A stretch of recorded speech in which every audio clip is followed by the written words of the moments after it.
when the world seemed to stop, we carry on. Continue to dream and create.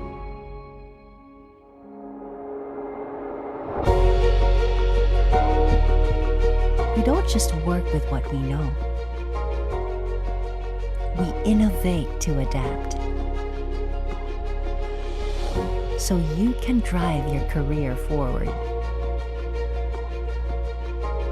We don't just make you feel welcome. We provide everyone an equal opportunity to succeed. We don't stop at just enough. We go extra to care and provide, so you can brave the world safely. Times aren't the same, but we've always been different. We are Concentrix. We dream different. We create different. We embrace different.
There are 3 easy steps in creating your resume link. Let me show you how. Step 1. Register. Go to www.jobs180.com using any browser and click Register Now. Fill out all the information needed. In choosing your resume link, use your full name so that it looks professional and it's easy to recall by potential employers. For example, Antonio Juan de la Cruz .jobs180.com. Step 2. Create and design. When creating your resume, make sure to complete your personal information and upload your profile picture. One of the highlights of the resume link is the portfolio section. In the portfolio section, you can show off your skills by uploading samples of your work like documents, pictures, videos, and your social media links. Your resume link also features different themes, and you can upload a cover photo. This is a combination of a cover letter and a social network cover photo. Here is an example. You can also download a copy of your resume link and print it.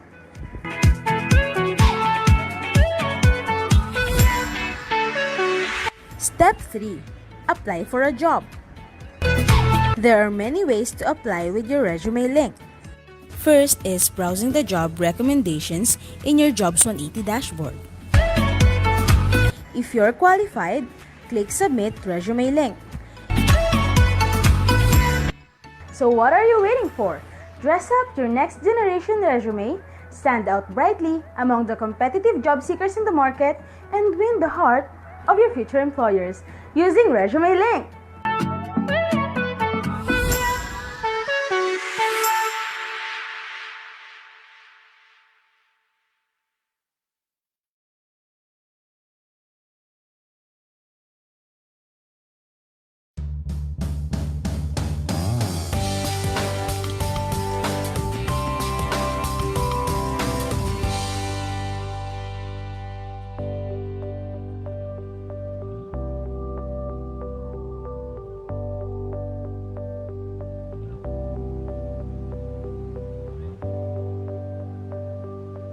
Welcome to the Polytechnic University of the Philippines, the country's first Polytechnic U. PUP is a state-run university governed by Republic Act 8292, known as the Higher Education Modernization Act of 1997, and its implementing rules and regulations contained in the Commission on Higher Education Memorandum Circular No. 4, Series of 1997. It is home to more than 70,000 students, making it the largest state university in the Philippines in terms of student population.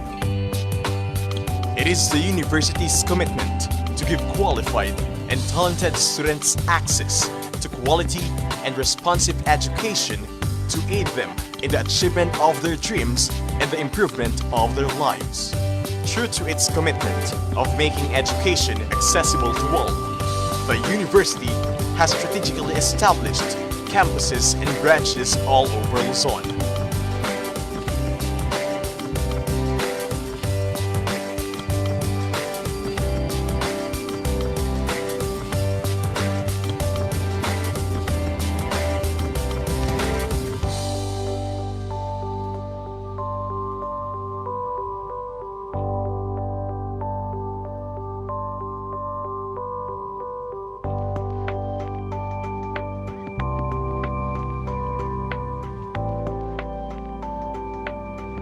PUP boasts of its roster of 1,483 full-time and part-time faculty members and 707 administrative employees. The faculty and employees perform the collective goal of training, servicing, and supporting the university's stakeholders. From its humble beginnings in 1904, PUP was originally established as the Manila Business School, primarily for the training of personnel for government service and to provide skills needed for private employment. 4 years later, the Manila Business School was renamed Philippine School of Commerce or PSC and merged with the Philippine Normal School from 1933 to 1946. Through the virtue of Republic Act 778, PSC was renamed the Philippine College of Commerce or PCC in 1952. In April 1, 1978, PCC was converted into a chartered state university now known as the Polytechnic University of the Philippines by virtue of Presidential Decree No. 1341 issued by the President of the Republic of the Philippines. PUP truly has come a long way from a business school to a premier polytechnic university, the very first in the country.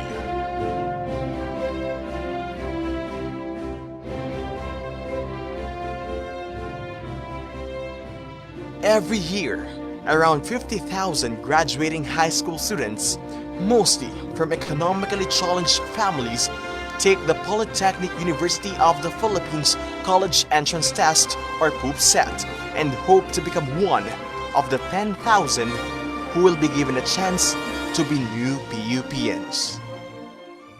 At present, the university offers more than 80 programs in the graduate and undergraduate levels with its strategic direction of making the colleges vertically articulated.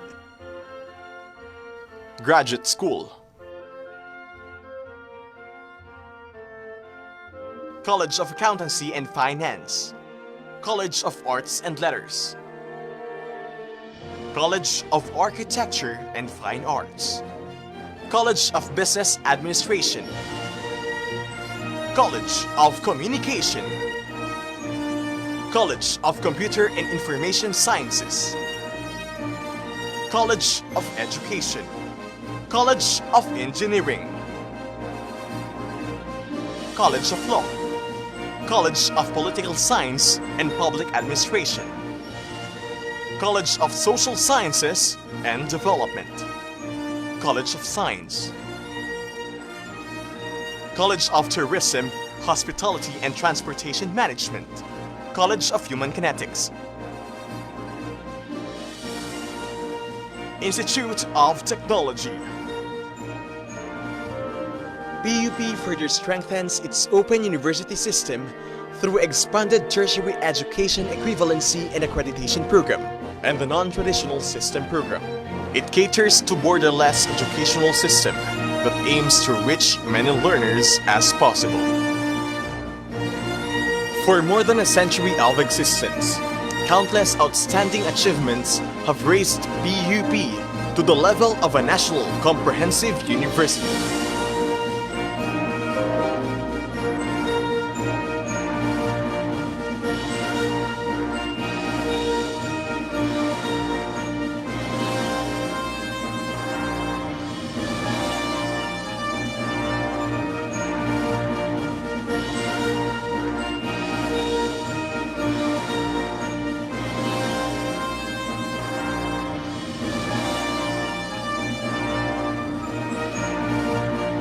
With the vision to transform the university into an epistemic community, PUP subscribes to the idea that a university should have an extensive research and extension development culture. Proof to this are numerous research undertakings of the university.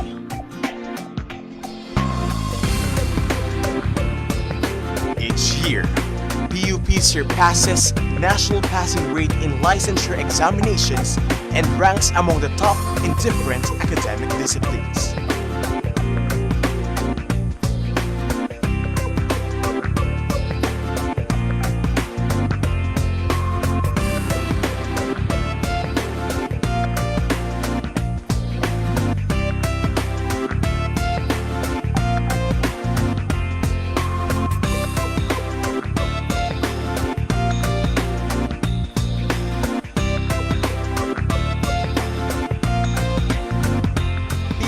Has also institutionalized academic exchange and international cooperation with various countries all over the world through its Office of International Affairs.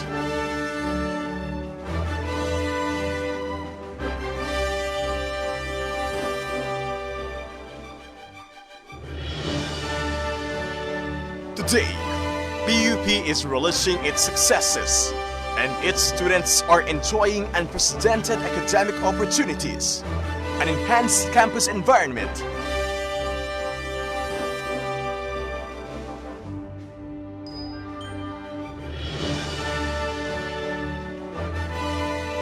upgraded colleges, state-of-the-art technology, and nationally and internationally recognized programs.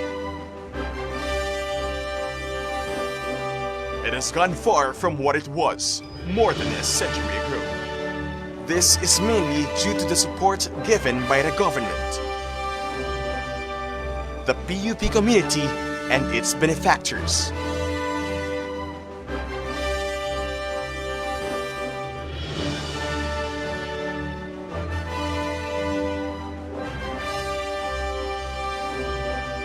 With the combined efforts, PUP will continue to be a partner in nation building and in poverty alleviation for the marginalized sector of the society with quality, responsive, and relevant education as a tool. PUP, the country's first polytechnic youth.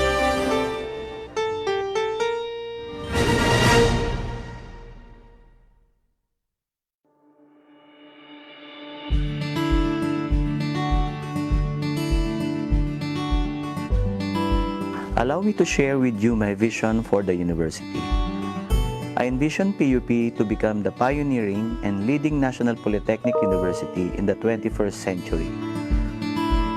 With a national polytechnic university status, it will bring more opportunities for the university to further strengthen its academic programs and improve organizational performance as an institution for higher education. In pursuit for this vision, my mission for PUP is for it to recognize its catalytic role for national development. PUP will ensure an equitable quality education and promote lifelong learning opportunities through a re-engineered polytechnic education. Bioengineering, we look into the existing processes and programs in order to achieve higher quality of academic programs and services following the principles of effectiveness and efficiency.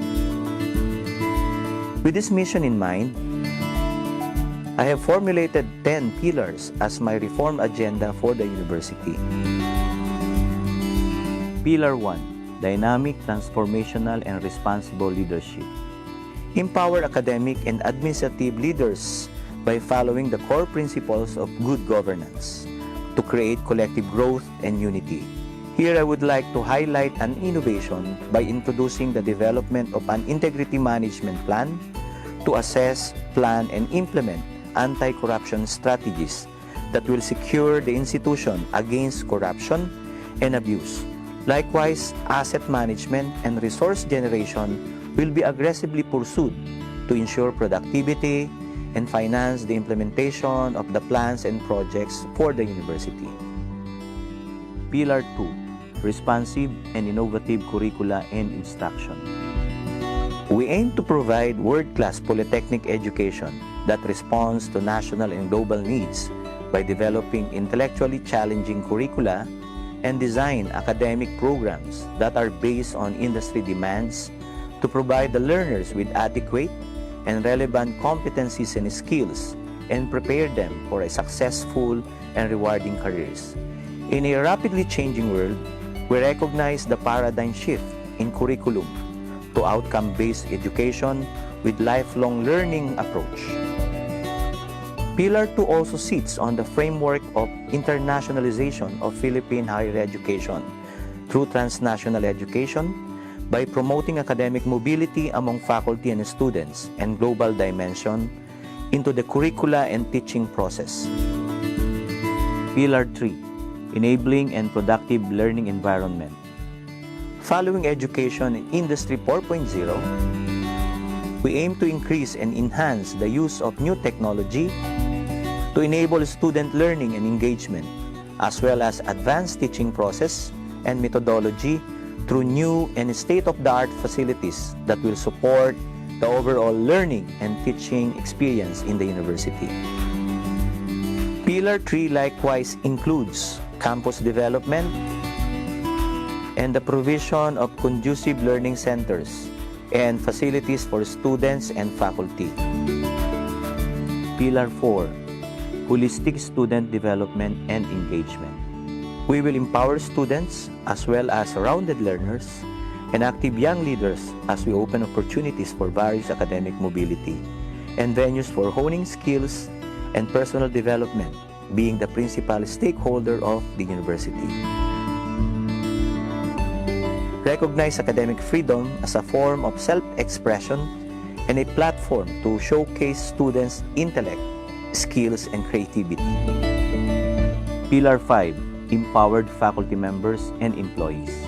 Likewise, we are looking into the holistic development of our faculty and employees as productive, competent, and experts in their respective fields.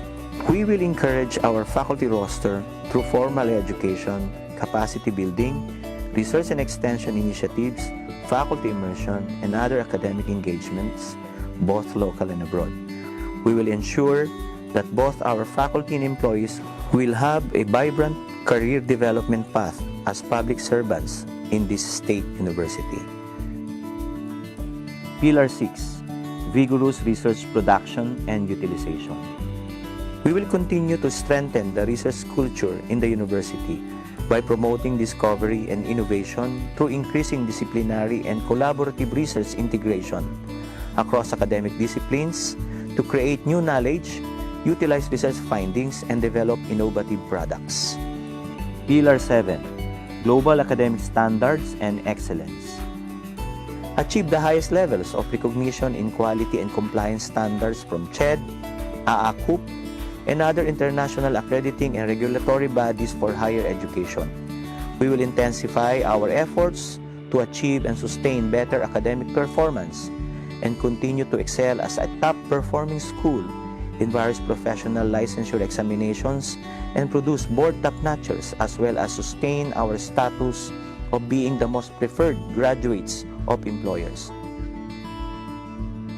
Likewise, we aim to establish and to be recognized as centers of development and excellence in our academic programs. Pillar 8. Synergistic, productive strategic networks and partnerships. Synergize and forge strategic linkages and partnerships across all sectors of society and the global community in line with the overall plans and programs of the university. Establish alliance with the government, industry sector, NGOs, and the academe will lead to resource sharing, program support, and research collaborations beneficial for all. Pillar 9. Active and sustained stakeholders engagement. Harness a healthy and harmonious organization by empowering all its stakeholders, both internal and external, through open communication networks, consultative and participative undertakings, and team-building activities, recognizing that all stakeholders can greatly contribute towards the betterment of the university. Pillar 10. Sustainable social development programs and projects. Expand access to education, knowledge building, and information dissemination through sharing of expertise and resources for community development. Support inclusivity approach in education by embarking on Education on Wheels, which aims to bring access to education closer to communities, following the principle of no one will be left behind. As the University of the People, we should bring the university closer to their hearts to serve their needs and extend assistance in mainstreaming public service.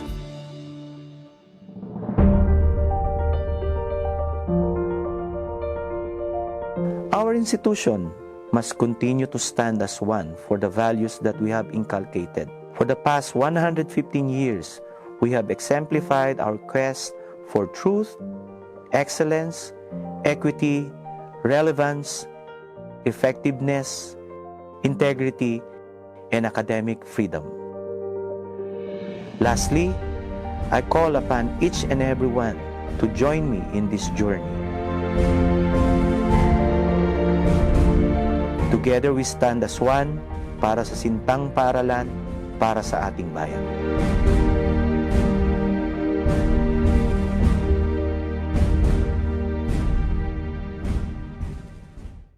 Hi schoolmates! Ako si Sir Dennis ang makakasama ninyo dito sa inyong paboritong online tambayan kung saan tampok ang mga nakaka-proud at huwarang PUPians. Muli, samahan niyo akong maghatid ng kaalaman and everything you have to know dito lamang sa Pinakausap-usapan sa Pamantasan!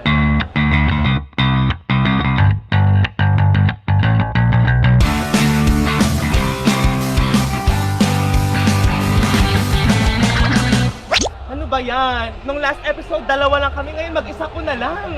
Bakit mag-isa ko na lang? Pero alam nyo, meron ako nalaman eh. Ha? Meron daw isang estudyante na nangahas na gusto daw ako makasama ngayong episode na ito. Ang pangalan yata niya ay Eric, no? Pero nasaan na ba si Eric? Kaya tawagan ko. Wait lang. Ito, nako. Ito, wait lang.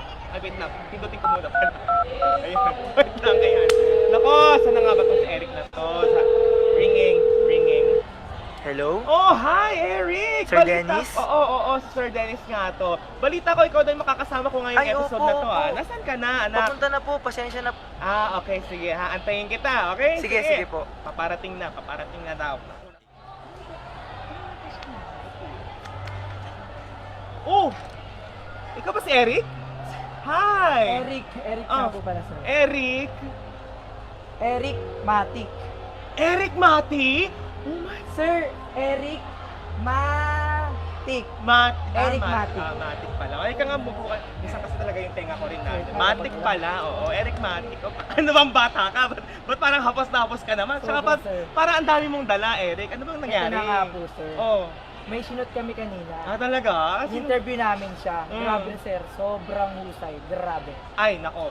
Speaking of husay, for sure PUP yan na naman yan. Siyempre, sir. Isa lang naman siya sa most outstanding student sa buong Pilipinas. Buong Pilipinas? At ito pa, sir. Akalain, ito ano pa? Consistent horror student daw. Horror? Ay, honor student ng liwanagin. batch 2018. Honor student? Siyempre, pag ganun, sir, Oo. matik na, di ba? Oo. Usually, valedictorian na siya. Oh, yeah, tama. Posibleng ganun. Pero sino nga ba itong nung tinutukoy mong yan? Panoorin niyo po, ito na, sir. Yes. Humandang ma-inspire sa kanyang kwento ng sipag at talino.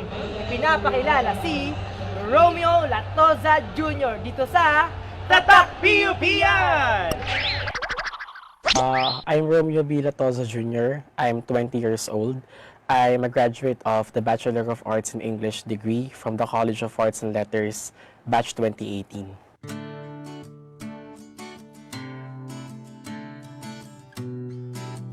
Memorable siya because you will face or you will earn lots of things along the way. Marami akong beses na nabigo. Like, for example, nabigo sa pagkuha ng goal for that SEM, or nabigo sa pagkuha ng award na yun, or like nabigo sa pagtapos ng project or whatnot. PUP helped me in a way that the values I was able to demonstrate or exercise in achieving those goals, PUP is the one who made me earn it. Like yung value of patience, yung value of resiliency, yung value of being resourceful, yung value of being humble. My dream talaga kasi is to become a PhD. I really want to become a doctor someday. I really want also to get promoted sa work. So I just want to be happy. Yun lang. The things you will learn inside PUP, you would really use it, or it's something that you can really use once you set out of the outside world. So always be resilient, always be patient, always be thankful, and remember, the journey might be difficult, but trust me, the reward that will wait for you at the end is really something worth it. Ako si Romeo B. Latoza Jr., 3-time national top 10 best judge of the Philippines, magna cum laude and top 4 class valedictorian of PUP class of 2018, and isa sa mga top 10 regional awardees ng 57th Search for 10 Outstanding Students of the Philippines, Tatak PUP yan. Wow, talagang umaangat ang mga PUP-yan sa iba't ibang larangan, di ba? O at alam mo ba, tatak na talaga natin mga PUP-yan ng talino at galing. Siyempre, sir, kagaya na lang namin mga taga-COC. Oh, talaga? Kilala kami maging bida pagdating sa media. Ay, gusto ko yan. Sige nga, matry nga natin. Paano? Sige nga, pakita mo nga. Yan lang pala eh. O ba? Makapaghanda talaga, oh. Sige. What's up, PUP yan? Ako nga para si Eric. Eric Matic, ang inyong school buddy para sa pinakausap-usapan sa pamantasan. Wow, naman! Galing! Pwede ka na maging director. Sir, Ano? host. Si Sir talaga pala biro. Maging host po yung Ay, host ba? Siyempre, joke lang yun, Eric. Alam mo naman, pag tatak PUP yan, mahusay. Siyempre naman, kagaya ko na lang po, sir, pagkatapos na ito, hindi diretso na po ako ng asin. Yan, very Sa makeup good. class ko po. Oo. Kaso, sir, Ano? saan po yung asin? Ayan na nga ba sinasabi ko. Hasmin lang, di mo pa alam. Hindi Ilang buwan ka na dito sa PUP Sir, ngayon. saan po talaga? Di mo alam kung saan yung... Sabi po kasi nila, Oh. pag galing po dito sa main, sasakay pa ako ng isang tricycle. Okay. Nandun daw po yung graduate school, tsaka Yes. yung College of Tourism, Mhm. Hospitality, Transportation and Management. Ay, ang galing mo doon. Okay. Kabisado ko. Tumpak ka dyan, Eric. Kaya naman, para sagutin ang iyong katanungan tungkol dyan, at Yun. para matagpuan o makita kung saan nga ba ang iba't ibang colleges dito sa PUP Main, Yun. panoorin mo doon. Thank you, sir. Para sa ating question for this episode, saan nga ba matatagpuan ang iba't ibang colleges dito sa main campus? First off, ang tahanan ng mga eskolar ng bayan, ang PUP Main Campus. Kilala na ang PUP Santa Mesa bilang main campus ng buong PUP community. Dito nagsimulang itinatag ang lahat ng colleges, buildings, and libraries bago pa man ito nagkaroon ng iba't ibang branches sa iba't ibang lugar. Kung nagtataka kayo kung nasa ng iba nating mga schoolmates, we are here to find out. One tricycle away from PUP Main ang building ng COC, College of Communication. Dito ang tahanan ng ating mga schoolmates na talaga nga namang kilala na sa pagiging bida sa media. Dito rin natin matatagpuan ng PUP Theater, kung saan ginaganap ang mga theater plays and events para sa ating mga eskolar ng bayan. Next stop from COC ay ang SEA, College of Engineering and Architecture. Ang building na ito ay binubuo ng dalawang colleges, ang CAFA, College of Architecture and Fine Arts, at CE, College of Engineering. Dito nagmumula ang mga magagaling nating mga schoolmates na talaga nga namang pambato pagdating sa mga licensure exams. konting kembot lang from Saya ay mapapadpad na kayo sa Condotel. Dito naman nalalagi ang ilan sa ating mga PUPian senior high school students. Matatagpuan sa kalye ng Pureza ang PUP iTech, na tahanan ng mga PUPians na kumuha ng ladderized programs o 3-year degree programs. Ang ating last stop ay walang iba kundi ang MH Del Pilar Campus na kilala rin sa tawag na Hasmin Hostel ng ating mga schoolmates. Dito matatagpuan ang graduate school at mga kapwa nating isko at iska sa College of Tourism, Hospitality, and Transportation Management. Ayun naman pala. Yes, Naku, diba? may share ko nga yan, sir, sa mga classmates ko para di na kami maligaw dito. Tama Eric. At saka syempre, para ma-familiarize na rin sila kung saan mga ba yung iba't ibang colleges na nabanggit, di ba? Tama, sir. Tama. Maraming salamat po talaga, sir. Yes. Naku, pero Eric ha, baka mamaya pagpunta mo doon, hindi ka na bumalik dito sa main. Bakit naman po? Syempre, ano yun? College of Tourism, Hospitality, and Transportation Management. Hospitality? Yun, hospitality. Hospitality! Oo. Sa sobrang hospitable nila, sir. Yun nga. Baka magpa-ship na ako ng course. Yun, nako, baka mapaship ka bigla. Nako, Eric, wag mo akong binibiro-biro dyan. Pero maraming, aside from that, alam mo ba, na marami ring mga nagagandahan at nagagapuhan daw dyan sa mga schoolmates natin. Dyan sa Siyempre college naman, na. sir. Lalayo ka pa ba? Oh. Tabi muna. Doon nga sa City HTM. Kala ko dito. At kung nagagandahan naman, itong org na to, Yes. ganda, Oh, talino, oh. tapang ang mayroon sila, sir. Ay, that's very interesting. Parang feeling ko kilala ko yan eh. Abay, kilala talaga sila, sir. At para mas makilala pa sila ng ating mga schoolmates, Ito na nga, Eric, kilalanin na natin ang natatanging pambansang demokratikong organisasyong pangkababaihan dito sa Orgaling! Hi schoolmates! Ako si Maya, Secretary General ng Gabriela Youth PUP, ang natatanging pambansang demokratikong organisasyon pangkababaihan sa loob ng campus.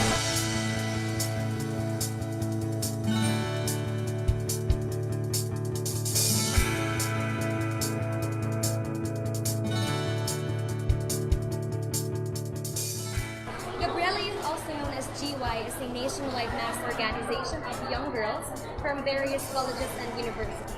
It aims to instill awareness among students, especially women, about women's rights and their significant role in the nation's struggle for genuine freedom and democracy.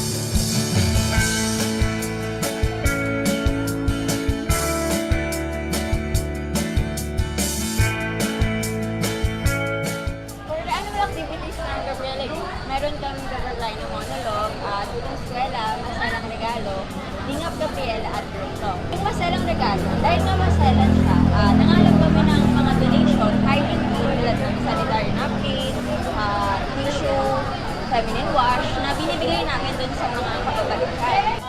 Tuwing February 14, merong activity na ginagawa ang Gabriela kasama ang 1 billion rising para wakasan ang karahasan laban sa kababaihan.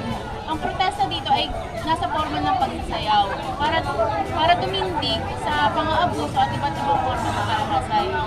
Nung nakaraan lamang, ang tema ng 1 billion rising ay Rise, Resist, Unite. Gabriela Youth also launches campaigns and activities that will uphold the democratic rights of women inside and outside the campus.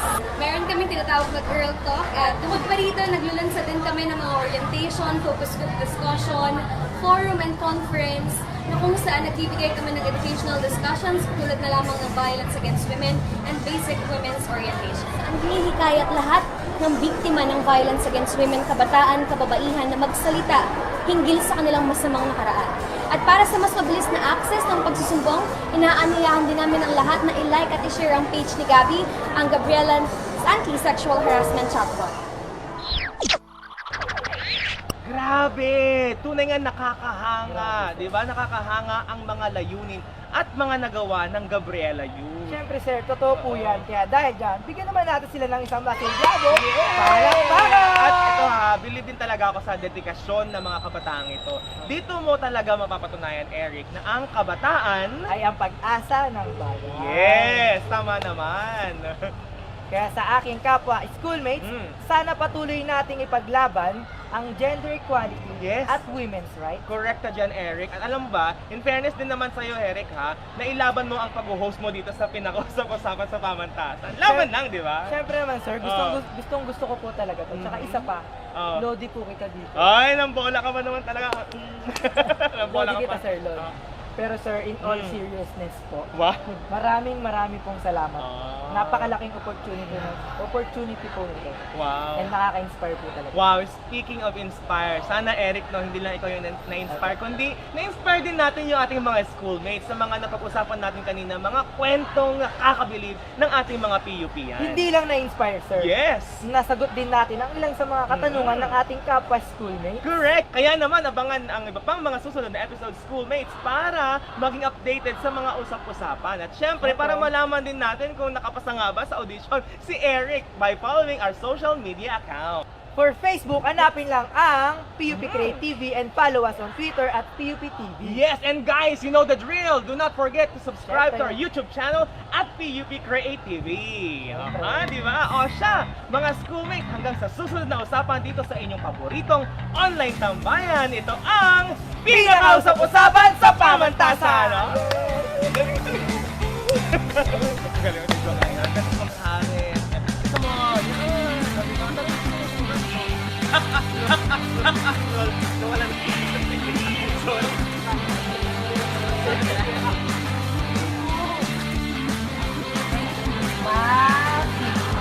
Eric Matic.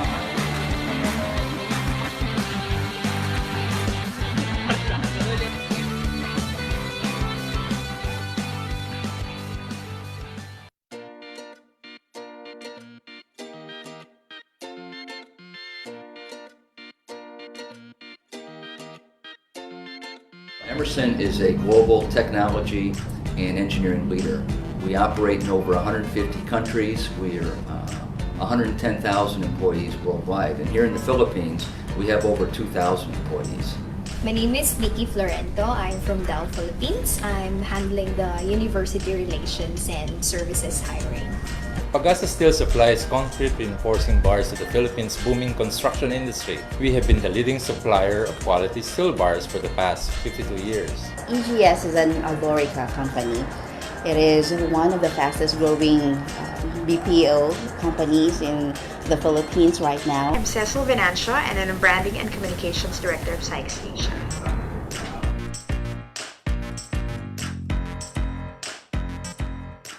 We don't decide whether you're from a top-tier university or a state university. We decide based on our assessments that includes exams and interviews. Having said that, a lot of Dell's workforce in the Philippines are from PUP. 55 to 80 hires annually, those coming from PUP alone. And as a matter of fact, 14 of the homegrown employees who started from staff and supervisors have been promoted. Currently, we have 13 employees from the PUP. They're working in a different field, so most of them are an engineer, some are in sales, most of them are in the higher position. There's a huge pool of students that we can really harvest from, and we know the reputation that they bring. So we're glad that we have a university like PUP that we can rely on for our future employees.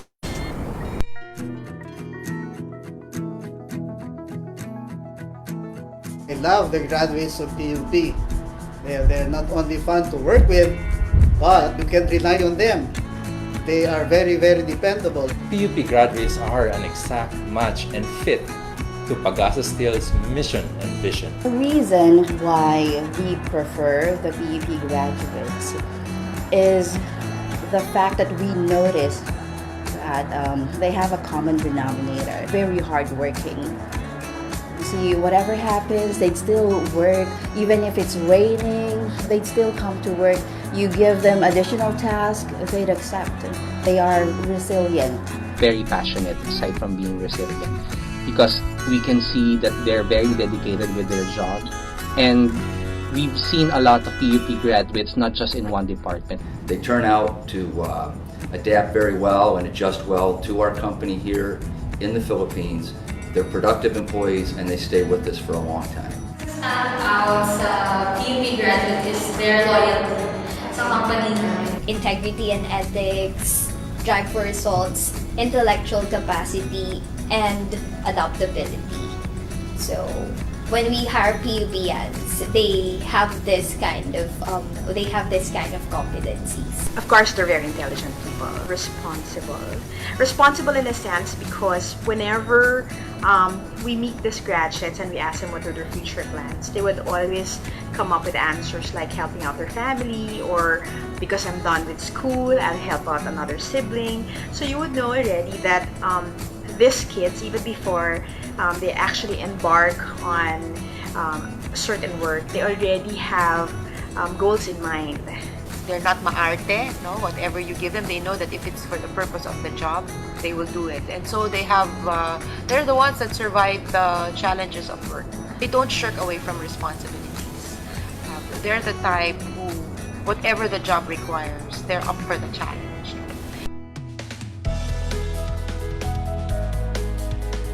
PUPians enable people everywhere to grow and thrive. PUP is one of the pillars of the nation because it is an institution that provides good graduates, people who really contribute to the success of the community or to the success of the country.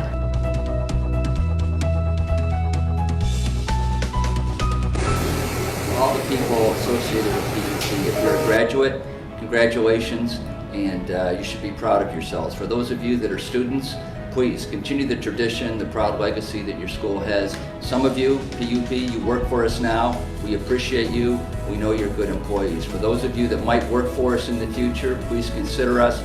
We'd love to have you. We know that you make a great employee for Emerson. PUPians, bring everything you are. If you have big ideas, let's talk. Come work where passion meets possibility. You can visit jobs.del.com for opportunities. To pursue your dreams and work hard for whatever endeavor you will choose.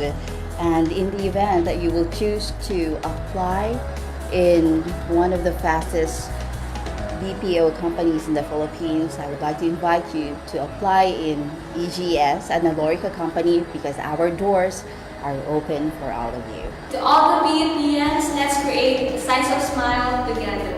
SMART is very happy to have PUP graduates now enjoying their career and let them live more.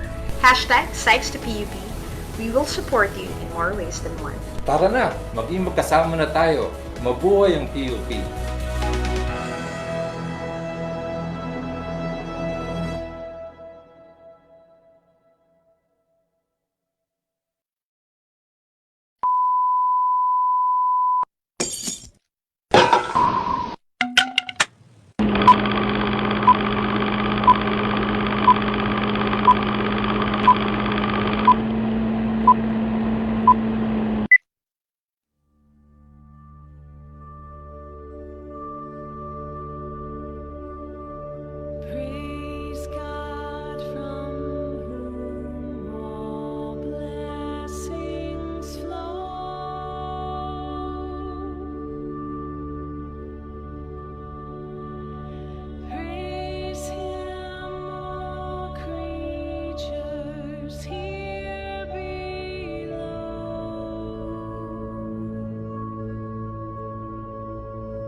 Noon pa man, malaki na ang naging bahagi ng mga kababaihan sa lipunang Pilipino. Kaisa sila sa marubdob na paghahangad ng kalayaan ng ating lahi. Kabilang sila sa paglinang ng ating makulay na sining at mayamang kultura. Kasapi sila sa pagtataguyod ng mga adhikain ng kapwa mamamayan at sa pagtugon sa mga pangangailangan ng lipunan. Katuwang sila sa pagtuklas sa mga larangan ng agham at medisina. Kapanalig sila sa pagpapairal ng batas, karapatan at katarungan para sa lahat. Kabahagi sila sa paglilingkod sa bayan at sa pagpapanatili ng demokrasyang Pilipino. Sa paglipas ng panahon, hindi nagmaliw ang kanilang pag-ibig sa ating inang bayan. Mga kababayan, ito ang alay ng mga kababaihang Pilipino para sa bayan. Tumayo po tayong lahat at sabay-sabay nating awitin ang pambansang awit ng Pilipinas. Ayaw magiliw, pero sa silanganan, ayaw ng puso, sa bibig mo'y buhay. Lupang hiniram, gulat ka ng pag-ibig, sa manlulupi, di ka masisigil. Sa lahat ng tulog, sa sigal at sa lalim mong babang, may ginagang tula at awit sa paglayang minamahal. Ang isang ng patawad mo'y tagumpay na nagdilimig. Tuwing nag-araw ng kailan pa may madilim. Lumay ang araw ng 100 pagsima, buhay ay langit sa piling mo. Ang higaya na pag may makahabit, ang mamatay ng dahil sa'yo.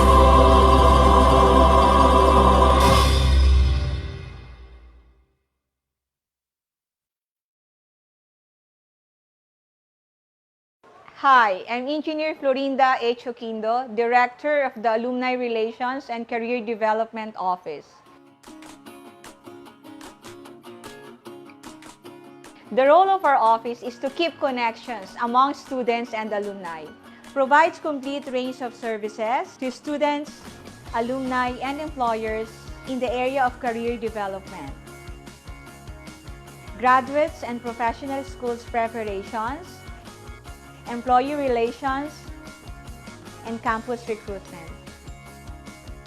We also provide alumni and students with the tools and resources to help find success in all professional endeavors.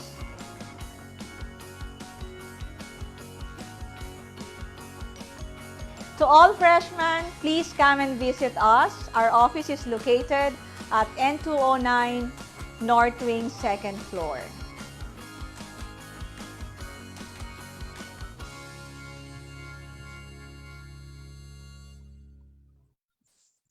Zoom afternoon, everyone. My name is Mavel Villagarde, and it is with great pleasure that I welcome all the PUPians, officials, guest speakers, and other participants present here in our Zoom meeting and in our FB live streaming. Again, welcome to 2021 Year-Round Career Development Webinars. Today is all about uncovering your career path. To formally open our webinar, please do listen as our Assistant to the Vice President for Student Affairs and Services give her welcome remarks. Let us show our appreciation by clicking the clap reaction for Engineer Florinda H. Oquindo. Okay, in behalf of our Director, Engineer Florinda H. Oquindo, let us give a welcome our virtual clap to the Chief of Career Placement, Ms. Jane S. Pulma.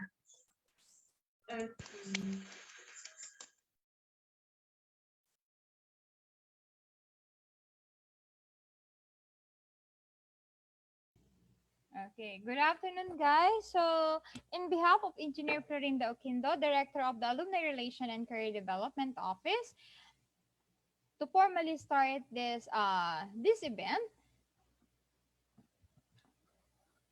the 2021 Career Development Seminar. So,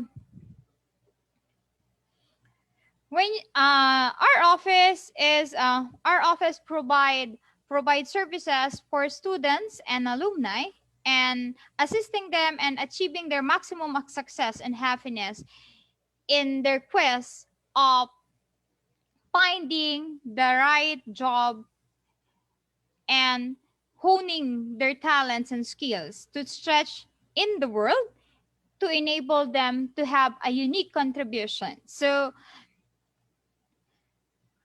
you have to choose a job that you love, and you will never have to work a day in your life. So planning your career is an important path that a person or an individual must pass through. So let our office, the Alumni Relation and Career Development Office, help you with your quest in finding not just your passion, but your dream job. So in behalf of the Alumni Relation and Career Development Office, I'm Professor Jane S. Pulma. Welcome you in this Career Development Seminar 2021. Thank you, Ms. Mabel. Thank you, Miss Jane. So to continue, just a little housekeeping before we get started. So please remember to keep your microphones on mute. Our webinar has 3 sections and 3 topics from different industry partners. Also, attendees will be given the opportunity to ask 1 question and will be entertained during open forum at the end of every sessions.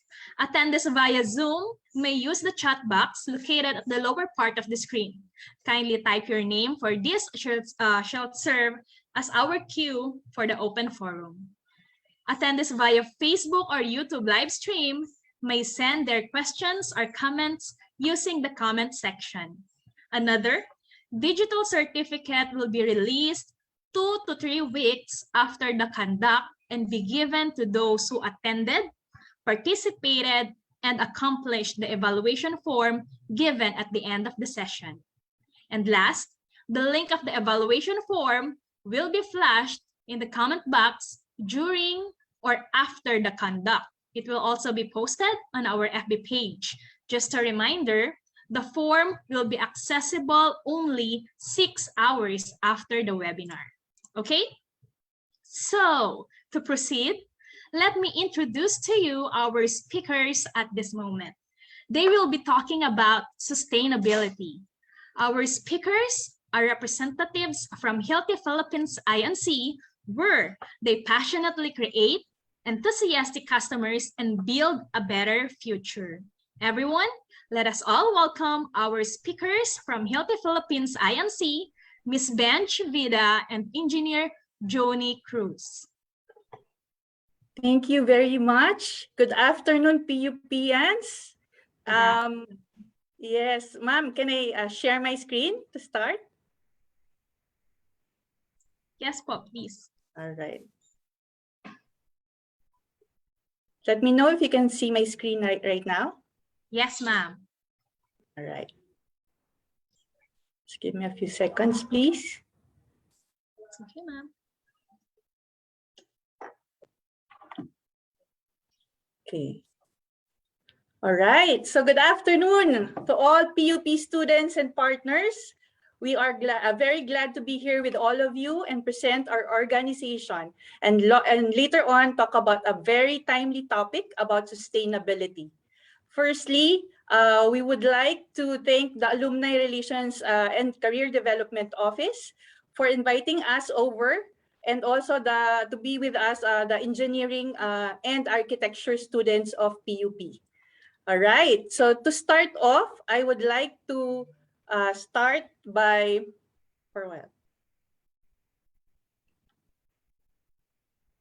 all right, so let me start to introduce my colleagues in the company and will be part of the webinar later. We have number 1, our Head of Human Resources, Ms. Odessa Marie Pernia, also an alumna of PUP. Yours truly, Benjamin Vida, HR Business Partner for Hilti Philippines.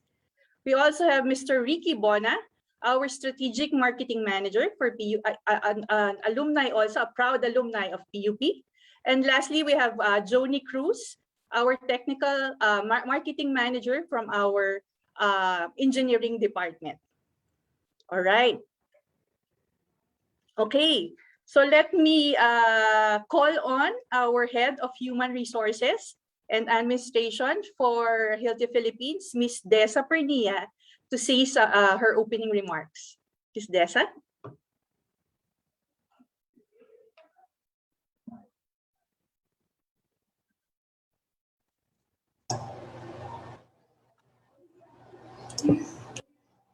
Hi guys, can you hear me? Yes. So, magandang hapon, Sintang Paaralan. Hello, PUPians. Let me open Hilti Philippines presentation again by thanking PUP and the organizers of this university activity for inviting us. A big thanks to all of you, participants, for taking time to be here to get to know our company. I am very excited to be with my co-PUPians today. And I, together with the Hilti team, with me are very excited to be here and introduce Hilti Philippines to all of you. We are glad to share who we are, what our company focuses on, and provide information to all of you. We are all hopeful that the information that we will be sharing with you will be very helpful to you all, especially on the topic of sustainability. Okay, we share this information through this agenda. Bench, please. Okay, so we will be sharing with you who Hilti is, who are the PUP alumni in Hilti, and we tell you guys we have a lot. A little bit of our corporate strategy, and then later on, the meat of this session is a learning session on sustainability. Okay, and of course, we will end this with a Q&A session. So really, this is a packed hour ahead. Okay, so let us start with the company introduction to be provided by Ms. Bench Bida. Again, thank you very much to all of you, and looking forward to our Q&A session later. Over to you, Bench. Thank you, Ms. Desa. Thank you for that wonderful opening remarks. All right. So before we start, I have a question for all of the PUPians here. You can probably raise your hand through your reactions chat, or you can just nod your head. No, who among you aspires to work in a leading construction company? So I suppose majority, if not all, you are dreaming to be part of an organization where you can be developed and have professional growth. Let me show you a short video about Hilti Philippines as an organization, and I hope you can watch and listen to this video. Let me know if you can hear the video.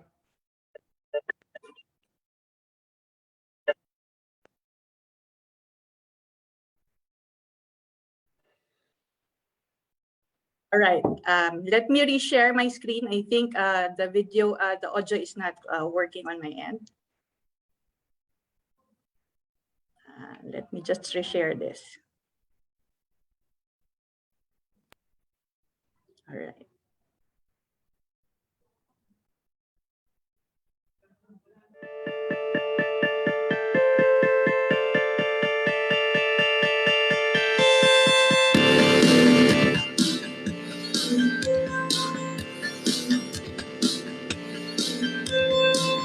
There is one company.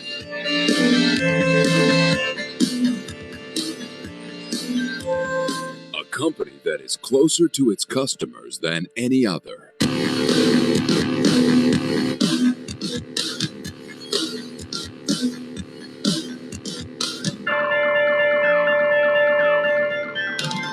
With people who create ideas,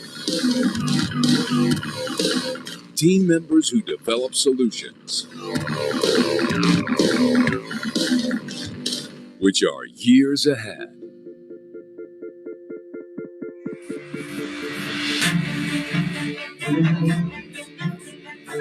Some say the intensity of how they prove their innovations is extreme.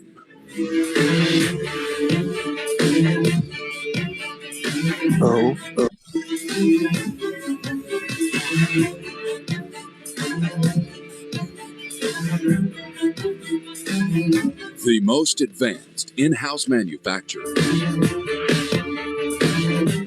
made this company the envy of the industry. It is the preferred brand with the most dedicated people,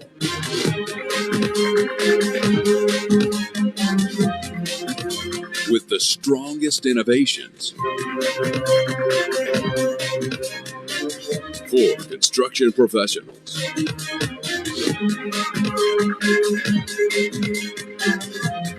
Feel the performance. Una máquina muy versátil. Gegenüber anderer Maschine, super Gerät. Also ich kann es nur weiterempfehlen, ich möchte die nicht mehr missen auf der Baustelle. See the solutions. Pues Hilti y los años que lleva Hilti en el mercado. Y pues, Hilti es una marca que lleva muchos años y hasta fecha de hoy está cumpliendo muy bien con todas las expectativas. Discover the difference. Ik heb vroeger nog met andere materialen en types gewerkt. En als je dan met een Hilti gewerkt hebt, dan voelt je het verschil. Vaut mieux investir dans du Hilti que d'acheter de la merde et puis que ça tombe en panne sans arrêt. Experience Hilti.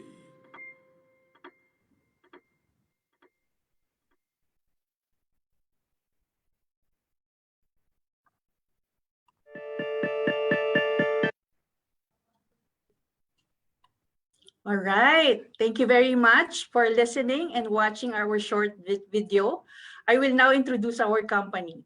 We are Hilti Philippines, Inc. We are founded in 1941 in Liechtenstein, a Marty Hilti family-owned organization. At Hilti, we make and design leading-edge technology, software, services, which power the professional construction industries. We're global, based in over 120 countries all over the world. And with almost 30,000 employees, every day our technologies support awe-inspiring feats of engineering around the world. We build skyways, airports, also high buildings, name it, we have it. We offer a 360 degrees service for our build, from software for design, products, and tools for work on site to training, repairs, testing, and consultancy. We are a one-stop shop for building worldwide. At Hilti, we like to do things differently. We create technologies, softwares, and services which clearly stand out from the rest. We run our own research and design labs, working with top technical universities like PUP and partners all over the world. We make our own products in Hilti factories and with external partners, making sure all our products match the same high quality and standards.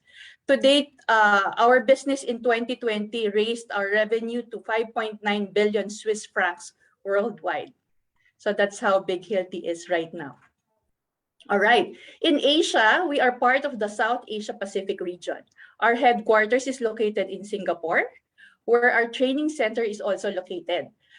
We have different market organizations within this region. No? We have here Australia, we have Indonesia, India, New Zealand, Singapore, Malaysia, Thailand, and a lot more. All right.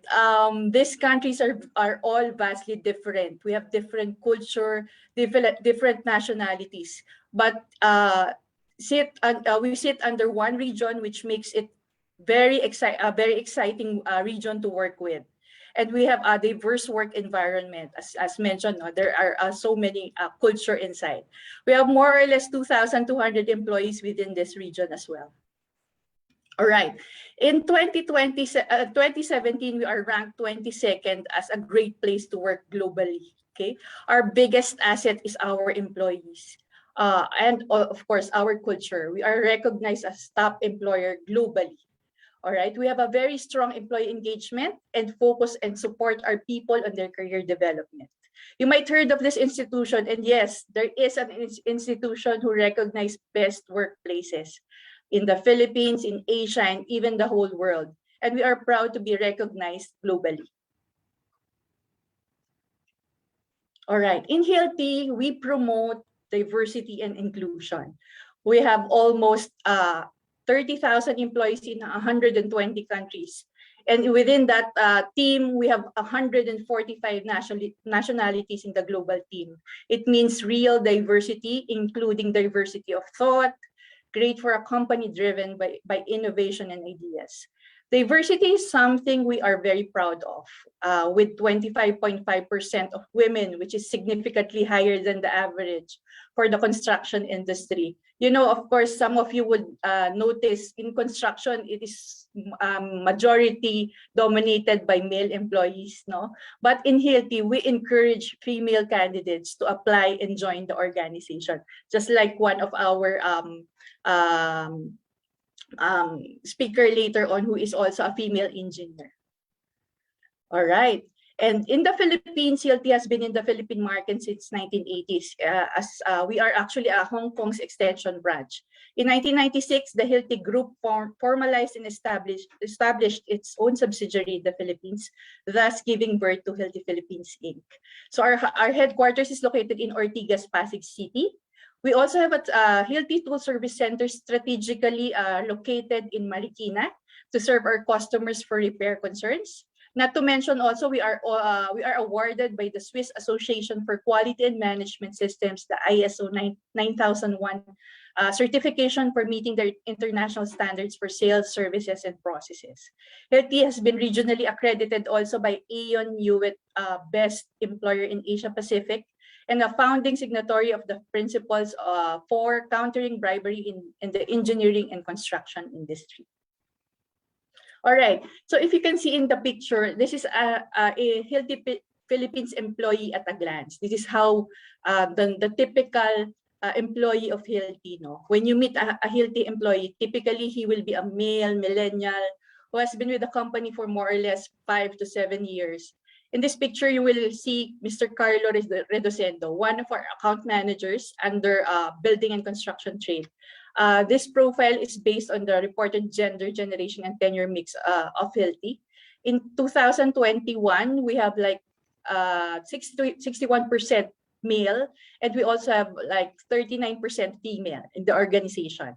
51% of employees are between like 35 to 45 years old. That's the majority. But those that are below 25 years old are around 14%. To date, we currently have 70 engineers out of 200 employees in the organization. So that's around 35% of the population. No? So most of them sits in our engineering department. Not only in engineering department, but most of our engineers are also in the sales department. Just to note also that we have, out of that 70 engineers, we have 15 engineers who are part of our leadership team. So if you are aspiring to become a leader of an organization someday, it is highly promising, and I think you chose the correct career, being an engineer or architect. Okay, so well, of different ages, different culture, different gender or nationality, when it comes to celebration, we do it together, both physically, now virtually. In Hilti, we always celebrate success. We have various employee engagement activities that our employees take part of. So I hope you enjoyed the introduction. At this point, I would like to show you or share with you our PUP talents. And in Hilti, most of them are in the sales team and are graduates of business courses. But as mentioned in the video of PUP a while ago, they are in different departments, no? Not only in sales, we also have talents in HR, in learning and development, in customer service, and also in finance. One of our engineers here is Paul Santiago, is currently our international business developer assigned in Malaysia. So we also have opportunities working with other regions. All right. So without further ado, I would like to present you one of our PUP alumni also of Hilti. Please allow me to welcome one of them, our strategic marketing manager, Mr. Ricky Bona. Sir Ricky?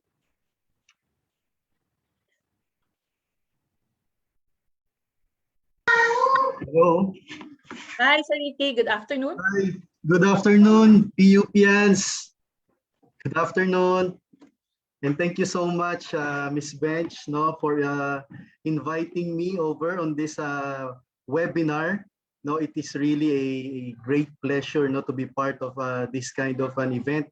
And uh, uh, I can say, that I'm really a proud Hilti partner, Hilti employee, no. And of course, before I became proud Hilti, I became a proud PUPian first. Okay, so thank you so much again for inviting. And totoo pala yung sabi nila, Miss Bench, no, that they said that when you see that graduation picture, immediately you will remember all those memories, no, good or bad. Okay, and actually, true enough, that is what I'm feeling right now, looking on those, graduation pic. And I can now remember, before my daily travel going to the PUP. If you're familiar with that punta going to Bacood, no, in Manila, because I'm traversing the Ilog Pasig. So that's my daily, routine going to the Santa Mesa before. Okay, so I'm really, reminiscing those days. And another memory, no, which I think I can share is since I graduated, batch 2005. Okay, and as you have all known, no, PUP was established year 1904. And it was, during my college days in PUP that I was able and fortunate enough to participate this 100 years of celebration, the centennial celebration. And that was a very memorable time for me as a PUPian because about more than 30,000 participants, went to the Quirino Grandstand, and then we created this human rainbow wearing, rainbow shirts. I remember I wore a color yellow at that time. Okay, so I'm very glad, and the most important thing, that I'm feeling right now is I'm so grateful that I've been part of this, Sintang Paaralang Polytechnic University of the Philippines. Okay, so actually, there are a lot of disciplines, there are a lot of values that really this university, helped me, build my character as a person. And I just want to highlight three characters, which I know it really helped me a lot in my career. First, definitely is, about being resilient. I've heard a while ago, that really being resilient is one of the, common traits of the PUPians. And yes, being resilient means, we are always open, and always be able to adapt the changes, however, difficult it is, we are always hard working. Okay, that, discipline and values, from PUP really helped me, while actually I move into the corporate world. Okay, another thing definitely is this being, a growth or having a growth mindset. So definitely, having a growth mindset is not just about aspiring a higher position, becoming a president, becoming a CEO or general manager. It's not about the position. It's about, this thirst of learning more on, doing things which you are not, familiar before, and then you're learning because you want to contribute more to a certain organization or to a certain community. Okay, so that's basically what I somehow, manage to be part while I'm in this, company, Hilti. And the last thing is definitely about becoming a trustworthy, as much as we can, though it's really hard, as much as we can, we want to become, dependable We want to become reliable, and whatever task, whatever job will be assigned to you, no, we always do our best that we deliver, no, that we reach our commitment.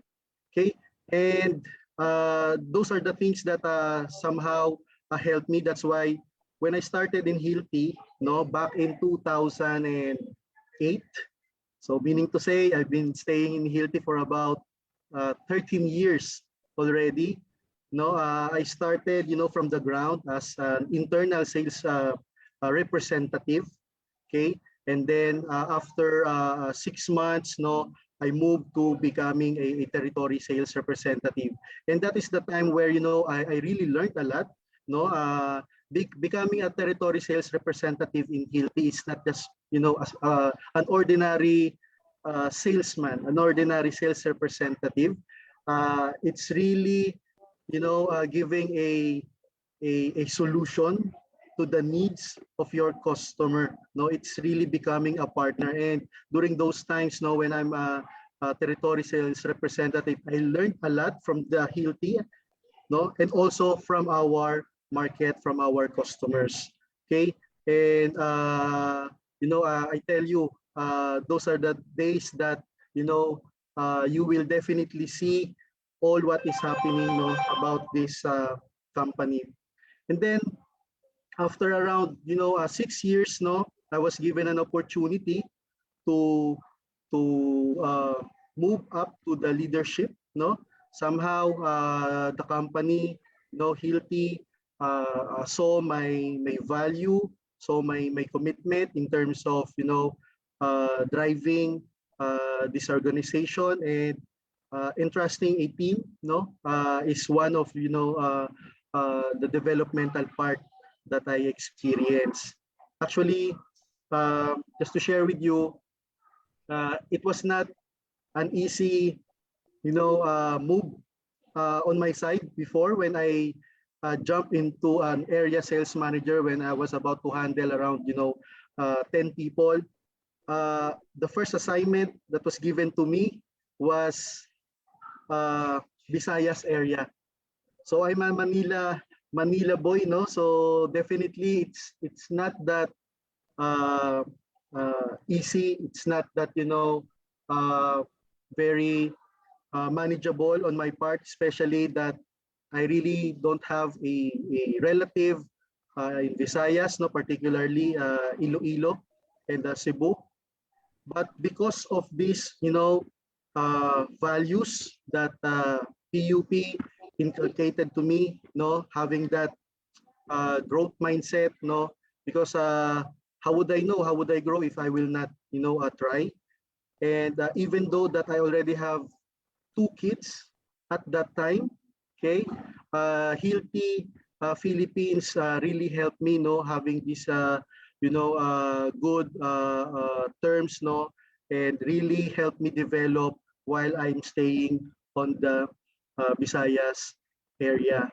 Okay, so those are are some of the ladder that I experienced, and I went back to the NCR, when of course they see that, okay, Ricky, I think we can entrust you to handle a larger business unit like the building and construction and the key accounts.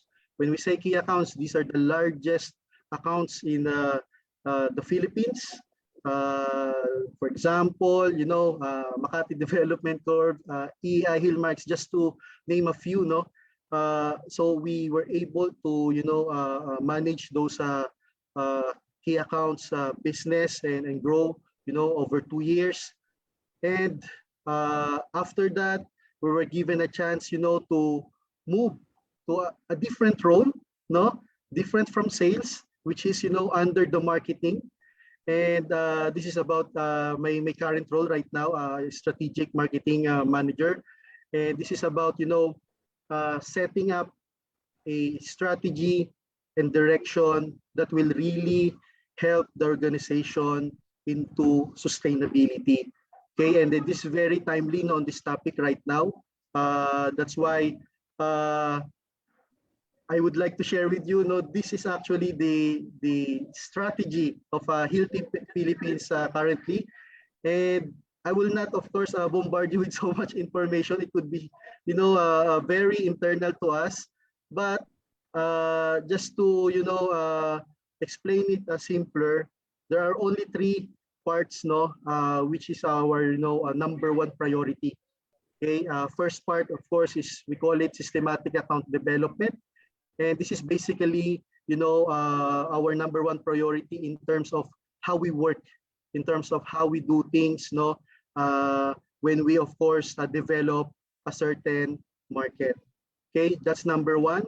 And number two definitely is about this people engagement. So actually, Ms. Bench already mentioned, how serious Hilti is in terms of taking care its employees. And yes, I'm one of those witness that, the company helped me develop, in those,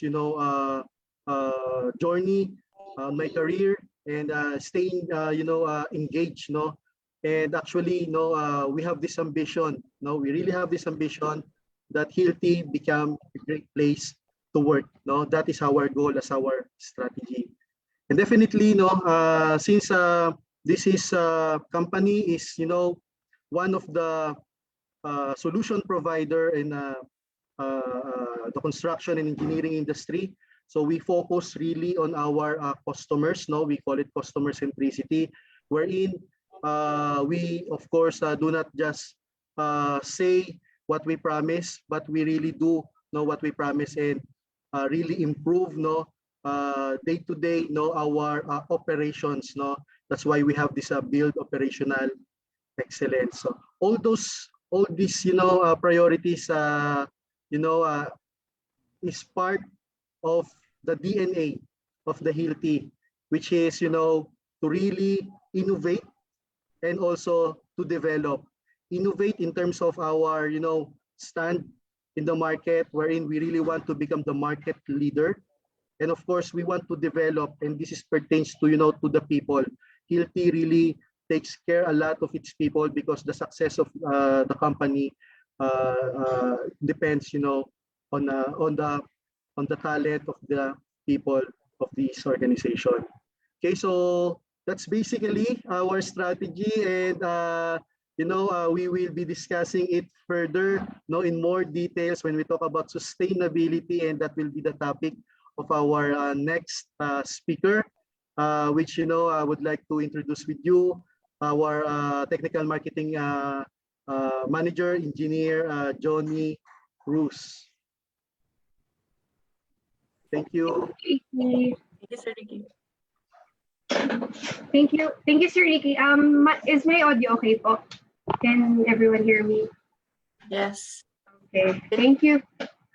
Thank you, Sir Ricky, for that introduction. So, good afternoon, everyone. I believe most of our audience here today are future architects and future engineers. So, just like you guys, engineer din po ako by profession. So, I am currently the technical marketing manager under engineering department of Hilti Philippines. Currently on my 6 years in the company, which is actually my first ever organization that I have joined to. So, and just like you, I am also a proud product of State University. Hindi nga lang PUP, pero galing po ako sa Technological University of the Philippines, where I took my my course as civil engineering. So, and as mentioned by Sir Ricky, so again, engineer by profession. So today, nabanggit ni Sir Ricky, they have shown you yung 3 pillars na priority ng Hilti when it comes to our strategy in general. And this strategy is based on these 3 pillars that serves as our guiding principle to ensure that our business is right on track. So we have people, you've seen there that we have people engagement, wherein we make sure that all the employees in Hilti feel valued and well taken care of. You have seen also there that our customer is our priority, and definitely these two working hand in hand, well, definitely would lead us to the third pillar, which is the sustainability. But what is sustainability in Hilti in general all about? So for Hilti, we want to secure our long-term success with business strategy that values environment, people, and of course our society.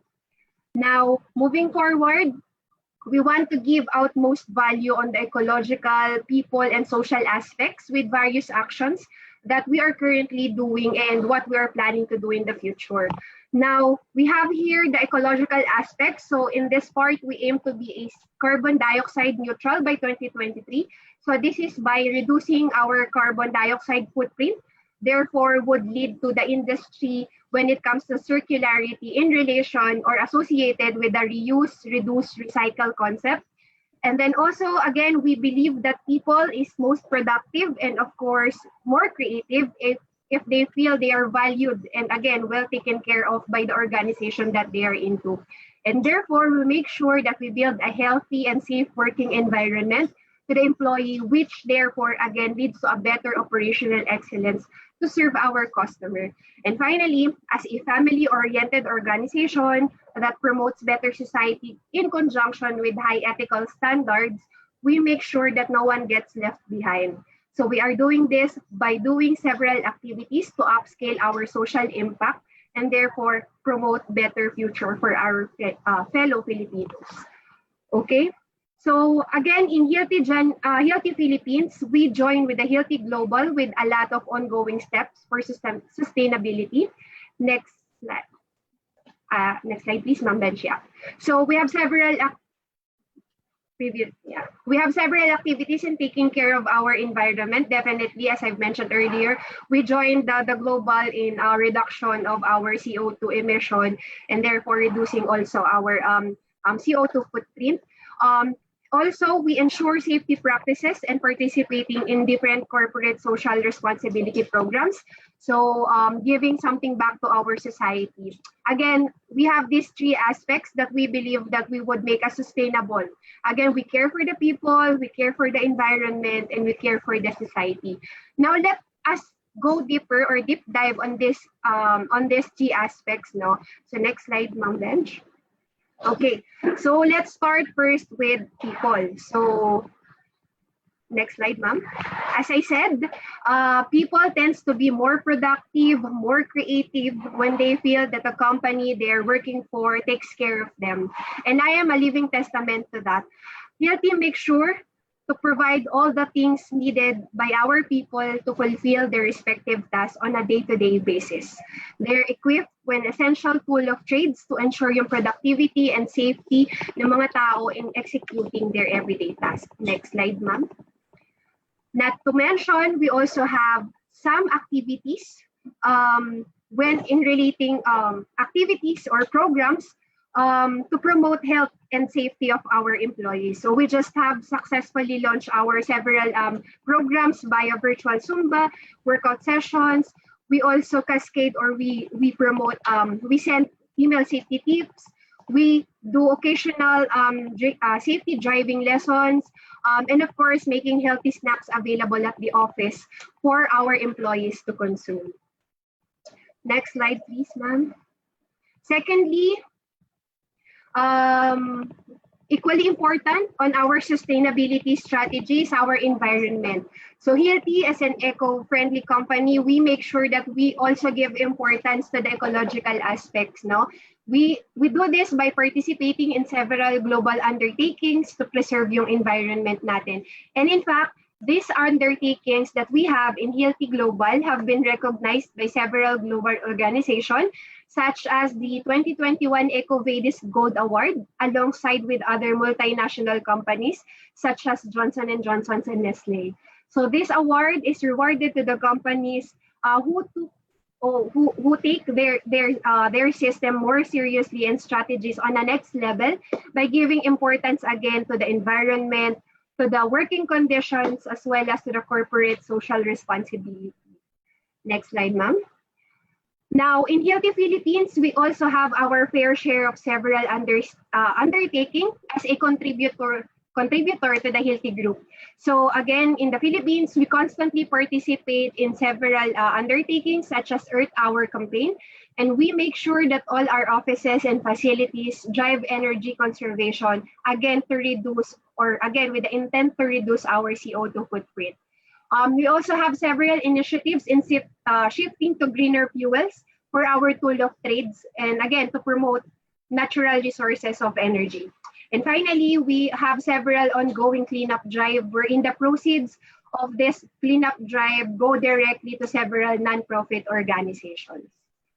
Also, next slide, ma'am. Similarly, we make sure that all of our people nationwide join this undertaking as well. So we have several initiatives on different areas in Visayas and Mindanao, not only in Luzon and not only in Metro Manila. Next slide, ma'am.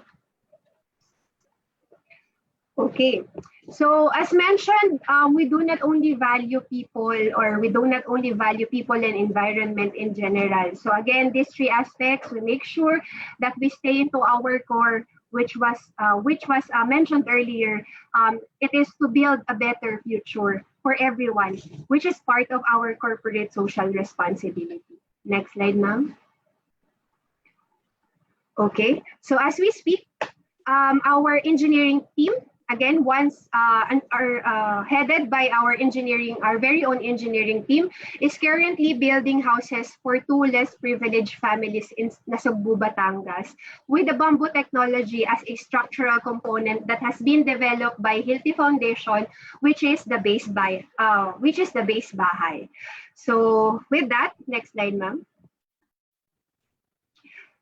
Once again, our engineers serve as the lead for this initiative, and each of them has corresponding tasks to build the foundation up to the finishing of these two houses. Again, we play part in our corporate social responsibilities by then again helping less fortunate fellow men or fellow Filipinos in Nasugbu, Batangas. Next slide, ma'am.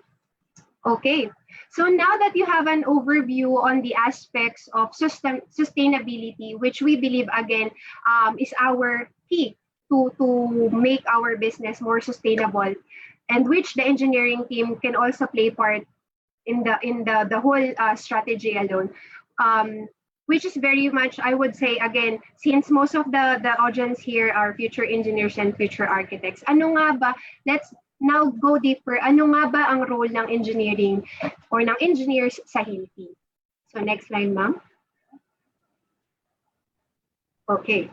So based on my personal experience as an engineer by profession myself, I have met several people in the construction industry telling me that a Hilti engineer is actually a sales engineer. With the usual thinking na kapag ka nag-work as a sales company, you work as a sales engineer, but that is not actually the case when you go or when you consider Hilti. Next slide, ma'am. So okay. So Hilti engineers are more than sales engineer. So we mold the market and we shape the market by educating the construction industry. So we promote engineering solution. We conduct technical talks to several organizations such as Association of Structural Engineers of the Philippines, Philippine Mechanical Organization, United Architects, UANP, and we do university partnership. We also do technical papers in conjunction with several universities. Again, we support several, and then we support also several construction projects and many more.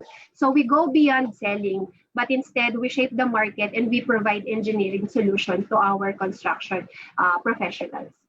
So as you all know, next slide, ma'am.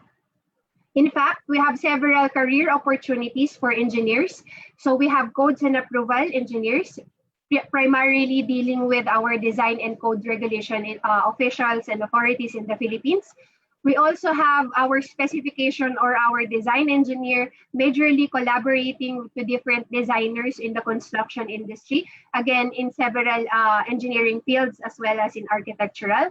We also have field engineers and key key project engineer supporting major projects in the country, both local and private sectors. Also, next slide, ma'am. Okay. So again, overall, these are all the functional expertise in Hilti that are mainly driven by the engineering team. As I've said earlier, we have codes and approval dealing with several authorities in the country. We have technical marketing or application leadership, majorly strategizing on different application-based solution when it comes to the construction. We have software. We also do digital engagement, and we also collaborate with several construction professionals in terms of engineering execution and in terms of construction project management. Next slide, ma'am.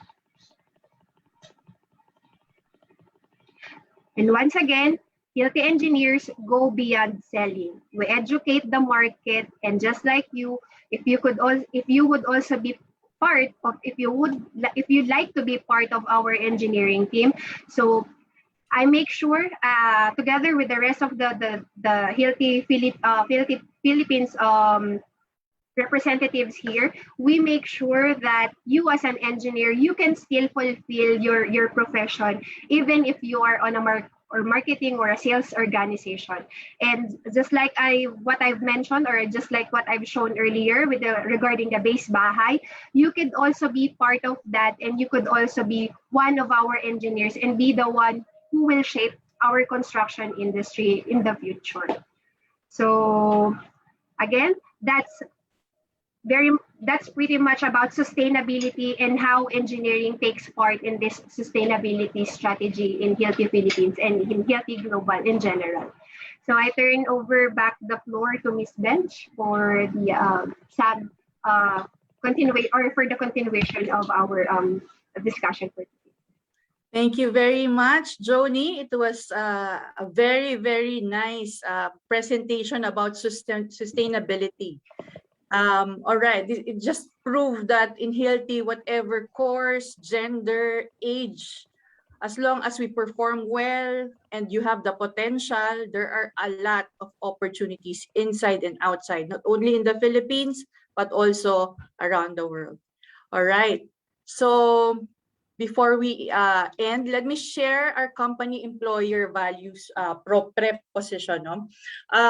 Hilti is where innovation is improving productivity, safety, and sustainability in the global construction company or construction industry. Where strong customer relationships are creating solutions that build a better future, where there is pride and a sense of belonging across our 120 locations, carrying right into our lives, lives and homes, where people are exploring possibilities, leveraging their potential, owning their personal development, and of course, growing lasting careers. Hilti is where your best belongs. Okay, let me share with you our final video, and I hope you will listen and reflect on this video. With 80 years behind us, we are proud of where we are today.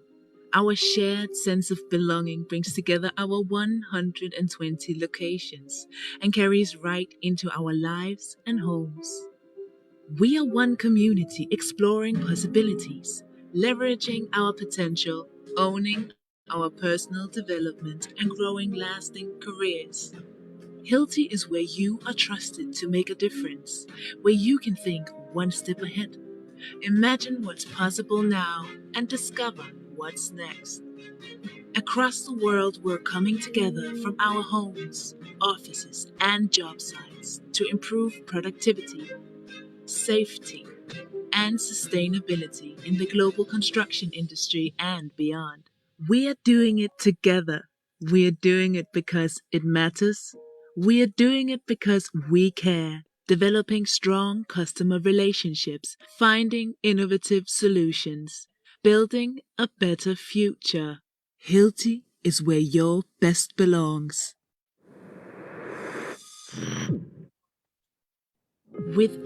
All right. So to find out more about Hilti, I will share this link to the chat box later on. And I hope you enjoyed the session today. And thank you very much, everyone, for listening. I think we still have question and answer. Yes. Yes, thank you. All right. So thank you very much. Thank you very much, Ms. Bench, Engineer Joni, and the rest of the team of Hilti Philippines INC.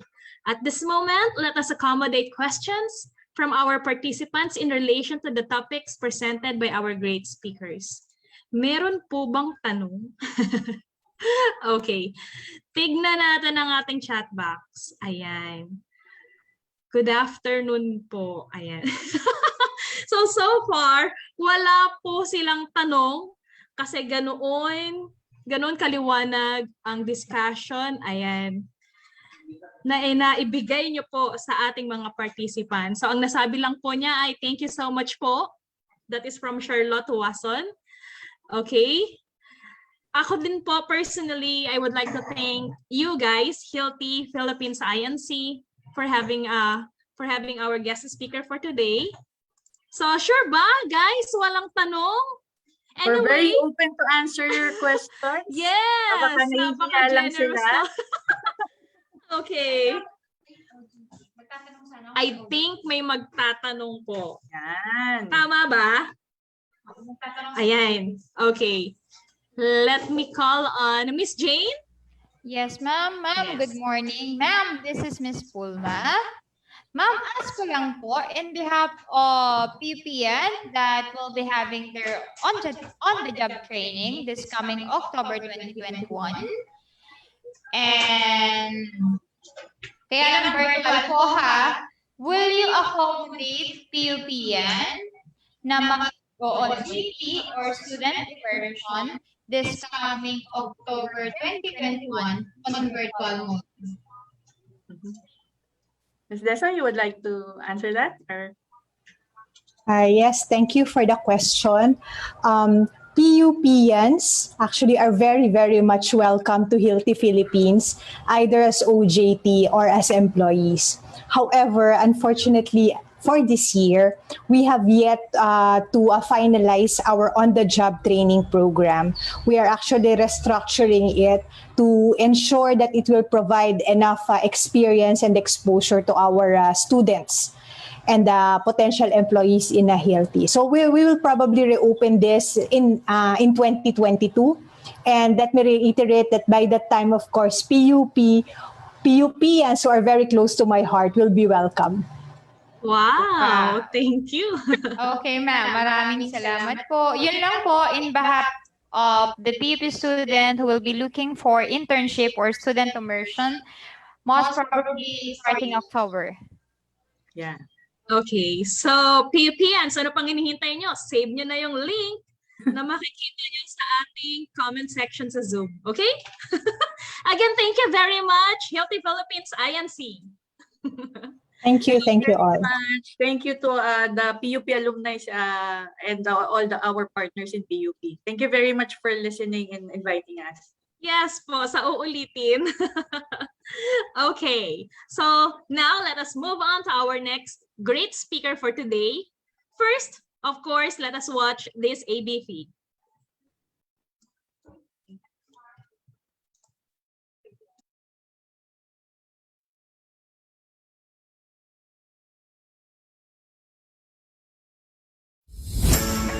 There are 3 easy steps in creating your resume link. Let me show you how. Step 1. Register. Go to www.jobs180.com using any browser and click Register Now. Fill out all the information needed. In choosing your resume link, use your full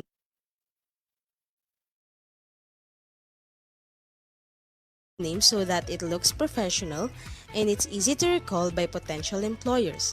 For example, Antonio Juan de la Cruz .jobs180.com. Step 2. Create and design. When creating your resume, make sure to complete your personal information and upload your profile picture. One of the highlights of the resume link is the portfolio section. In the portfolio section, you can show off your skills by uploading samples of your work like documents, pictures, videos, and your social media links. Your resume link also features different themes and you can upload a cover photo. This is a combination of a cover letter and a social network cover photo. Here is an example. You can also download a copy of your resume link and print it.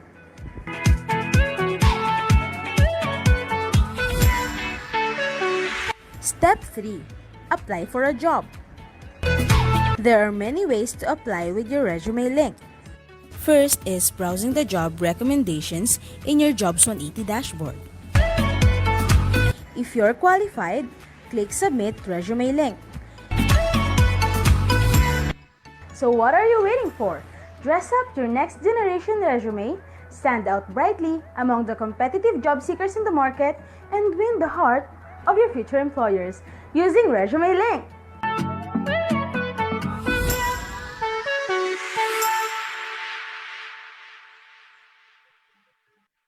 The second topic to be presented to us is about e-resume writing and informational interviewing to be given to us by the representative from jobs180.com. Jobs180.com is an IT company focused on providing innovative solutions that enable schools to equip its job-ready graduates meet the complex demands of the current generation's employers based on the changing needs of the job-seeking millennials. Without further ado, let us give warm welcome to Mr. Kim Chua. Hi, good afternoon. Good Ms. afternoon Mabel. po. Hi. Thank you for the introduction. So, magandang hapon sa mga taga-PUP. Tama po, narinig nyo, yung pangalan ko talaga ay Kim Chua. Don't forget yung wa kasi baka Kim Chu lang maalala nyo. And for this afternoon, alam ko maulan yung afternoon, so I hope hindi siya sobrang lakas to the point na mawalan tayo ng internet. Kasi alam nyo, minsan pag makulimlim, humihina na yung internet eh. Pag pag lumakas pa yung ulan, wala na, putol na. Diba? So I hope steady lang hanggang sa matapos natin itong sharing natin ngayong afternoon. Okay? Bawal po ba lumabas? Joke lang. Sabi nung isa nag-comment, hindi naman bawal lumabas. Bawal lumabasa kasi baka dumami tayo pag nabasa tayo. Okay. Anyway, so let me share my screen. Let me share my screen para makita ninyo yung aking ipapakita. Syempre, kailangan kong gawin yan. And in doing so, kukwentuhan ko lang kayo. Ano ba yung mga pag-uusapan natin this afternoon? So in this afternoon, I am going to share with you a few topics. If time will allow me, I'll try to speak a little fast. No? Kasi alam ko may time lang tayong hahabulin. So I'll try to share to you a few things. Yung una, i-share ko sa inyo yung tinatawag nating resume link. This is the most secured platform right now that we can use when it comes to online application. Now, kung meron tayong time later, I'll try to share to you yung kalokohan ng mga aplikante. At hindi lang yan, pati na rin kalokohan ng mga HR na may encounter nyo pagdating sa interview. So that is about virtual interview. So yung mga tips natin, very practical tips lang. Okay? So with that, hindi ko na papatagalin. Let me now do my full screen. And sandali lang, hindi gumagana yung full screen ko. Okay? Okay, so I hope everyone can see my screen now. Pwede nyo gamitin yung emoticons natin dyan, mga emojis kung meron. Yes, thank you, Ms. Mabel. I see your thumbs up. So ready na, start ko na to. So ano bang pag-uusapan natin? Una is we're going to talk about the resume link. This is the most secured resume for online application. Now, ano ba itong tool na ito? Right now, maraming online tools. No? Pag kayo nagutom, ang daming online apps. Diba? Pag kayo ay gusto bumili, bumili-bili, mag-shopping, no? magwalwal ng pera, marami tayong pwedeng gamitin ng mga apps. Now, when it comes to job seeking or maghanap ng trabaho, marami rin tayong mga online platform that you can choose from. Now, ang sa akin lang is, I am not saying na huwag kayong mag-explore. Ang gusto ko lang sabihin is, you need to have a checklist para alam mo kung yung tool na ginagamit mo is the right tool. Because hanggat maaari, you don't want to be using a lot of online platform na mahirapan ka rin to keep track which one of those yung information na gagamitin mo or platform na gagamitin mo. So, these are my checklists if you're using the right tool. Now, allow me to go through the checklist. So kayo na lang sumagot. No? You don't have to answer me here. Sarili nyo lang, sagutin niyo kung sa tingin nyo ba itong mga checklist na to ay checklist nyo rin. Okay? So una sa lahat, do you want to stand out? I think ang sagot nyo ay yes. Sa dami-dami na nag-a-apply ngayon ng mga aplikante, hindi lang fresh graduates. Kayong mga gagraduate pa lang, senior years, or maybe some of you are listening right now na may trabaho na in between jobs kasi nawalan ng trabaho, you'll be looking for opportunity. So definitely you want to stand out. This tool can help you to stand out. Okay? Another thing in my checklist is that you only keep one file. Because I think kayo mismo marami kayong files. May academic records, may mga academic files kayo. Meron kayong government IDs, meron kayong mga transcript, meron kayong mga iba pa, medical clearances, diba? Dami mga files eh. So itong mga files na to hangga't maaari, you only put them in one file. And this would help you to do that, itong tool na ito. Para hindi na sabog-sabog, di ba? Hindi nang daming paghahanapin pa. So ito lahat nandiyan na. Okay? Another thing in my checklist is that you want the process to be more efficient. Ibig ko sabihin, ayaw mo nang patagalin pa. Pag kayo nag-submit na information sa mga companies, hanggat maaari, gusto mo ma-process na kaagad. Ako rin ganun din. Ako yung HR, ayoko rin patagalin. If I'm the HR, I want the process to be shorter. Pag sinabit mo, magkaalaman na tayo kung pasado or hindi. Para at least you can also decide to move forward or to stay. O, diba? Depende yan. No? Makasagot na kaagad. Diba? Yan. And this tool helps you to be more efficient. Another in my checklist is that wala itong bayad. Mukha lang po ako salesman. Okay, marami nagsasabi mukha daw akong salesman pero wala akong binibenta. Libre po itong tool na ito. So I will not be selling you anything except lang the idea of using this platform. Okay? The most important in my checklist, last na lang in my checklist, is that the information should be secured. I think sa panahon ngayon lahat kayo nag-agree na yung tool na gagamitin nyo dapat secured. And this tool is definitely the most secured tool, the most secured platform in terms of keeping your information. So ano ba itong tool na ito? This tool is called the resume link. Yan. What is the resume link? It is a personalized URL. It is basically a link that anyone can open online anytime. So let me use an example. No? If your name is John Santos, then yung link mo, resume link mo could be johnsantos.jobs180.com. Ganun lang kasimple. Now let me do a little shout out. Sige, dito tayo sa audience para tingnan natin kung nagigising pa sila. Nakalagay dito Frank Magracia. O yan, sample lang nga Sir Frank, shout out to you. Kung ikaw si Sir Frank Magracia, ang resume link mo pwede maging frankmagracia.jobs180.com. Ganun lang kasimple. Yan ang resume link mo. So you're now thinking, how can I make one? Okay? How do you make one? You start with the first step. The first step is for you to register. This is absolutely for free. Wala itong bayad. Libre po ito. And how do you create your resume link? How do you register? You go to this link, schools.jobs180.com/PUP. Huwag niyo na ako tanongin bakit PUP. Kasi yan ang alma mater nyo, di ba? So gumawa tayo ng career portal, exclusive lang para sa school ninyo, and that is the link, schools.jobs180.com/PUP. Okay? Now, on this page, what you can do is you can go to the right side portion, upper right side portion, you can click on register. Okay, at doon kayo mag-fill out ng information. Now, if ever lang hindi mo to naalala, hindi mo na memorize tong link, hindi mo na picture, hindi mo na screenshot, pwede kayong pumunta sa website ng jobs180.com. That's www.jobs180.com, and this is where you now register. Hanapin mo lang yung school niyo, piliin mo yung school niyo, Polytechnic University of the Philippines, and specifically to your campus, which is the main campus, Santa Mesa. Okay? Yan. Now, after doing so, what you need to do is you have to start by creating your resume link. So ano yung basehan mo ng resume link mo? You start with your unique name. So ano ba ang unique name natin? Ang unique name natin, pangalan natin. Halimbawa, ikaw si, shoutout ako ulit, ikaw si Lemuel Baruela. Halimbawa lang, Sir Lemuel.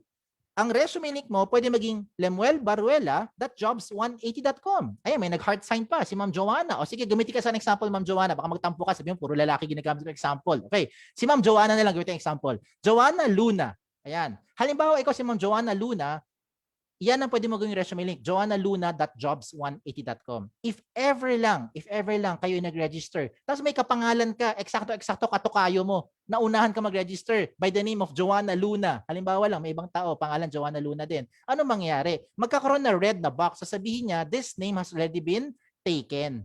O okay, malungkot pag taken na. Narinig mo lang taken, nalungkot ka na kaagad. Okay lang pag taken na. Ang gagawin mo, you have to be a little creative. Paano mo gagawin? Pwede mo baliktarin. Pwede mo gawing Luna Joanna, o kaya J Luna, o kaya Luna J, o kaya Joanna L. Depende sa link na gusto mo gawin. Basta importante, wala kang kapareho kahit kayo may kapangalan. Okay? Paalala ko lang ha, Huwag kayong problema kung meron kayong kapangalan. Ang kailangan lang maging creative. Now, paalala ko lang mga PUPians, huwag kayong OA. Pag gumawa kayo ng resume link, huwag tipong na ganyan, nakalagay, Barbidal, Cutie Pie, Lover Boy. Okay, o kaya yung tipong boss pogi. It doesn't sound professional. Imagine mo nag-apply ka sa company. Ang sasabihin sa'yo, halimbawa lang, you're applying to Hilti. I'm using Hilti as an example. Shout out to the people in Hilti. Hi, hello. Halimbawa lang, may nag-apply sa inyong mga taga-PUPian. Sasabihin nila, can I apply to Hilti? Of course, they'll say yes. And when they ask for your resume or your resume link, wag mo sasabihin, ma'am, ang resume link ko po ay eljablo.jobs180.com, di ba? Kasi pag yan ang ginamit mo, baka matakot yung mga taga-HR ng Hilti sa inyo. So, I don't recommend you do it like that. Ang recommend ko, just stick to your name. Whatever your name is, it will sound professional. Okay? Now, moving forward, as you register, you have to use a valid email. Ano yung mga email na valid? Yung mga email na nabubuksan ninyo. Sample ng mga email ay Gmail, Yahoo, Rocketmail, MSN, kung ano mang email nyo, basta nabubuksan. Huwag kang gagamit ng email, kagaya ng, shoutout tayo ulit Russell. Ayan, russell@facebook.com na email. Huwag kang gagamit ng email na nakalagay Pauline@facebook.com na email. Because if you use yung ganung klaseng email, yung @facebook.com na email, you will no longer be able to receive notifications being sent to you by the companies as well as jobs180.com. Kailangan yung email na gagamitin nyo, nabubuksan nyo. Okay, so never ever use yung @facebook.com na email. Okay, otherwise, hindi mo na ma-receive yung mga notification na pinapadala ng mga companies. Now, why do you have to use an email that you can open? You have to verify your account. When you verify, yan ang ebidensya ikaw nag-register. So you have to be able to open. Okay? Pag hindi ka nag-verify, hindi ka maka-receive ng mga notification from the company. So you have to do this para matapos ka sa first step. Okay? Ulitin ko lang, ano yung first step? Oh, nakalimutan nyo na. First step is to register. This is absolutely for free. Let's go to the second step. The second step is for you to complete the information. Now, when you do this, ito yung pinaka-logical sa lahat. Kailangan kompleto detalye nyo. Kasi wala naman siguro magsasubmit sa inyo mga resume sa mga kumpanya tapos kulang-kulang detalye or bungi-bungi information. Diba? Syempre, hindi nyo papahiin ng school ninyo. So, dapat buhatin ang bandera ng PUP, kompletong detalye pag nag-apply sa mga kumpanya. So, this is what you do as part of the second step, complete the information. And how do you complete the information? You go back again to this link, schools.jobs180.com/PUP. Okay, this time hindi mo kailangan mag-register ulit kasi meron ka na account. Ang gagawin mo mag-login. Okay, click mo yung right side portion, upper right side, login. Okay, now kung sakali lang nakalimutan mo tong link kasi nga masyadong mahaba, hindi mo na ma-memorize, hindi mo na screenshot, hindi mo na isulat, pwede kang pumunta sa jobs180.com and this is where you now log in. Okay, either way, papasok ka sa account ninyo by putting your email or your resume link and your password. Na kayo lang may alam. Okay? Now, once you do this, what will happen? You have to start by putting your information. Now, ang good news ko sa mga nakagawa na ng resume sa inyo, halimbawa, meron kayong resume na nagawa sa Word file, PDF file, or whatever file you have, yung mga doc file nyo, what you need to do na lang is transfer all this information here sa loob ng resume link. Lipat mo na lang para maging secured yung data ninyo. Oh, 'di ba? Simple. Now, some of you are thinking pa rin, "Sir, bakit ba siya magiging secured?" Later, I'll tell you as we go along, bakit mas secured yung info nyo kapag nasa loob ng resume link. Okay? So let me continue lang muna. Hindi ko na 'to iisa-isahin. Ayoko kayo i-bore. Okay, baka tulugan nyo ako pag isa-isahin ko pa 'to lahat. Alam niyo naman obviously ano ilalagay dito. Pag nakalagay name, pangalan nyo. Pag nakalagay address, malamang address nyo. 'Di ba? So alam mo na 'yan. Ang gusto ko lang i-highlight dito yung mga information na wag nyong kakalimutan. Yung mga important parts dito na kadalasan nagkakamali or nakakaligtaan ng mga aplikante. One of which is the contact details. You put all the possible means na pwede kang makontak ng isang HR. Kagaya ng alin? Ng cellphone number nyo, correct? Now, ito yung katotohanan. Kahit nilagay mo cellphone number nyo, madalas pag tinatawagan kayo ng mga HR, hindi nyo sinasagot. Pag nag-ring yung phone nyo, ring. Nakita mo, hala, sino kaya ito? Ano gagawin mo? Hindi mo sasagutin. Bakit? Kasi hindi mo kilala eh. Ano gagawin nyo? Antayin mo lang mapagod yung tumatawag or sometimes you will just wait for the text message. Hopefully, mag-text sa inyo yung HR. Paano kung yung HR tamad mag-text? Talagang call lang siya ng call at ayaw mo na sagutin. Di walang mangyayari dun sa possible opportunity na yon. That's why I always emphasize and remind the students or the applicants, please answer the call, especially if you don't know the person calling you because you never know, it might be the opportunity knocking at your door. So sagutin nyo muna. Okay? Yan ang importante. Now, if you put your mobile number here, I recommend ko, you also put, of course, your email. And oftentimes, you don't open your email more often than you open your social media account. So, ang recommend ko, lagay mo rin dito lahat ng social media account nyo, lahat ng pwedeng paraan na makontak ka kagad ng HR para pag tinawagan ka, hindi ka sumasagot, ang next option, email. You don't check your email, pero mas madalas mo binubuksan yung social media, makapag-PM ka agad ng mga HR. They can send you a private message telling you for the next steps of your application. Okay? So I know you can follow naman what I'm telling you. Okay? So that's my recommendation. Lahat ng pwedeng paraan na pwede ka makontak, ilagay nyo lang dito. Okay? Next, what do you need to do here? You have to choose the work options. Now, on your screen, you can see there different work options: willing to work night shift, willing to relocate, looking for OJT, and willing to work overseas. If some of you here would like to do any of those 4 items, just put yes or no lang. Parang switch lang yan eh. On-off switch lang yan. Yes, no. Depende sa profile na gusto ninyo. At ang gagawin ng system, i-try niya ko i-match sa mga possible companies na naghahanap ng kapareho ng profile nyo. Okay, so that is what's going to happen. Now, I'm not saying shortcut ito wala akong sinabing shortcut. Pag ginawa mo to, automatic may trabaho na kayo. I never said that. What I'm saying lang is it will make your life easier. Just set this up properly, and a lot of companies now will try to match yung profile ninyo according to the profile that they're looking for. And then you take it to the next step. Okay? Ayos, diba? Tuloy pa natin. Now, pagdating sa education, what do you put here? You put your school, whether after or before your stay in PUP. Wala naman to limit sa space. Kahit gaano kahaba, pwede nyo ilagay dyan. Pagdating sa seminars attended, ganun din. Kahit magkopyahan pa kayo ng seminars attended, walang problema. Basta lang, make sure alam nyo yung tungkol sa seminar na yun. Baka ma-interview kayo. Baka matanong yan during the interview. Okay? When it comes to certification, same thing. Walang limit sa space. If you have certification programs, you can also put it here. I believe yung mga engineering students may mga certification programs, so you can also put it here. Okay? Pagdating sa achievement, huwag nyo ilimit yung achievement nyo sa loob ng school.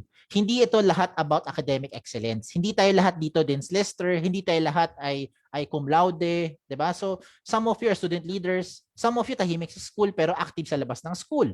Diba? May iba sa inyo, bibong-bibo sa mga social civic organization. Diba? Active kayo sa barangay mo, isa kang tanod, isa kang kagawad, halimbawa. Lagay mo dyan lahat. Lahat ng sa tingin mong achievement mo, lagay mo dito. Okay? Why? Because what you're doing is you're trying to market yourself more effectively to that company. And so, my recommendation is lahat ng sa tingin mong lamang mo over your classmates, over your batchmates, over other applicants, ilagay mo dito because you're marketing yourself more effectively. And that brings me now to this item. These 2 items. You have the skills and you have the languages.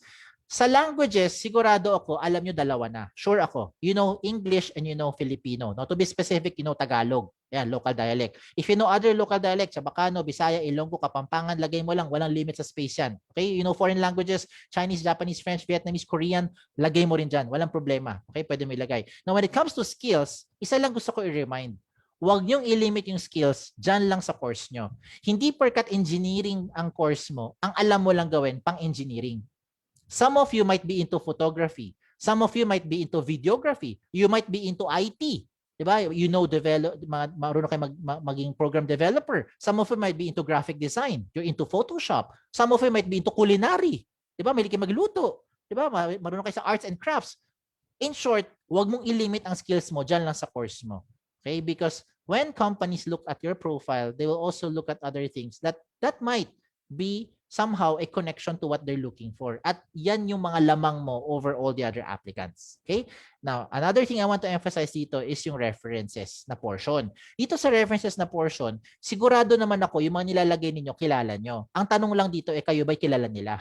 Sana oo, di ba? Kasi madalas pag tumatawag kami sa mga references nyo, hindi kayo maalala. Yung worst dyan, hindi talaga kayo kilala.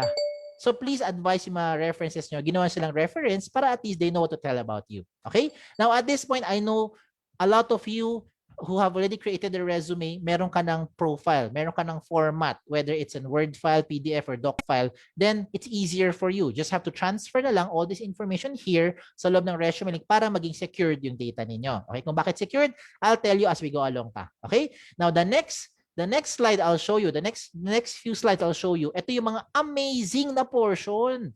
Ano yung mga amazing na portion? Let me start with the portfolio section. These are the sections that you don't find in your traditional resumes. Ano tong mga to? Simulan ko dito sa portfolio. Okay? Ano tong portfolio? Dito mo ilalagay yung mga ebidensya ng skills mo. Example, graduate ka na later on. Ano ebidensya nun? Ang ebidensya nun, meron kang transcript, meron kang diploma. O, diba? Yung basta yun, sumasagot siguro. TOGA. Diba? Hindi po ebidensya ang TOGA. Okay? Ang grad pick, hindi rin po ebidensya yan. Okay? So, you need to show proof yung mga academic records nyo na kayo ay graduate na. Another evidence, example is paano mo mapatunayan na marunong kang mag-drive or pwede ka mag-drive? Meron kang driver's license. Wala kang criminal record. Ano ebidensya nun? Police clearance or NBI clearance. Pwede ka pumunta sa ibang bansa. Ano ebidensya? Meron kang passport, meron kang visa. Ayan. So, those are the things that I'm telling you na pwede mo ilagay dito as proof to your claim sa mga skills mo. O, di ba? Now, at this point, alam ko yung mga iniisip ng iba sa inyo. Lalo na yung mga advanced mag-isip. You might be thinking now, how will I stand out? Kung lahat ng classmates ko, pare-pareho kami taga-PUP, pare-pareho kami mga classmates ko, same course, same school, same teachers, same curriculum. And how will I stand out kung gano'n ang scenario? Diba? Yan. Ang gagawin nyo next, ipapakita ko, this will make you stand out. Sigurado ko, this will make you stand out. Ito yung trending ngayon. Marami sa mga aplikante gumagawa tinatawag na selfie video. Yan. Tama na rin nyo, selfie video. What you need to do? Parang TikTok lang yan. Kunin ng mga smartphones, okay, imbis na sumayaw ka, you try to pretend that you are being interviewed by the HR. So you're an applicant, okay, get your smartphone, you record yourself, answer basic questions like, why should we hire you? Tell me something about yourself. What makes you think you're qualified for this company? And imagine na lang, di ba? Imagine na lang na ganun mangyari. Then you now record your selfie video. Hindi siya kailangan sobrang haba. Okay, I'll show an example. This, by the way, is an actual example. It's only 36 seconds. I-play ko lang para marinig nyo, para makarelate kayo. Watch this first. Good day. I'm Kathleen Anes Pangilinan, 19 years old from Pasig City, and currently taking BSIT with specialization in web and mobile application at FEU Institute of Technology. You should hire me so I can obtain an entry-level position in the field of information technology, where I can utilize my knowledge and skills in the field that I am in. I am passionate, hardworking, and most of all, optimistic. To know more about me, you can visit my resume link, kathleenanpangilinan.jobs180.com. Thank you. No, ayan, di ba? Simple lang. That video was only 36 seconds to be exact. Hindi kailangan sobrang haba. Kahit na 1 minute or less lang. Ang importante na pakita mo yung personality mo in front of a person, or at least in this case, in front of a camera. Di ba?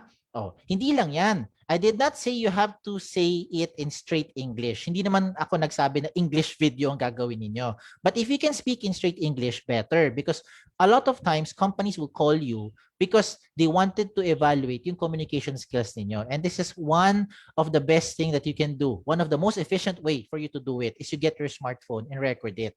For them to gauge kung pasado ba yung com skills or hindi. Hindi lang to pang mga soft skills. You can even show your hard skills. Para makarelate kayo, may nakita ko mga taga-engineering, how to use a soldering iron. Yan, pinakita nila. May nakita pa ako doon, taga-mechanical engineering, how to parang set up the brake system ng isang sasakyan. Pinakita nila through a video. Diba? Marami ako nakita mga video, how to use a welding machine. Yan, hindi ko alam, taga-rack yata yun, refrigeration and air conditioning. Ang dami ko mga nakita mga sample video na ang pinakita doon, hard skills.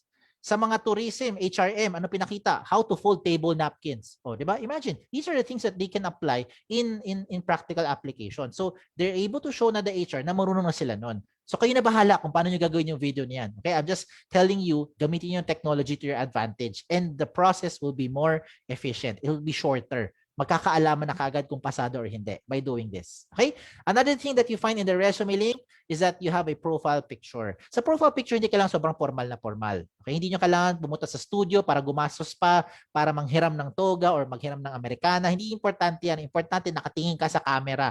Okay? Plain background is okay, is good to go. Wag na wag kayo magalagay ng mga profile picture kagaya ng mga sa right side ng screen ninyo.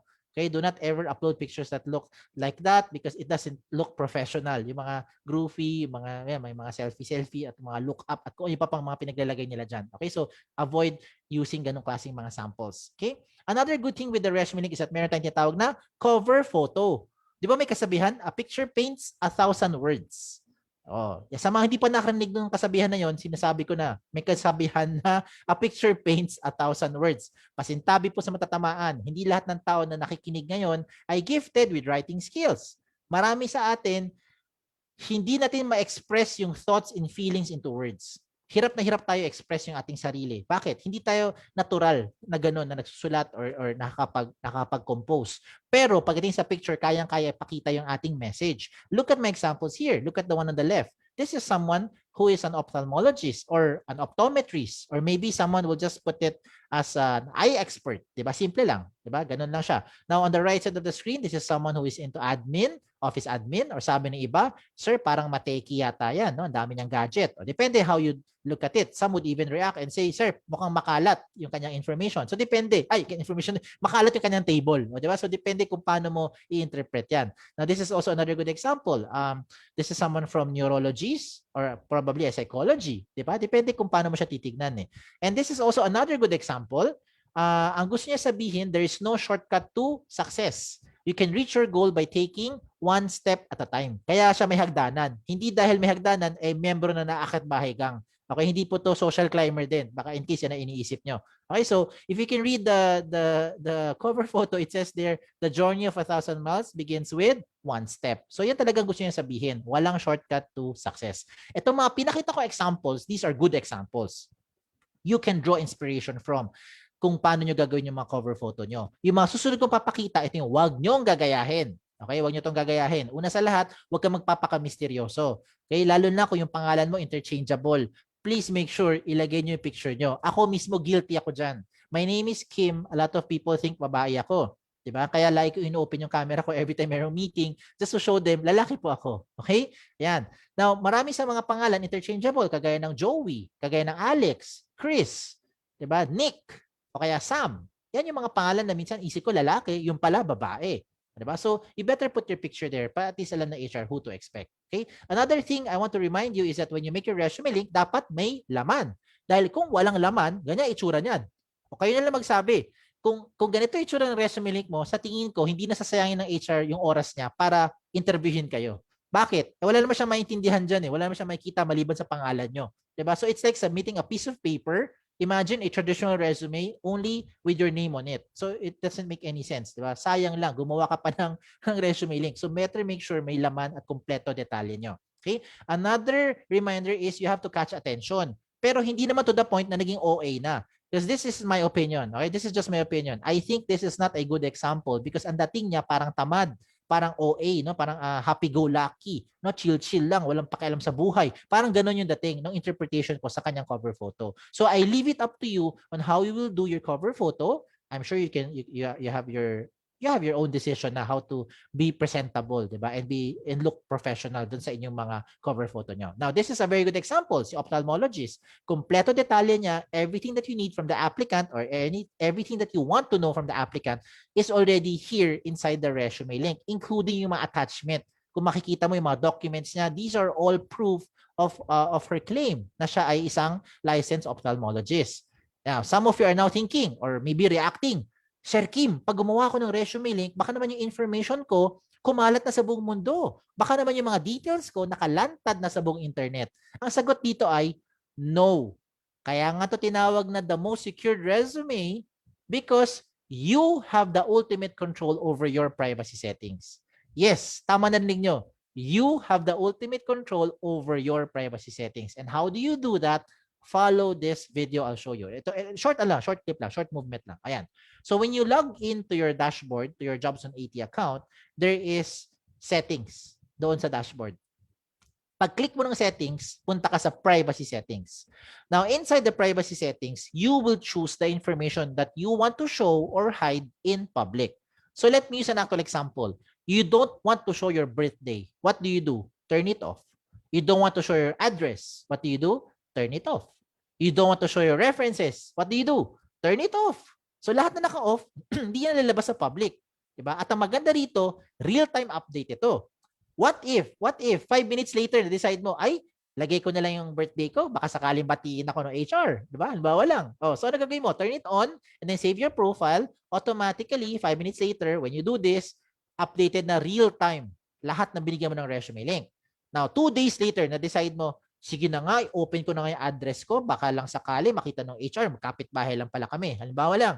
Okay, so you now turn on yung address and then you save the profile. What happens next? Real-time update yan. Lahat na binigyan mo ng resume link at one point in time, updated na sila real-time. Depende yan sa privacy settings mo. So you can now show or hide your information according to your own preference. Real-time. Okay? Ayos? Ayos. O, tuloy pa natin. Okay? Tuloy pa natin.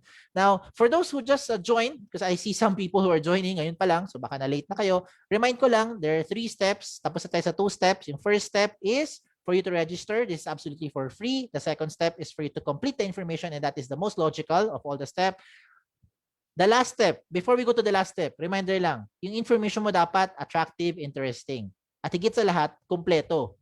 Okay? At updated ang details. Kasi pag hindi updated ang details nyo, lalo na yung contact numbers nyo, sayang naman. Diba? Hindi kayo makakontakt ng mga prospective HR or prospective employers na gusto nyong applyan. Okay? So, now we're done with the 2 steps. Let's go to the last step. The last step now is for you to submit your resume link. A lot of you are now thinking, sir, malapit na po ako maghanap ng OJT. Or maybe some of you are thinking, sir, I'm in between jobs. Paano ko ito gagamitin? Paano mag-apply ng trabaho? Malapit na po ako graduate. Gusto ko nang gamitin yung aking resume link para mag-apply. How will I use it? These are all your options. I will show you practical application. Lahat ito, practical application, makaka-relate kayo.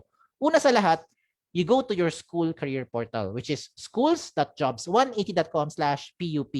This is the last time I'm showing this. So you either write this down, take a picture, screenshot, memorize it. Depende kung ano gusto nyo gawin. Okay, so this is the last time I'm flashing it in my presentation. Ulitin ko lang, schools.jobs180.com/PUP. Sa page na ito, pwede kang tumingin ng mga companies, ng mga industry partners ng school ninyo, or yung mga possible internship or fresh grad opportunities that you want to apply to. Okay? Kung sakali lang nabitin ka doon sa page na yan, pwede ka na pumunta sa jobs180.com, www.jobs180.com, and this is where you continue to search for companies. Okay? Now, speaking of search, meron dyan search bar. Okay? If you type the company that you're looking for, pag may lumabas, edi meron. Pag walang lumabas, edi wala. Diba? Ganun lang yan. Huwag natin pilitin. Kung talagang wala, wala talaga mangyayari. No? Wala. Okay? So kung meron, meron. Pag wala, wala. Now, another good thing pa, speaking of search, is that yung resume link mo, hindi siya searchable. So yung mga sample ko kanina, halimbawa ikaw si Marie, tinype mo dito Marie, or ikaw si Joanna, tinype mo sa search bar yung Joanna, nothing will come out. If I type Marie in Facebook, maybe I'll end up with a few thousand or maybe a few 100,000 Maries or a few 100,000 Joannas. If I go to jobs180.com and type in the search bar Joanna or Marie or France, nothing will happen because hindi po siya searchable. Okay? Oh, anong mangyari? You just have to type it lang sa browser. Google Chrome, Firefox, Android, Safari, whatever you're using, just type it sa browser, then you will see the information kung alam mo yung eksaktong link nung person. Okay? And that means the person has to give it to you personally. Okay? So going back to the website, so titingin ka ng mga companies, hanap ka dito, shopping, no? Anong kumpanya meron gustong applyan? Pag may nakita kang kumpanya na gusto mo applyan, okay? Kahit na hindi ka pa qualified, I recommend you give your resume link. Let me repeat what I've just said. Ulitin ko lang, okay? Kung may nakita kang kumpanya, nakita kang organization na gusto mong applyan, gusto mong pasukan, kahit na hindi ka pa qualified, I recommend you give your resume link to that company. Okay? Why? Let me use an actual example. Halimbawa lang, nakita mo yung company, nakalagay sa kanya, we're looking for someone with at least 3 years of experience. Obviously, wala ka pang 3 years of experience. Diba? Kasi ka-graduate ka pa lang or maybe you only had your OJT as your experience. So, wala ka pang 3 years of experience. So, hindi ka talaga papasa today. Pero bakit ko sinabi, bigay mo resume link mo today? Bigay mo siya today because moving forward, 3 years from now, by year 2024, okay, 2025, in case lang, some of you are still not graduating this year, maybe next year ka graduate, by year 2024, 2025, meron ka ng work experience na 3 years. Ano pwede mangyari? Lahat na in-update mo sa loob ng resume link mo, mag-update na rin lahat na binigyan mo ng resume link real time. And in doing so, you could be qualified na for that position later on. See? Yan yung kagandahan. Hindi mo na kailangan magpabalik-balik para magsabi, sir, ako po yung aplikante nyo 2 years ago. Ma'am, ako po yung OJT nyo 3 months ago or 3 years ago. And this time, I'm applying again for the following position. Hindi mo na kailangan magpabalik-balik. What you need to do na lang is update your information from your end. Real-time update na siya sa lahat. Di ba? Another option is for you to send an email to the HR. Ayan. So halimbawa lang. No, I'm not saying mali ang email. I'm just saying lang, if this is how you're doing it, okay? Example, we have HR people from Hilti. So let me shout out again. Shout out sa mga taga Hilti. Hi there, mga friends. If PUPians would like to email to you their resume, what will happen? Kadalasan, gagawa ka ng email. Sabihin mo, Dear HR Manager, I would like to apply for the following position and this is my resume. I-attach mo yung Word file mo, PDF file mo, or whatever file you have. Okay? When you do that, ang tawag dyan, traditional, pampabagal, makaluma. Hindi ko sinabing mali. Ang sabi ko lang, traditional, pampabagal, makaluma. Hindi mo na kailangan mag-attach ng anything sa email. You still write the HR of Hilti, the email. Same pa rin. Use the email platform. Dear HR Manager, I'd like to apply for the following position and this is my resume. Sample lang. Antonio Juan de la Cruz.jobsunity.com. Diba? I look forward to you soon. Thank you. Send. Tapos na. You just have to type your resume link doon sa email mo. When the HR from Hilti will open their email, for sure, meron silang internet connection. Kaya nga nila nabuksan yung email, di ba? May internet. So they just need to click the link lang, the resume link, and they get to see na yung profile ninyo on what information you want that HR to see yung information mo. O, di ba? Ayos. Hindi lang yan ang practical application here. Another practical application is, what if you have changes in your profile? Paano kung nagpalit ka ng phone number? Diba? Definitely sabihin mo yung HR, diba, na nagbago ka ng phone number unless hindi ka na makakontakt na, diba? So, kailangan mo talaga mag-update. So, paano mo sasabihin?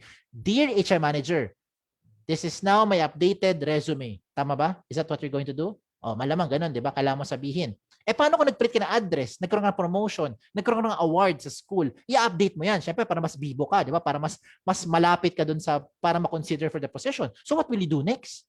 Email ka na naman. Dear HR Manager, this is now my updated, most recent resume. Is that what you intend to do? Pag ganun, wag mo na gawin. Sayang sa oras mo yan, saka oras ng HR. Ang hirap mag-keep track which of those information ang pinaka-updated. Kaya ang recommend ko, simple lang. You can write another email and saying, Dear HR Manager, I am sending you my updated profile and this is my resume link. Same resume link lang. Wala kang kailangang baguhin. Yung information lang sa loob ng resume link ang binabago ninyo. Whatever attachment you want to send to the HR, put it inside the resume link. You don't attach it. Kasi pampabagal, mabigat yung file na yan sa email. O, di ba? Ayos? O, tuloy pa natin. May mga aplikante gusto mag-print ng resume. So, ito yung good news ko sa inyo. You can now print your resume link. Yes, pwede mo siya i-print. Diba? Ang mangyayari dito, yung system, ito try niya i-compress everything into one page, whether one column or two column version. Pero either way, the system will try to compress everything into one page para maginhawa sa bulsa. You don't have to keep on spending a lot of printing costs, no? Printing money mo yan. Kasi bawat print out mo, I don't know, 5 pesos na ba ngayon or 10 pesos na kung full color yung isang short band or long band paper. Diba? Sayang lang pera. Diba? Ayan. Now, for those who wants to save and at the same time, gusto mo talaga ng printed resume, ang recommend ko, use the resume link card. How does it look like? It looks like this, the one I'm showing on the screen. So sa isang pirasong papel, long band or short band paper, you can design it according to your preference. You can use your creative juices, pwede mong kulayan kung paano mo lalagay, and then you can make multiple sets of cards. So sa isang pirasong long band or short band paper, you can make 10, 20 sets of cards. Then you just cut them and use that small piece of paper to apply. Yan ang yung pinaka-hard copy mo, hindi na yung long band na buong long band or buong short band paper. Look at the picture I'm showing you. Diba? Nung pumunta siya sa company, ma'am, can I apply to your company? Ano sabi ng HR? Do you have a resume? Ma'am, meron po. Ito po resume ko. Inabot lang niya maliit na papel. That's my resume, ma'am. Oh, ano yan? That's my resume link card.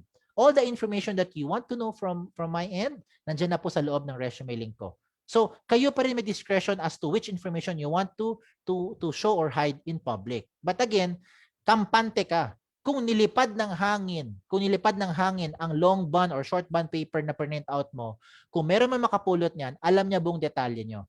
Kahit hindi mo kilala yung tao, nakapulot lang siya ng buong resume, one long band or short band paper, alam niya buong detalye mo. If you lose that small piece of paper, yung resume link card mo, you don't have to worry. Meron kang peace of mind. Why?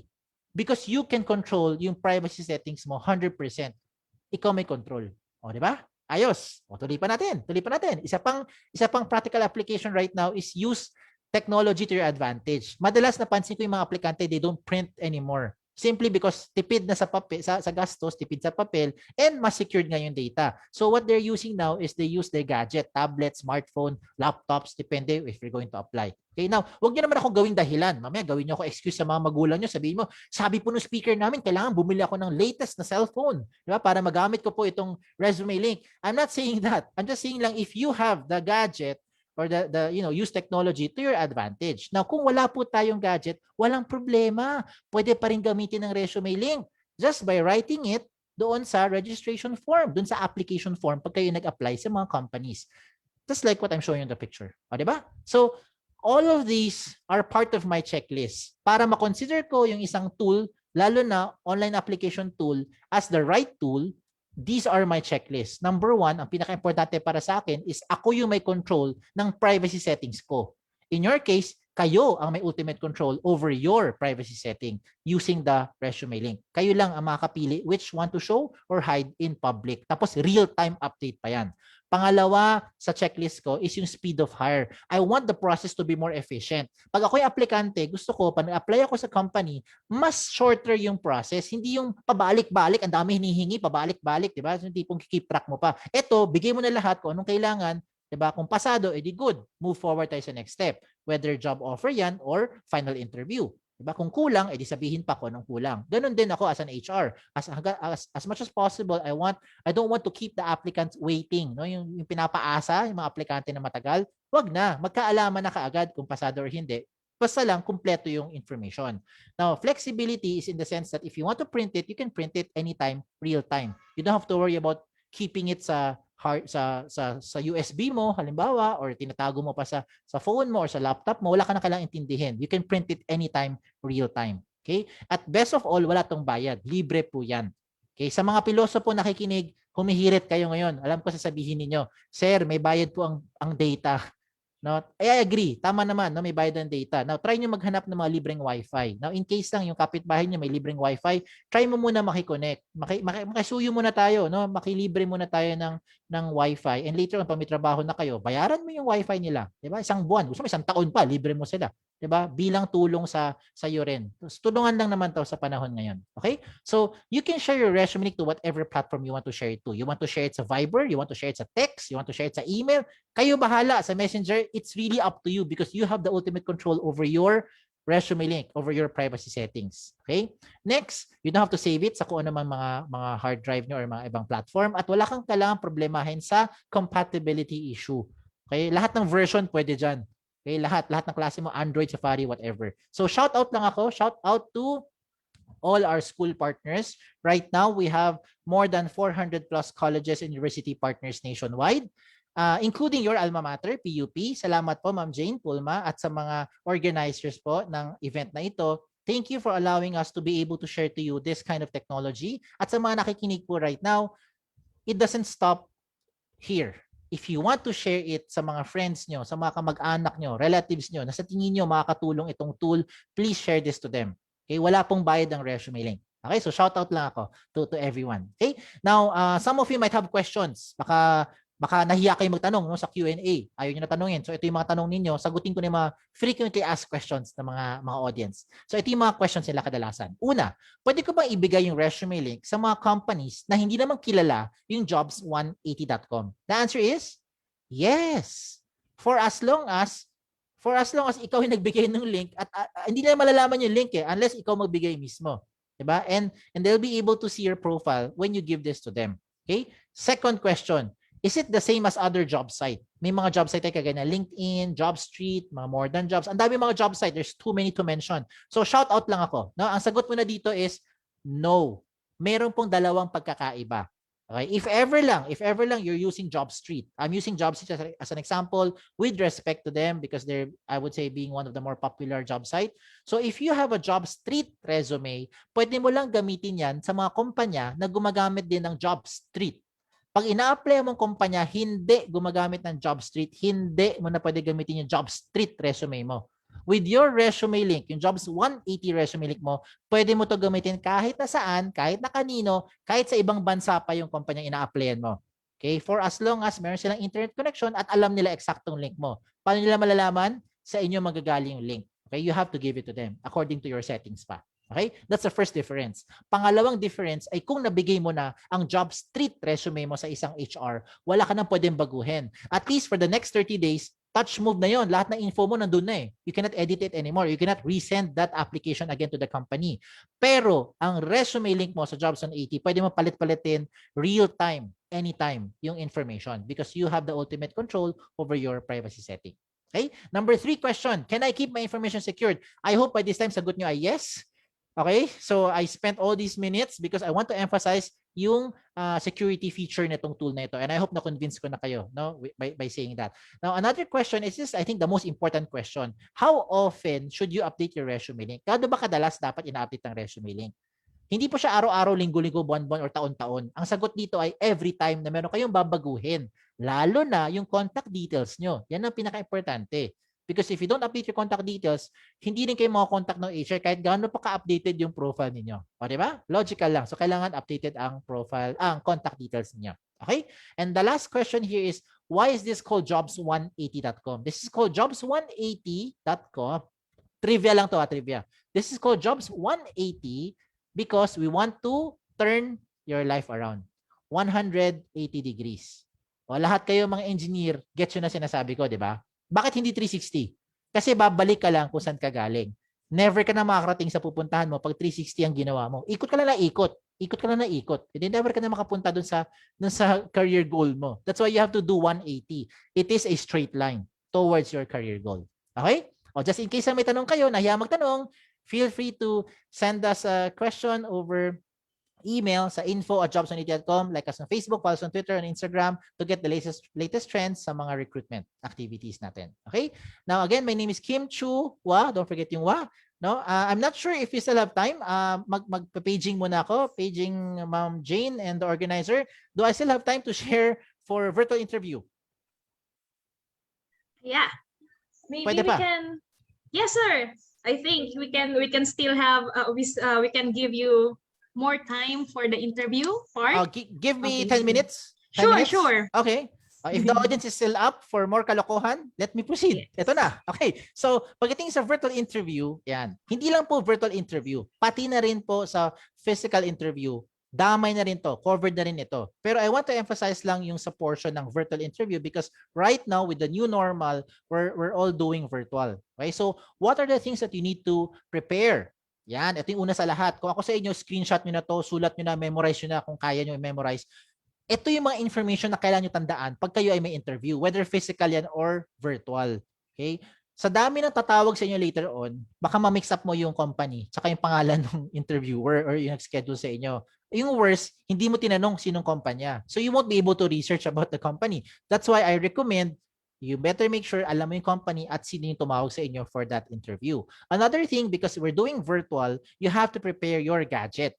Okay? Kasi maraming mga platform ginagamit ngayon. Mayroong Zoom, MS Teams, meron tayong Google Meet, meron tayong Webex, ang dami. May ba siguro old school, Skype, FaceTime, di ba? Ang dami pwedeng paraan. So lahat ng yan, you have to know which platform you'll be using or the HR will be using para you can also prepare on your end. Speaking of preparation, ang setting natin right now sa virtual, ito yung maganda eh. Isa-isahin natin. Okay, doon mo tayo sa gadget. Sa gadget ninyo, okay, importante may battery yan. Okay, yan ang wag niyong kakalimutan. Dapat may baterya, kargado, fully charged ang phone nyo. Baka mamaya doon kayo sa may job offer portion tapos bigla kayo naputulan. Okay, dahil nawalan ng battery. Yan, sayang na may opportunity, di ba? So, kailangan meron backup, may power tayo dyan. Okay? Another thing, very important, is the internet connection. Obvious naman, di ba? How can we do virtual interview kung walang internet connection? Unfortunately, nasa Pilipinas tayo, so sorry na lang, shout out sa lahat ng telco network, bulok ang internet sa Pilipinas. Okay? Lahat sila, damay-damay na to. Okay? Lahat. Bulok ang internet. So, swerte na lang ninyo kung yung internet niyo talagang matibay, no? Laging malakas ang signal. But some of us here, we have to step out kung saan may bintana, saan may bubong, kung saan wala nakaharang, doon lang talaga malakas ang signal. Diba? So, you have to find yung connection ninyo kung saan may pinakamalakas na connection. Another thing pagdating sa virtual is that importante, open nyo yung camera. Open yung camera, at least for the first few minutes, maybe 1 to 2 minutes lang. If your data cannot handle it, because alam mo na, titipid din tayo, di ba? Pag nagbukas tayo ng camera, malakas kumain ng data yan eh. So, magpaalam tayo sa HR. Sabi mo, sir, ma'am, would it be okay if I turn off my camera? Kasi, yun nga, nagtitipid din tayo sa data at saka at the same time, medyo fluctuating yung signal. Gets na HR yan, maintindihan nila yan. Pero importante, at least for the first few minutes, try to open your camera. Okay? Para at least alam nila who they're talking to. Na talagang ito ba yung kausap nila no, sa aplikante. Diba? Ganon. Okay, so you do that. Now, when you turn on your camera, one important reminder is that kailangan well lit. Kailangan maliwanag. Okay, yung kita kayo. Hindi yung naka-on yung camera mo, pero shadow naman ang dating nyo. Okay, kasi pag ganun din, huwag ka na mag-open ng camera. Sayang din, di ba? Nagbukas ka pa ng camera. So you have to open yung good lighting. Another thing to advise here is dapat walang ingay sa background hanggat maaari. Okay? Maliwanag nga yung camera nyo. Kitang-kita nga kayo. Malakas nga yung internet nyo. Ang ingay naman ng background. May tumitilawak na manok, may kumakalansing na pinggan, may kumatahol na aso, di ba? May kumakalabit sa inyo, nagpapabili ng toyo or pati sa tindahan, di ba? I'm just joking. But the point is, ayaw mo yung ganung maraming distraction sa area nyo. So what you need to do is you find the place kung saan man yung lugar nyo. I don't know ano itsura ng bahay ng kanya-kanyang nakikinig ngayon, pero kayo na po makakahanap niyan, yung pwesto na yan. Find a good place na wala pong istorbo. Now, kung wala kayong mapuntahang lugar, ako recommend ako wala na kayong mapuntahang area sa bahay nyo. Siguro naman yung banyo, yung toilet, pwede nyo gamitin, 'di ba? Make sure lang yung background nyo, tanggalin nyo yung mga distracting background dyan. Baka may nakahang na underwear or something na hindi ka aya-aya. Please remove them lang. Okay? And the HR won't mind. You can even use green screen or blue screen. Diba? Change the background. Pwede rin naman ganun. Okay? Kung gusto nyo lang. No? So again, have a lot of ways to do this. Basta importante, well lit yung area nyo at strong ang internet connection. Tahimik yung background. Yan yung tatlong yan. Lagi kong nire-remind. Okay? Now, when you have the platform ready na, whatever that platform is, please conduct a test run. Huwag yung last minute saka mo tinitest kung mag-work or hindi. Yung Zoom mo or yung Google Meet mo, okay? Or yung WebEx mo. You have to test it earlier. Okay? First impression counts, so do not be late. Obviously, when you're late, you lose the opportunity. And do not be on time. Pag sinabing do not be on time, huwag yung sakto lang sa oras. Yung tipong 2 o'clock interview mo, tapos 2 o'clock ka nag-login. Mamaya, madelay ng konti yan. Di ba? Nag-fluctuate yung internet, nag-brown out or something, lagot. Di ba? Nag-power shortage ka or alam mo na, nag-slow yung connection mo, naging 2:05 ka na bago nakakonect. Yari, you lose the opportunity. Di ba? Huwag naman sobrang aga. Mamaya, yung interview mo, 2 o'clock ng hapon. Alas 8 pa lang nakakonect ka na. Nag-aalmusal pa lang lahat ng tao, nakakonect ka na, excited ka na sa interview mo. Di ba? Huwag naman ganun. Sayang yung data. Okay? Ano pang share ko sa inyo? Ito na yung mga kalokohan ng mga aplikante. Pagdating sa pananamit, when it comes to the interview, ito yung advantage ng virtual. Pwede kang hindi mag-brush ng teeth mo. Huwag kang magsipilyo. Wala makakaamoy niyan. Okay? Pero pag hindi ka nagsuklay, kitang-kita yan sa camera. So whatever is being seen on the camera, kailangan it looks appropriate. Now, one of the things I want to remind you is huwag kayong KSP. Ano yung KSP? Kulang sa pansin. O, diba? Kulang sa pansin. So, kung meron sa inyo nag-OOTD, yung mga outings of the day, hanggang ngayon, nag-OOTD pa kayo, pwede mo naman gawin yan, pero wag naman to the point na maalala ka ng HR because of what you're wearing. Okay? You want them to remember you because of how you perform in the interview. So, do not wear yung mga distracting outfit. Okay? So, avoid yung ganong klaseng mga loud and flashy outfit. Okay? Ano recommend ko? You wear something that's, that would blend in the normal or physical face-to-face interview. Like you wear your blouse. Sa mga ladies muna tayo, sa mga ladies, you wear your blouse. If you have your blazer, you wear your blazer, you put it on. Diba? And then you dress appropriately. Diba? Yan yung maganda. Yan yung okay. No? Simple lang. Pero rock, sabi nga nila. Diba? At least hindi ka masyadong extreme spectrum na sobrang overdress at the same time super underdress. Now, speaking of dress, may iba sa inyo tinatanong ako, sir, pwede ba ako mag-dress sa interview? Of course, yes. But when you wear your dress, wag naman yung see-through na dress. Okay, just like what in my example on the screen, on the left side of your screen, naka-dress nga siya, see-through naman. Diba? Huwag kayong mag-wear ng ganito. Okay? Kasi kita yung mga underwear natin, kita yung brand nyo. Diba? Yung ganyan. So, hindi yan mukhang professional. If you want to wear your dress, avoid wearing yung mga plunging neckline, yung mga very low neckline. Diba? Minsan napapaisip yung HR, uy, ano kaya suot niyan? Diba? Or at least may kausap kayo, baka gumaganon pa sa camera, uma-angle pa, baka sakali may masilip na iba. Diba? Wala naman talaga masisilip na. Kasi yun lang naman nakita sa lens ng camera nyo. Diba? So, avoid wearing that. Now, another thing pa is, because virtual yung setting, may mga na-interview akong aplikante, saan sila nakapwesto?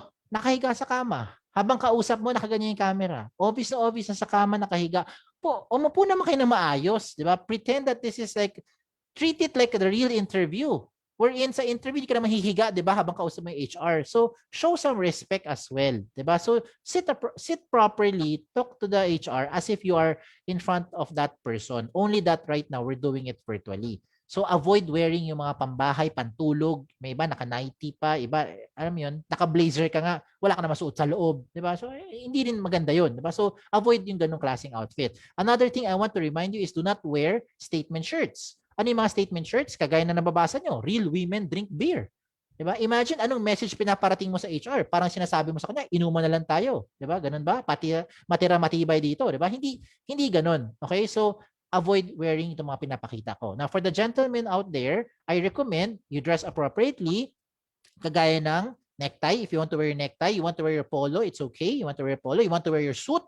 Gusto mo full outfit pa, may vest ka pa, may coat ka pa, no problem. Wag lang yung hindi ka na komportable. Baka mamaya naka full outfit ka nga, tumatagak-tak naman yung pawis mo, tipong ginagano mo yung bimpo mo, yung face towels, pinipiga-piga mo pa, di ba? Sa sobrang dami ng pawis. So, hindi din siya magiging komportable. So, you won't show confidence if you are overdressing naman to that point.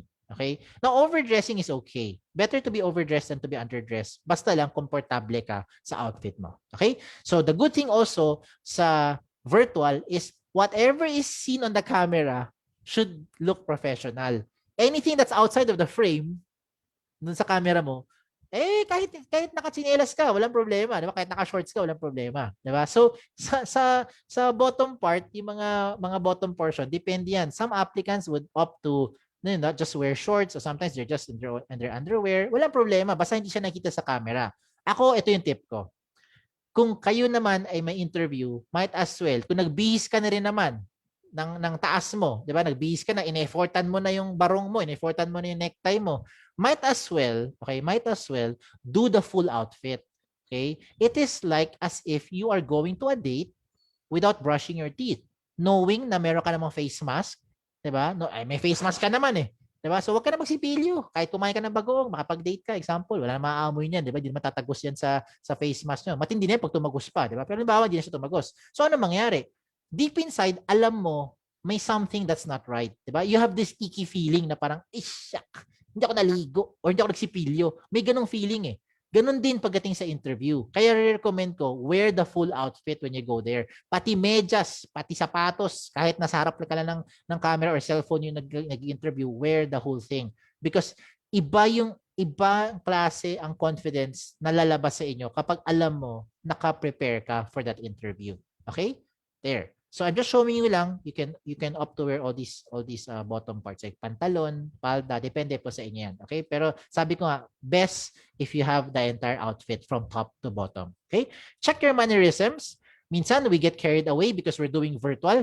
Feel tayo at home tayo sa interview kasi sa bahay ka. Lalo na kung sa CR ka siguro, no? At home ka sa CR mo. Halimbawa lang. So ano mangyayari?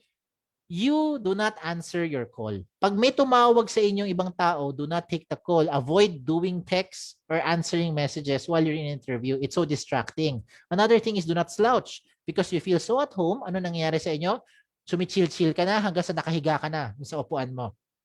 Diba? Do not do that. Fidgeting means kuyakoy. Diba? Kung kayo kumukuyakoy, mali kayo kumuyakoy, kahit hindi nakita sa camera yan, kasi nasa legs nyo lang, nasa paa nyo lang yan, minsan nag-rub off yan sa katawan. Like ako, example, I'm doing kuyakoy now. Imagine, parang nag-shake yung screen, di ba? Imagine the entire time I was talking to you, I'm doing this. Diba? Nakaka-distract yun. Okay? Fixing your hair and your bangs is also another reminder. Pag mahaba ang buhok, avoid yung pababa, yung parang pa-wipe, yung swipe ka ng swipe every few seconds, iwasan yan. Kung meron kang headband, kagaya nito, yung naka-headphone ka, gamitin mo siya as a hair headband. Kung kayo naman ay naka-earpods or naka-earphone, then make sure lang naka-clip yung hair nyo or naka-gel or something na naka-hold siya, na hindi siya nagbubuhag-buhag-hag. Okay, that's important to remind. Another thing is yung ballpen. May iba sa inyo masipag mag-take na notes. Habang may ka-interview, take note. Diba? Tapos habang nakikinig na sa interviewer, ano ginagawa? May mannerism.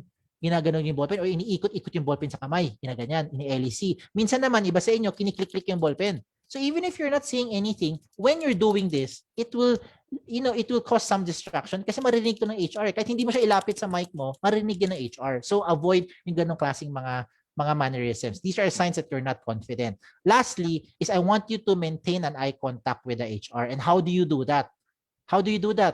Diba? Huwag mo tignan yung screen mo. Kasi pag sa screen ka nakatingin, ganito yung itsura niyan. Imagine, I'm looking at you all. I'm looking like this. Yan. Kung kausap ko kayo the entire time and I'm doing like this, I will not be able to establish yung connection. And so, ang tip ko dito, simple lang. Tignan mo yung lens ng camera nyo. Doon ka tumingin. And when you do that, it is as if you're looking at them. Diba? Yun nga lang, occasionally, tingin-tingin ka rin sa baba para alam mo rin ano nangyari doon sa kausap mo. Diba? Pero hindi naman yung the entire time doon ka lang nakatingin sa screen mo. Look at the lens of your camera so you can establish your eye contact. Okay? So, yan ang mga kalokohan ng mga aplikante. This time, I will share to you kalokohan naman ng mga HR. Okay? May mga companies po na fly-by-night kung tawagin. These are illegal companies, mga illegal recruiter, yung mga nanggagancho, taking advantage of applicants, especially mga fresh graduates. Huwag kayong magpapabiktima sa mga ganung klaseng kampanya. Pag may na-encounter kang ganung companies, isumbong nyo sa isumbong nyo sa DOLE, isumbong nyo sa POEA. Okay, yung mga illegal recruiter. Kung gusto nyo isumbong kay Tulfo, pwede rin. Okay, makakarating din sa mga tanggapan, no? Dapat na makarating na report or mga violation. Now, please be careful. Okay, huwag kayong magpapaloko sa mga kumpanya naniningil kahit na piso pa yan or whatever amount. Pag direct hiring, local and direct hiring, dapat wala pong binabayaran kahit na piso. Okay? So yan ang re-remind ko lang sa inyo. Now, the next slide I'm showing you, this is actually my last slide. So, ito yung mga kalokohan ng mga HR. They will ask you questions during the interview, and I am very confident one of these questions I'm showing you right now will be asked in the next interview that you'll encounter. One of these questions. So, para you can practice, write them down, take a picture, or you can take a screenshot right now. Take a screenshot. Okay? I'll give you about 15 seconds to take a screenshot and practice them at home.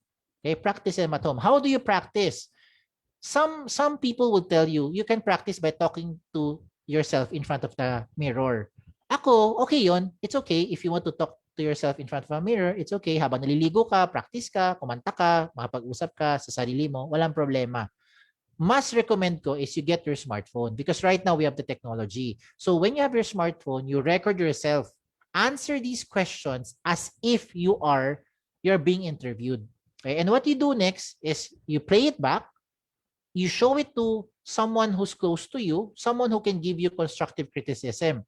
Yung kaibigan mo, yung totoong kaibigan, hindi yung makikisama lang para sabi, oy, galing mo pare, galing mo sumagot, okay, pasado ka na. Pero totoo lang, alam mo sa sarili mo, loko-loko yung pag-answer mo, di ba? So, wag ganun, no? Maging seryoso tayo for some time sa mga kaibigan natin. Or you can ask your relatives, sabi mo, mga tito, tita mo, or kuya, ate mo, sabi mo, pakinggan mo lang.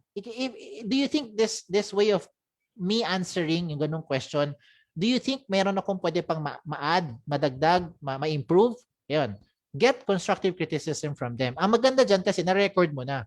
Diba? So, kung tingin mo okay na yon and you have something to add on, then you just keep on practicing. Again, walang mawawala if you keep on practicing. Kasi ikaw lang naman din yan. And all these questions I'm showing you, these are already giveaway ko na yan. Sigurado ako, one of these questions will definitely come out in your next interview. Sure ako. Lalo na yung unang tanong, tell me something about yourself. Siguradong gasgas na tanong na yan. At yan ang isa sa mga common question that HR will ask during the interview. Okay? So, 5 more seconds before I flip to the last slide. Take a screenshot na. Okay? Before I go. Okay? Ready? Okay, go. Kung sakali may tanong pa kayo, nahiya magtanong, feel free to email me here sa info@jobs180.com, like us on Facebook, follow us on Twitter for the latest trends in recruitment. Sa Instagram din. Okay? Again, my name is Kim Chu Wa. Don't forget yung Wa. Isang magandang hapon po sa inyo lahat. Thank you sa pagkinig. Thank you. Thank you very much, Sir Kim. I believe they have a lot on their plate after your lecture because marami na silang ilalagay at may edit sa kanilang e-resume. Okay. So at this moment, let us see if there are still questions from our participants since nasagot mo na agad, sir, ang mga possible questions na pwede ma-raise. So let's see. Wala. Thank you, Sir Kim. So, yun lang ang nasabi nila, sir. Wala so, tayo na masagot. Yes. Nasagot na, sir, lahat. Natanong mo na, nasagot mo na, sir. Ako natanong, ako nasagot eh. Oh, sige, yes. Okay. Thank you very much, Sir Kim. Thank you. Thank you po ulit. So, ulitin, Sir Kim. Salamat. Thank you God po. bless. Okay po. So, to proceed to the last topic for today's webinar, let us watch this ABP.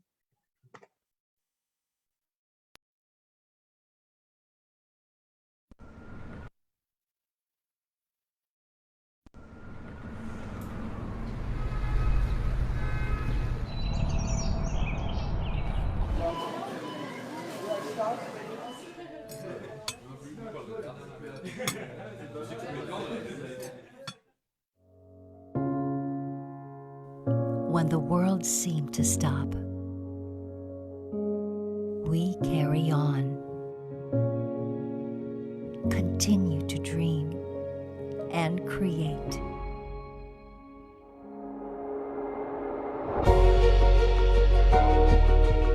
We don't just work with what we know. We innovate to adapt. So you can drive your career forward. We don't just make you feel welcome. We provide everyone an equal opportunity to succeed. We don't stop at just enough. We go extra to care and provide, so you can brave the world safely. Times aren't the same, but we've always been different. We are Concentrix. We dream different. We create different. We embrace different.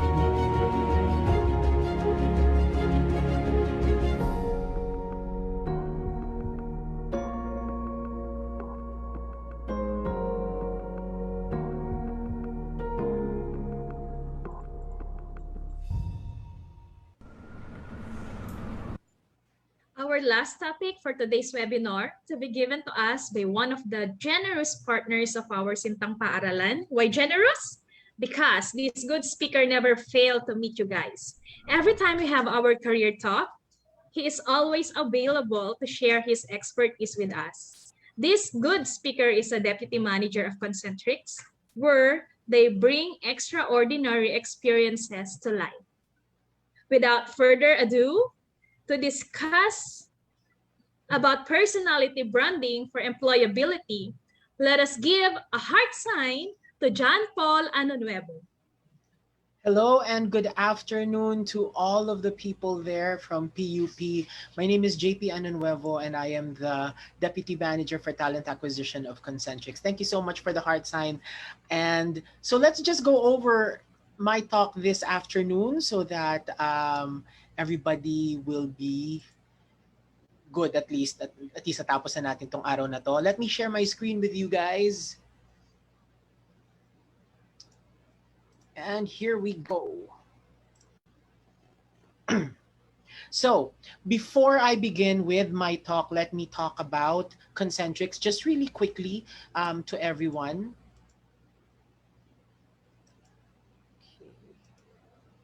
So Concentrix is a global business services company delivering extraordinary customer, employee, and user experiences for more than 450 of the world's best brands.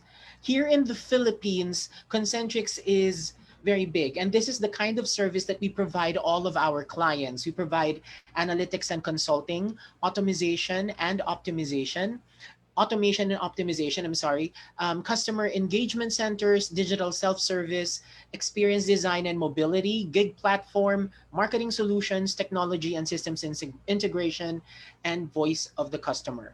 The Philippines is known as a hub for customer engagement centers. In fact, here in the Philippines, Concentrix is a very big company. We've been in operation for 19 years here in the Philippines, and we have a total of 90,000 employees in the Philippines, making us the biggest BPO company in the Philippines and one of the largest private employers in the country today. We have more than 127 clients, and these clients, majority of them, I won't be able to share the names of our clients because of our confidentiality agreement with them, but they are very well-known brands, and they could be brands that you're currently using. We have 46 centers scattered all over the country. We are present in 15 cities from Luzon to Visayas and to Mindanao. Now, we are also proud to have been awarded different achievements for 2020. By comparably, we won 4 awards for them. Best Company for Diversity, Design, Women, Culture, Leadership. For PEZA, Outstanding Employer and Exporter. For the Asia CEO Awards, we were the grand winner for Wellness Company of the Year. And in the recently concluded ICT Awards, we won a total of 5 awards. Now, my topic this afternoon is all about branding for employability. What do we actually mean by that? So we're going to start off with this kind of activity. I'd like you to tell me the name of the brand. So we can use the chat box of the Zoom function for this one. So you will see certain, let me just start off with the fact that certain brands or brand names are very popular among people. We won't be surprised if you know these brands. So let's test your knowledge. In the succeeding slides, try to identify the brand just by seeing the logo, tagline, or the description of the brand. Okay, so you can type it here in the chat box for us to know. Okay, for example, let's start with this one. In the Philippines, this brand is the most famous brand when it comes to the principle of photocopying. Can somebody tell me what brand it is? You can type it in the chat box if you know that brand. So pag sinabing pag-photocopy, ang unang brand na pumapasok sa isip ng Pinoy ay, or ang unang term, wow, copy trade. Okay, meron pa bang iba? Xerox. Okay, John Vic Danke, that's correct. Normally, dito sa Pilipinas, pag sinabing you need to photocopy a document, sinasabi, sir, kailangan nyo pong pa-Xerox yan. Kahit na pag nagpunta ka sa pagpapa-photocopy yan, ang brand ng ginagamit nilang machine Fujitsu. Xerox pa rin ang tawag. Okay? Next, here's another one. Can you tell me this brand just by looking at the logo? Okay, correct? Everyone's correct there? It's Nike. Alam na natin yan. When we see the swish sign, we know it's Nike. In fact, yan ang isa sa pinaka malaking kumpanya na palaging pinepeke na mabibili mo sa Divisoria for 100 pesos and so on. Right? Nike. Next, how about this brand? What do you call the name of this brand? Just by looking at the logo. Ayan, daming nakasagot ng tama. Google. Yan ang madalas natin gamitin pag nagre-research tayo ngayon, which is very different from my time. I'm already in my 40s and during my time talagang mag-ahanap ka ng libro kung saan ka makakapunta. Naalala ko, nakatira ako sa Quezon City, umaabot ako hanggang sa library dyan sa Meloneta para lang mag-research. Kung meron ng Google nung panahon ko pa, okay na sana ang mundo. Okay?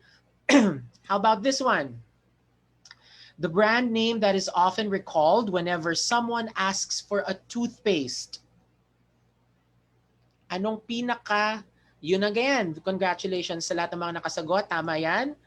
So Colgate, it's one of, in fact, lalo yung mga matatanda, yung mga age ko or mas matanda sa akin, kahit na ang kinukuha nila sa grocery close up o happy, palagi pa rin ang term nila doon ay Colgate, hindi toothpaste for some reason.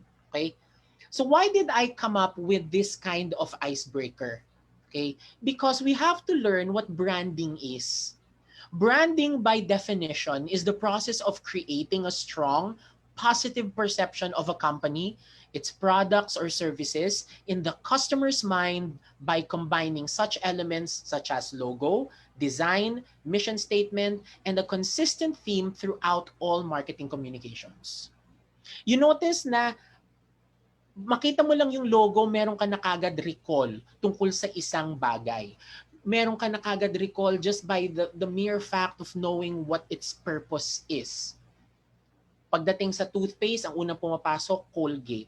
Kahit na alam mong madaming brands na nandyan, it means that that particular company has done a very good job in their branding measurements, in their communication with other people, kaya naaalala ng tao. At pag naaalala ng tao, mas malakas or mas mataas ang chances or probability para mabenta ang produkto. Parang ano lang yan, di ba? Pag may dumating kang bisita, nung pwede pang tumanggap ng bisita, pag dumating ng bisita, anong una mong iaalok na inumin? 'Di ba? Iba niyan, unang papasok, oy pumunta ka sa tindahan, bumili ka ng Coke. 'Di ba? Because that's the first thing that comes in their mind. And why not? Because Coca-Cola, for example, has a wider type of marketing and branding research and development than its competitors. Okay? O kaya ang ginawa ng Pepsi, kung kinontra nila ang Coke, ang ginawa kasi ang Coke kasi very global, very US ang dating. So anong ginawa ng Pepsi? O kumuha sila ng mga brand ambassadors such as BTS, kinuha nila ang ano yun yung Korean na mga girls naman. So ginamit din nila yon because that is their branding. So when you're talking about branding, you're talking about your overall perception about a company based on what you see, what you hear, word of mouth, advertising, and so on. So now the question is, anong kinalalaman ng branding sa inyo? Ultimately, all of you will be graduating. Ang dasal natin sa Diyos ay gumraduate kayo on time. Okay? And ultimately, your goal is to get into a company. Two things lang naman yan, di ba? It's either you come up or put up your own business or you apply for a job. Okay? Which is the most common course in your life after you graduate from college. Okay? And what I'm talking right now, the topic of my talk right now has, it doesn't necessarily mean na kailangan you have to be a graduate of a specific course for this one. Because branding is something that you can use as a life skill. Okay? So how can branding result to a person's employability? Branding has, first of all, let's try to define what personal branding is. Okay? When you say personal branding, this is your ability on how you can create a strong and positive perception of yourself. Meaning, it's a combination of your skills, your knowledge, your behaviors, and your overall image in your customer's mind. You might think, teka, customer, wala naman akong binibenta. Pag kayo po ay naghahanap ng trabaho, ang nilalako nyo po ay sarili nyo. Okay? Because your customers are now the companies you're trying to impress so that you will be able to get a job in their organization. Okay? Yan ang customer nyo. And in our daily lives, always remember that we always have customers. We have external and internal customers. Your teachers are your internal customers. Your professors are your internal customers because you have to satisfy their requirements in order for you to pass. In the same manner, you are their customers as well because you have to absorb education from them.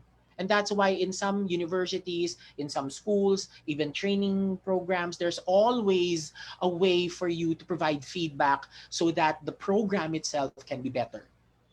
So our life really, if we're going to have a good slap of reality, our life is an overall cycle of marketing. Okay? Kaya nilalagay natin dito what personal branding is all about. You have to create an image to your customers. In this case, if you're applying for a job to that company, if you're going to put up a business to your prospect customers, you have to come up with your image so that it will stick in their minds so that you can achieve your personal goals, such as being employed, and in the course of your employment, how you can get promoted. Because here's the reality of it all, people. It's not just skills that is being looked at for a job, for getting employment, and definitely for promotion. Maraming nagsasabi yan. You know, one of the things that you will notice if, once you start working, ang tagal-tagal ko nang tatrabaho dito, hindi pa rin ako ma-promote. Ang galing ko naman. Hindi sukatan ang skills para ma-promote. Because there are other factors that can only be determined by your character trait. who you are. Magaling ka nga, hindi ka naman marunong mag-handle ng tao, nakikita lahat yan. Okay? So now we're talking about personal branding. How can you utilize being yourself in order for you to achieve that goal of getting employed, getting promoted, landing a good or putting up a business, making it flourish, and so on. In other words, how can you be successful by using your personal branding? So let's have an inspiration. Outside of the call center industry, by the way, I am very active in the pageantry scene. I used to be part of the Philippine media for pageants. In fact, I was the first ever Philippine correspondent of criticalbeauty.com. I even established my own. So I've been working in the pageant scene since 2004. So from media, I became a mentor, and I mentor people for Q&A, an interview. That's my specialty. I've done that, and also personal branding for some pageant candidates, kings and queens. I also became an organizer, part of the organizer of the biggest male national pageant and international pageant. So our personal branding inspiration, pagpasensyahan nyo na kung kinukuha ko na naman to sa aking other industry, which is the pageant industry, is Catriona Gray, Miss Universe 2018. Because I think she is the best example on how you can utilize and manipulate your own personal branding to your advantage, and in order for you to gain what your goal is. Okay, so let's come up with, I came up with tips on how you can use your personal branding or the aspect or principles of personal branding in order for you to become more employable. The first tip is very important. Know yourself. Kilala nyo ba sarili nyo? In fact, in our lives, we are always asked a question that would zero in on how you know yourself. The mere fact na tinatanong ka noon nung bata ka, ano gusto mo maging paglaki mo, is an introductory way on how we are supposed to be thinking about how we know ourselves. In the same manner, bago ka mag-college, anong kukunin mong kurso? Kasi dito na ngayon mapapasok yung how well do you know yourself and how does it relate to the course you plan to take? May mga tao na kumuha ng kurso in college because yun ang gusto ng mga magulang nila. I was one of them actually when I started. Okay, but at the end of it all, I switched course and I finished a different course because I knew what I am, I knew who I am, I knew what I want because I know myself. Okay, so that is the first tip. Before you take any action in personal branding, you should first know yourself. So what do we mean by that? You have to know your capabilities, your knowledge. Hanggang saan ba kayang iabot ng iyong pag-iisip, ng iyong knowledge? Because there are some jobs that might require something that's more specialized. There are some opportunities that would require further knowledge. Hanggang saan ba ang kaya mo? Para alam mo, one, dapat ba na bumitaw ka na? Or two, dapat ba mag-aral ka pa para makuha mo kung ano yung gusto mo? Okay? In the same time, when you're talking about knowledge, it's a matter of having a mindset. Are you open to a lot of things? Are you open into getting into various industries na hindi lang isang, one-track pony? Why am I saying that? Because of the pandemic, and let me just be realistic, because of the pandemic, about 4.9 million people lost their jobs. In fact, earlier before our session today, I was in a meeting with the Department of Tourism because they were trying to find ways how they can help the different tourism workers who were displaced because of the pandemic. Eh walang ganap eh, 'di ba? So, kung ikaw na lumaki ka, na tumanda ka, na ang knowledge mo lang ay tungkol sa turismo, nalugi ang buong industriya dahil sa pandemic, how can you survive? What else can you do? Okay, so this is now knowing yourself. Am I open to learning more new things? Okay. Second, skills. What can you do? I was listening earlier to Kim Chua, who is, by the way, somebody I've known for so many years. And for some reason, palagi kami magkasunod sa mga speaking engagement. Like this one, he was mentioning different skills. He was right when he said, don't just limit yourself to the skills that you know that is academically related. Because guess what? In the history of mankind, the most successful individuals were not even the ones with Latin honors. I'm just saying. Okay? That's just a trend. So it doesn't necessarily mean that if you're running for Latin honors, hindi ka magiging successful. You can be successful. You will be successful. But I'm saying it's knowing your skills too that matters more. Okay? What are the other skills that you know? What are the skills that you like to do? So this is where you try to think about in knowing yourself, what are you passionate in? Ano ba yung interest mo? Ano ba ang hobbies mo? Because that can basically equate to your skills. Personality is another thing. One of the topics that I normally discuss here in PUP, and I've done this in some batches of students that I pretty much did this kind of talk to. Paiba-iba ako, alam niya ni Miss Jane. O kung ngayon, naka-personal branding ako, sa susunod yan, dun ako sa personality assessment. Analyze and assess your personality. Alamin mo ang ugali mo. Because that is a very important aspect in getting a job and in getting promoted. Like what I said earlier, it's not really the skills that companies look for.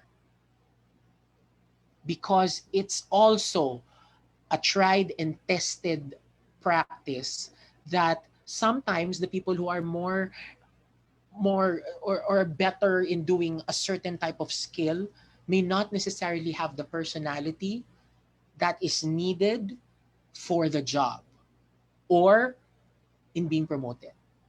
Okay? So we look at the personality too. Second, physical attributes. Personality is something that is internal. That is you. Ugali mo yan. And this is, where personal branding comes in. People, di ba, alam niyo yung term na nagpapakatotoo. Pero at the same time, may mga taong nagpapakatotoo na kahit na alam mo naman na wala silang ginagawang masama, nagpapakatotoo lang sila, ayaw mo na silang makita. May mga ganon.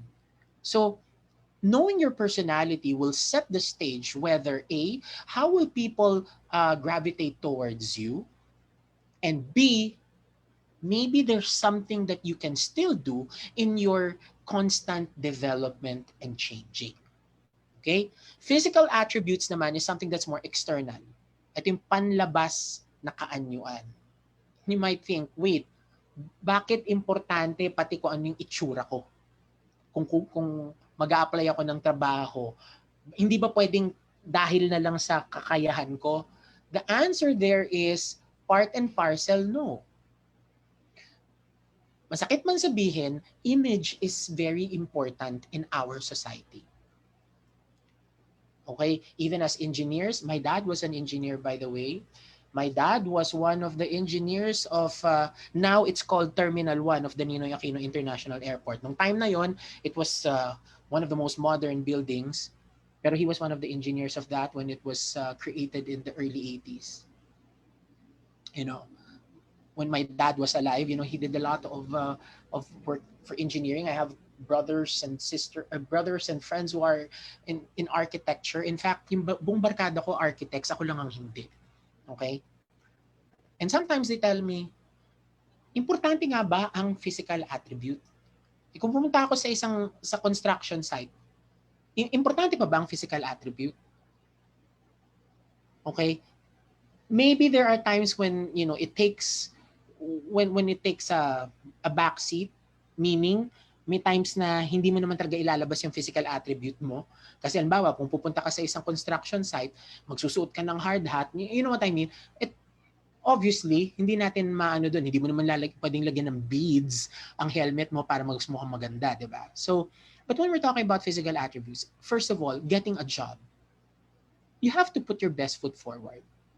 So you also have to know yourself. Ako ba tipong taong kailangang magpapayat ng very, very light? Okay?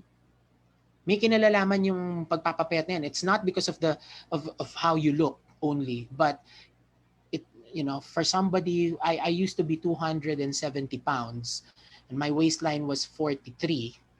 Now it's 34, 33, 34. Kaya ako nagpapayat kasi the bigger you are, mas pawisin ka. Pag mas pawisin ka, pag nasa labas ka, meron kang ka-meeting and so on, mas nakakahiyang tignan. Kasi jabar na jabar ka lang, di ba? So, even that, you have to know yourself in that sense. Having a good solid knowledge about yourself is it's tantamount to knowing a core or developing your own core, okay? And it will make your job application better for you. So this is where you get to identify your strengths and areas of opportunity, okay? So that you can reinforce where you're good at and you can redirect and work better on the things that you know you have to develop on, okay? And it also sets the pace in your own mindset, okay? Next tip. Know your purpose and develop your mindset. Let's go back to Catriona here. One of the things that she always mentioned is that for somebody who wants to join a beauty pageant, you have to know your purpose. Kasi ang beauty pageant naman, totoo yun eh. Hindi lang siya pagandahan. Kasi in some cases, minsan hindi yung pinakamagandang nananalo talaga eh. And in most cases, hindi yung pinakamatalino ang nananalo.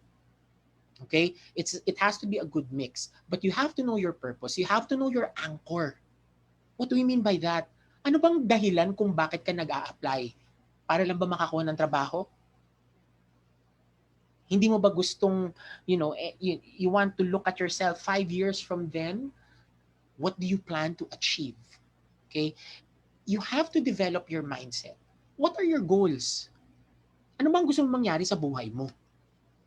Right now, I know that, you have your short-term goals, you have the long-term goals. Short-term goals, okay, you want to get a job. Fine. Everybody wants that. But if you get the job, what's your goal? And that's something that as early as now, you have to think and to set for yourselves. Because if you don't have a goal, then you won't have the drive to perform and to reach that goal. Okay? Make a timeline for yourself. O kailangan within 3 months, kailangan makakuha ko ng trabaho. O kaya within 5 years, kailangan ma-promote ako. But in setting your timeline, be realistic. Okay? And sometimes, you can change your timelines as well. Kasi lalo na pag natanggap ka na sa trabaho, dun mo palang matitimpla at paano ba ang galawan dito. Okay? But it would be nice to set your timeline. But do not feel pressured. Kung hindi mo ma-achieve ang timeline mo, it's okay. Halimbawa, sinabi mo sa sarili mo, 3 months, kailangan makakuha ka ng trabaho, pero matatapos na ang pangatlong buwan, hindi ka pa rin nakakakuha ng trabaho. It's okay. Yes, I know it can be disheartening, but you have to think about the reality that this life is a big competition. And you have to know how to roll with the punches and how to compete. But if you have a timeline, at least it will give you that drive para, okay, this is what I have to do. Sige, laban lang, laban. But as you fight, you have to reflect all the time. Ano ba sa tingin mo ang hindi mo nagawa? Or ano ba ang nagawa mo na maaring hindi yun na nagbigay sa'yo ng trabaho? Okay? Next, what are your passions and interests? In knowing your passions and interests is something that you can do in your personal branding. Remember earlier when Kim was mentioning about, are you active in your community and so on? That could be something that you can put, because if you have a passion and interest in helping people, that's something that you can also put in your resume because it can add color to your resume as well. that apart from being a person who is, dedicated to his job, you can also be a person who is passionate about helping people and so on and so forth. Lalo na ngayong panahon na to ng pandemya, naglabasan lahat ng mga passions and interests ng tao. Sino ba naman ang nag-aakala na bigla na lang ang paghahalaman magiging hobby ng mundo?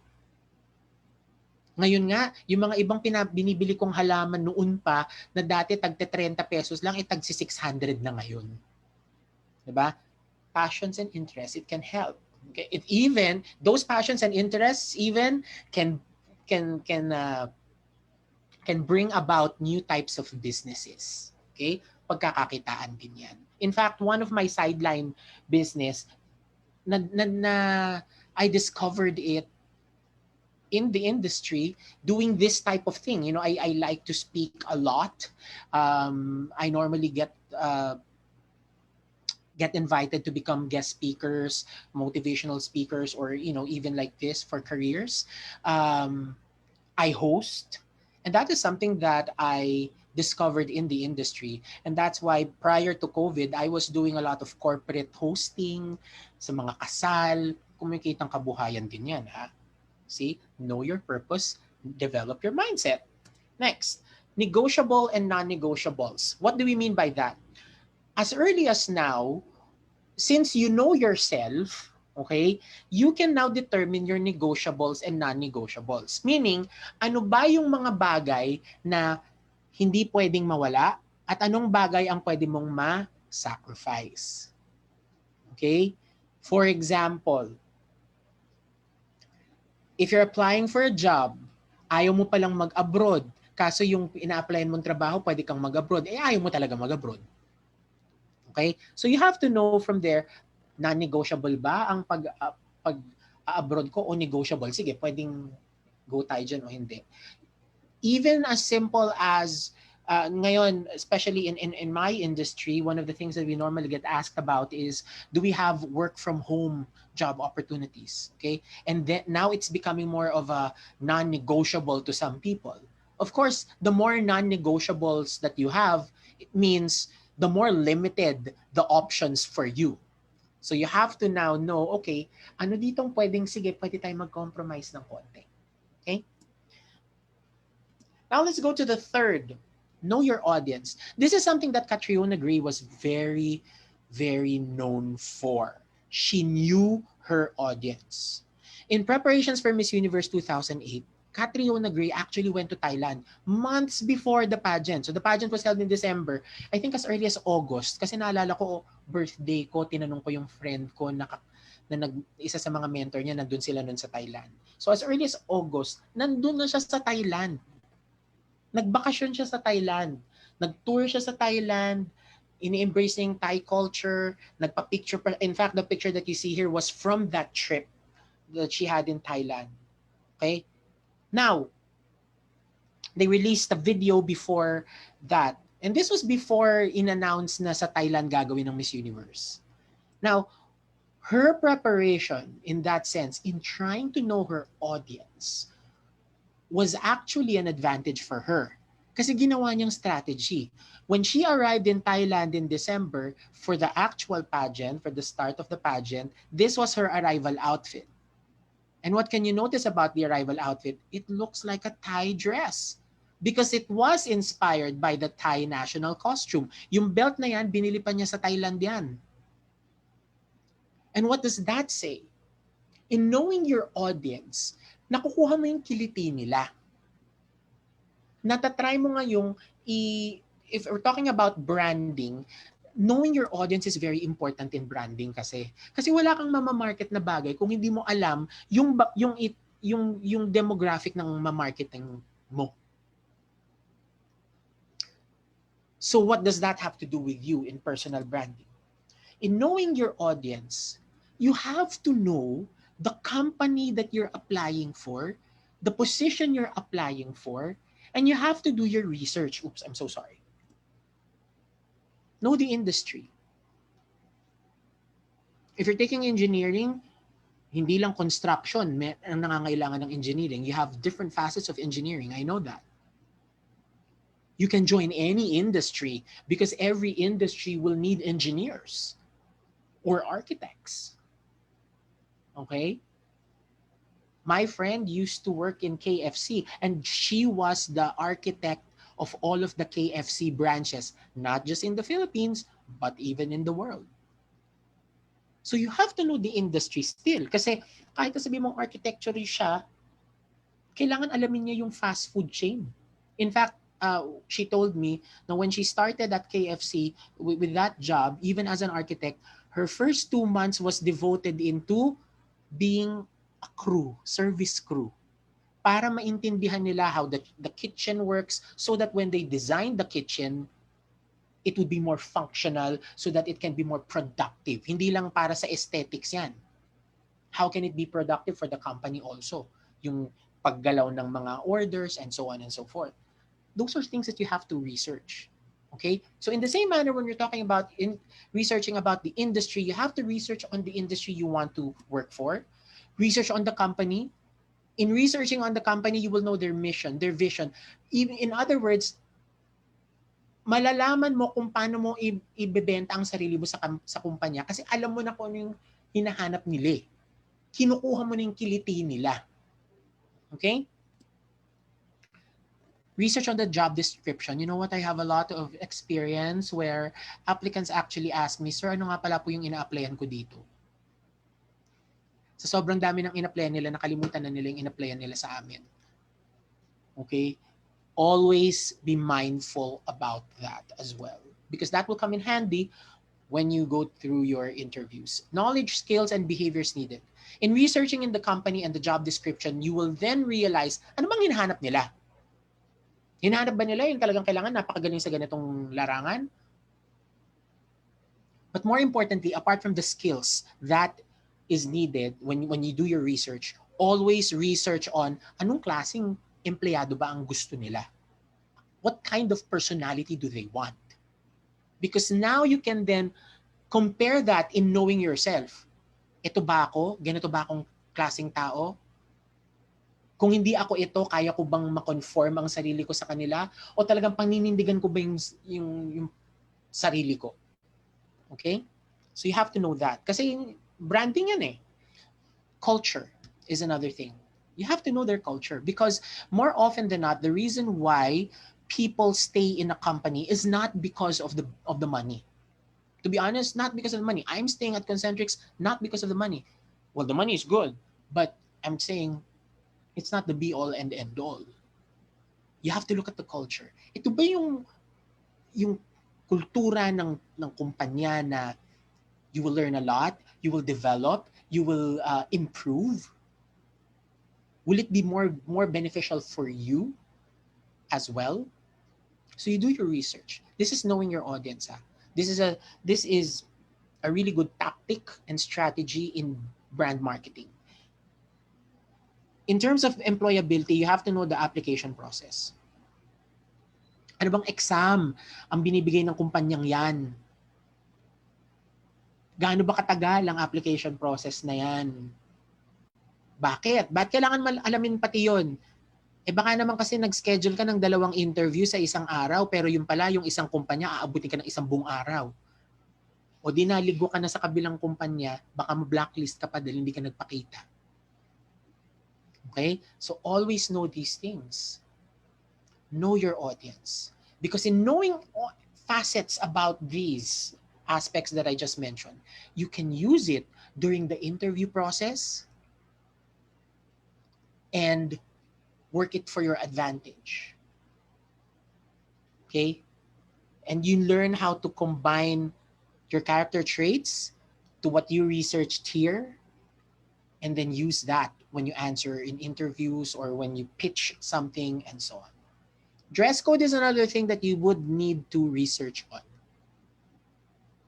Okay? I have a friend, he had an interview the other day. It was a virtual, no, it wasn't a virtual interview. He went to Taguig for a job interview. And he said, after the interview, he said, I forgot to research on their dress code. And I said, why? I wore a suit And I said, okay, what kind of suit did you wear? And he ended up wearing those black suits. And I said, black suits for a job application? Really? You wear black suits if you're going to a formal affair, not work. You should have worn your gray one. And he said, yeah, I think I should have worn my gray because everybody was looking at him funny daw and all that. So you need to know. Kasi minsan the way you dress can rub off a certain way to other people. Meron mga tao na, di ba, mahilig maborloloy, pero yung papasukan mong kumpanya pala, bawal ang piercing. Eh, ano na. Di ba? There are some companies, the more conservative companies even, some of them, they don't like tattoos. Oh, kung mag-a-apply ka, hindi mo na-research na ayaw nila ng tattoo, tapos biglang dumating ka doon, naka-short sleeves ka. O di nakita yung sleeve mo na tattoo. O ano na. Diba? It is knowing that could actually set the stage on how you can brand yourself. Okay? I know that the first step was knowing yourself. But it doesn't necessarily mean na kailangan panindigan mo yung sarili mo na ganito ka. You also have to know when to conform to them. Kasi that's your main goal, right? Right now, you're at the bottom of the food chain, naghahanap ka pa lang ng trabaho. So there's a little bit of conforming that you need to do. And sometimes, if you don't know your audience, if you didn't do your research, that's when everything else fails on first impression. Tip number 4. Authenticity is the key. This is something that Catriona is well known for. Authenticity. In fact, even sa mga sagot niya sa interview, she would be very authentic. She went to her core. She went to her purpose, why she joined the pageant. In the same manner, when we're talking about your personal branding for employability, one, have a personality check. What are your character reference? What is your character trait? Your personal trait. And if you notice, I've said this 3 times already since the start of my talk. Because it is very important. You have to know yourself. Why? Kasi ang unang tinatanong sa interview ay, can you tell me something about yourself? And when you are asked, can you tell me something about yourself? You are not supposed to answer with, my name is ganito, I'm 20 plus years old, I live in... No, that's not how you answer tell me something about yourself. Because, one, they already know your name. Kaya ka nga tinawag para ma-interview eh. Kasi alam nila yung pangalan mo. Second, alam na rin nila kung anong edad mo kasi chances are nilagay mo na yan sa application form mo or sa resume mo. Third, hindi naman importante kung anong edad mo eh. Okay? Importante lang that you're 18 years old and above because that's the legal age to work, no? But what is more important when you are asked, tell me something about yourself, is you're able to give them an insight about who you are, your character trait. Okay? So personality check is very important. Know your pros and cons. Know your advantages and disadvantages. In other words, know your strengths and your weaknesses as a person, professionally. And when you're asked what are your strengths, don't answer in a reality TV kind of way na, ang akin po talagang lakas ay ang aking pamilya. Hindi po ganun ang mundo. Hindi po kayo nag-audition. Okay? Hindi tayo pa-drama when you're applying for a job. Binibenta mo nga sarili mo para tanggapin ka eh. Tapos magdadrama ka. Eh di ba nga sa relationship, ang rason kaya naghihiwalay ang mga magjowa kasi madrama masyado. So wag na nating i-push. So know your pros and cons. Know your strengths and your weaknesses. Be you, but know how to conform. Okay? What do I mean by that? There are times when you have to shut up and not give a lot of your opinions because that could be a fine line in you being accepted or not being accepted. Halimbawa, you're applying in a company that is known to be very inclusive. When we say inclusive, it means that they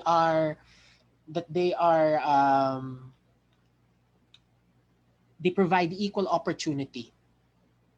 Tapos biglang hihirit ka ng, actually, sir, sa tingin ko po ang kabaklaan salot ng lipunan. Ay wala na. Wala ka ng trabaho, hindi ka matatanggap sa kumpanyang 'yon. because you just went against their own culture.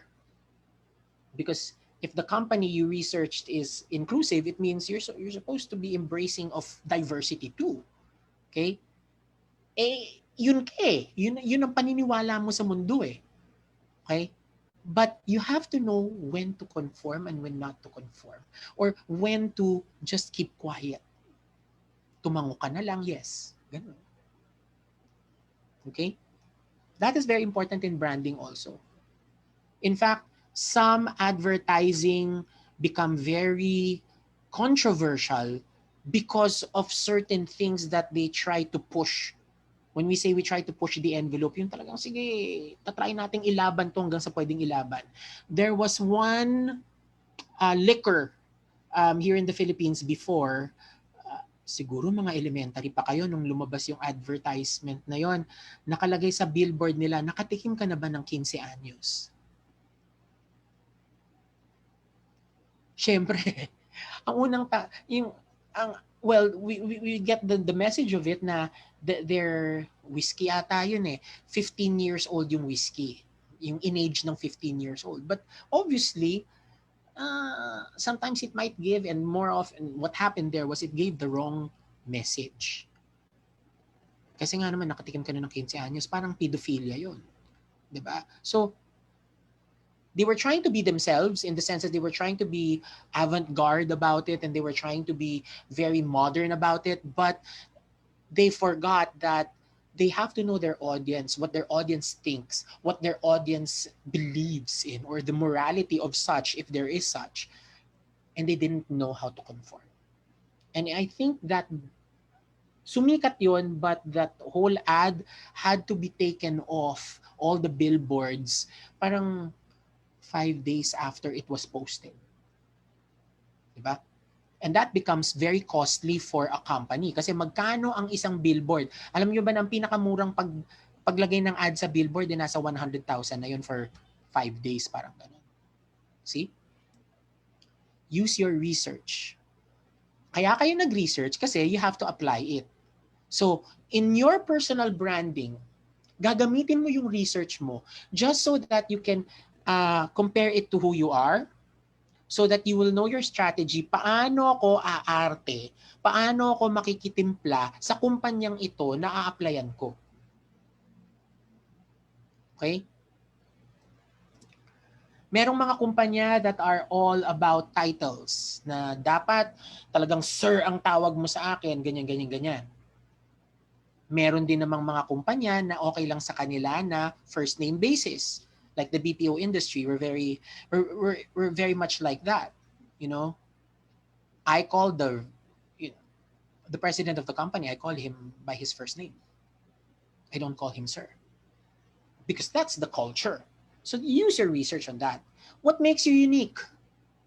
Because in knowing what makes you unique that will tell you if that's your selling point or not. Remember, sometimes you are asked in interviews, what would make you different from the other applicants? And the normal answer I would get is, because I really want to get this job and so on and so forth, which didn't really answer the question at all.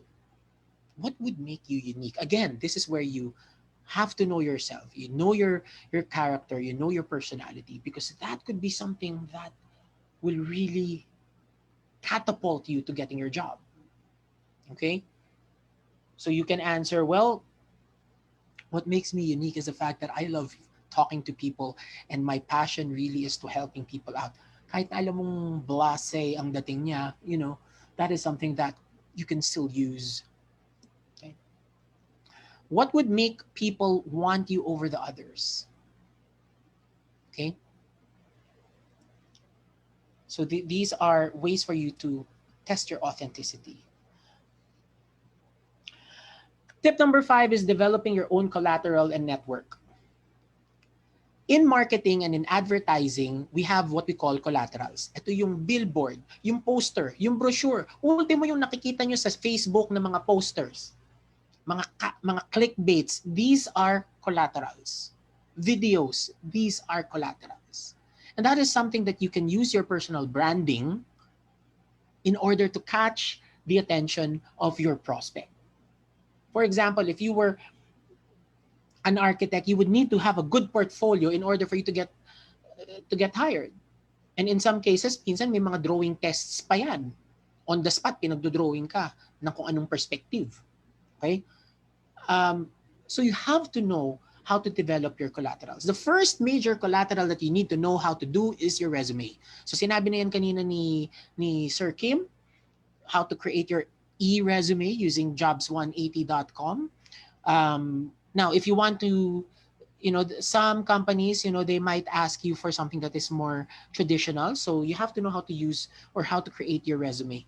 Ang i-add lang natin sa sinabi kanina, when you are creating a resume, you're not supposed to hide certain information such as your personal information, like your address, your email address, and your phone number. Unfortunately. Kasi paano ka marireach ng mga kumpanyang yon para tawagan? Diba? Nag-apply ka nga sa amin, paano ka namin tatawagan para ma-interview? Kung pagtingin namin ng resume mo, wala yung phone number, wala yung email address, wala yung address. Those are things kasi na recruiters need to encode in their system prior to, in some, it's a case-to-case basis depending on the company.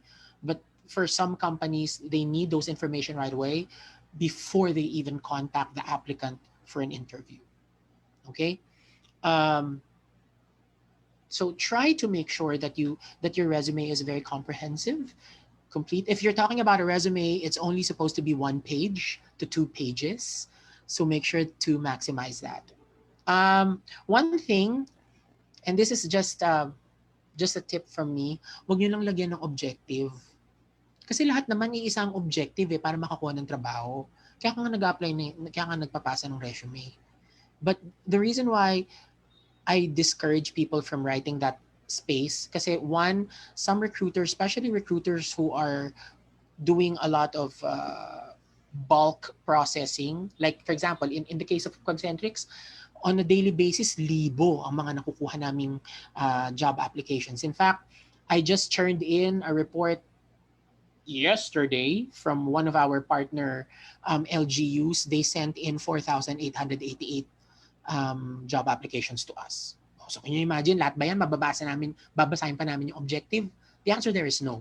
Second, the reason why objective is not really that important, ma-judge kagad kayo. Lalo na kung mali yung grammar ninyo, mali spelling ninyo. And in most cases, ito napapansin ko sa lahat ng mga aplikante, hindi sila marunong mag-edit ng kanilang mga resume. Ang ina-applyan mo, kunyari, sa isang BPO to us, pero ang nakalagay sa objective mo, you want to apply as a service crew, ganyan. You know what I mean?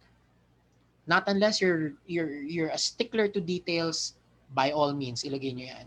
So what's very important would be your experience, your education, and if you have certification, your skills, and so on. Okay? But hindi mo na kailangang ilagay pa kung ano yung mga kung nanalo ka man ng best in spelling nung kabataan mo, don't do that anymore. Okay? Don't write it there in your resume. Make sure that it is very concise. But at the same time, you know what? Resumes can be very creative. Okay? Be very creative. But make sure that it still looks professional. If you have to put a picture, okay, by all means, maglagay ka ng picture mo dyan. But make sure that your picture, once it's looked at, tapos pag nakita ka in person, kahit na paano magkamukha. Kasi maraming beses yan na kaming lahat napapatingin na lang kasi ano ba to, ang layo ng mukha mo sa picture mo. So don't Photoshop too much. Secondly, kung alam mo ng mga, if you put your grad pic right now, that's fine. But next year, hindi na dapat. Dapat nakapag-move on ka na. Okay?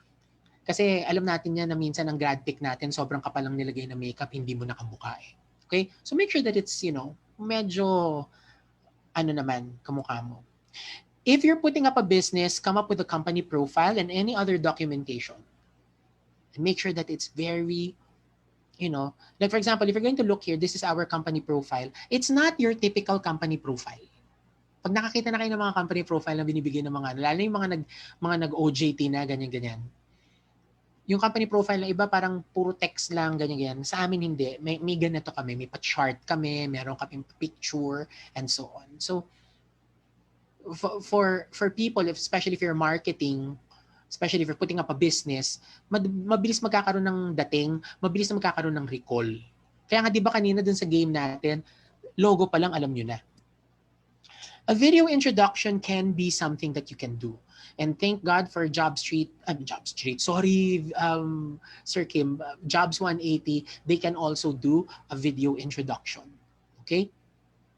You can do that as well if it's applicable. In some cases, when you're doing a portfolio, for example, lalo na yung mga like for architecture and even engineering, for example, if they want to show their portfolio, you can come up with a video presentation of your portfolio. You can, tapos pwede mong lagyan ng using AutoCAD na nakita mo from sketch how it became, alam mo yan, yung ma-animate mo siya on how it became real. Okay? I'm just giving tips. Okay? Advertisement. Sorry naman, sarili ko na ang ginamit ko dito. Advertisement. For example, you put up a business and then, you know how to take pictures nicely. The good thing about your generation is that you have a better eye in terms of how you angle your cameras. Kaya nga maraming nagmumukhang maganda at maraming nagmumukhang matangkad. Next, social media. You have to utilize social media. That's why sometimes, even in the system that we're using at Concentrix, we ask for the social media accounts of some of our applicants. Yes, companies, not necessarily all companies, but a lot of companies check your social media accounts. Ako, pag may aplikante, chine-check ko na kagad. Why? Because it tells a lot about their character also. Yung mga pinupost nyo. It tells a lot about who you are and how you think. Okay? And that's your personal branding. Do you know that there are some people in other parts of the world, like in the United States, na hindi nakakuha ng trabaho or may trabaho na sila, biglang natanggal sa trabaho dahil sa kung ano-anong pinagpo-post nila sa internet, sa social media. Because that's your branding. Diba? And that's why personal branding is also important. Support groups. Try to come up with, develop your network. Know your support groups. Merong mga group chat niyan, support groups on people who are looking for jobs in this particular industry. Join those because you will get beautiful tips on how you can be more successful and how you can maybe paano ka makakisalamuha dun sa mga taong yon. And people who can mentor you, look for them as well. Okay? Malapit na tayong matapos. Tip number 6, look the part. Okay? I mentioned earlier for you to research on the dress code. But this is more important also. Use your research on the dress code so that you know ano ba talagang dapat mong suotin pag nagpa-interview ka. Because ideally, when you go to that interview, you wear something one level higher than the dress code.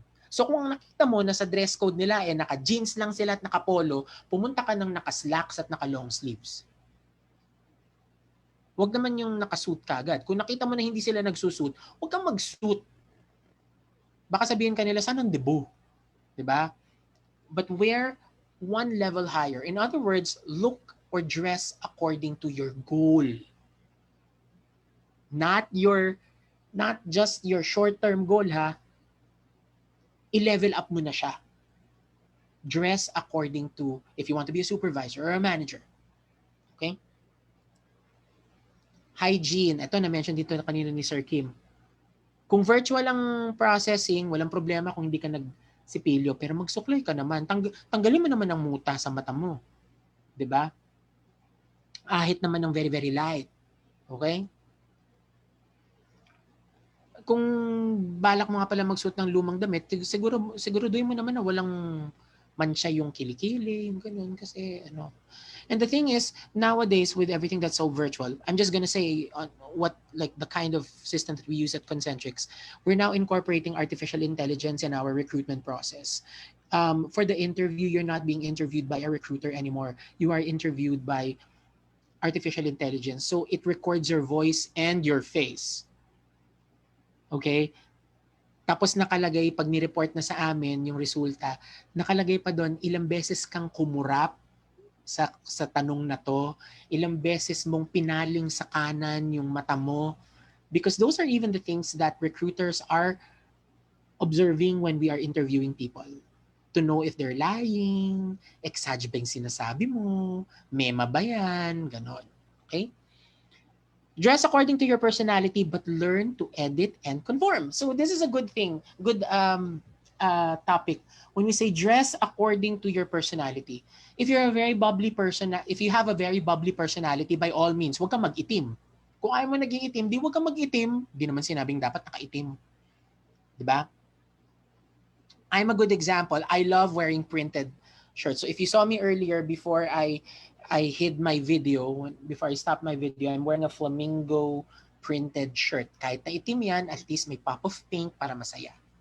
By all means. But you don't have to be, again, this is where your research will come in and how you know your audience.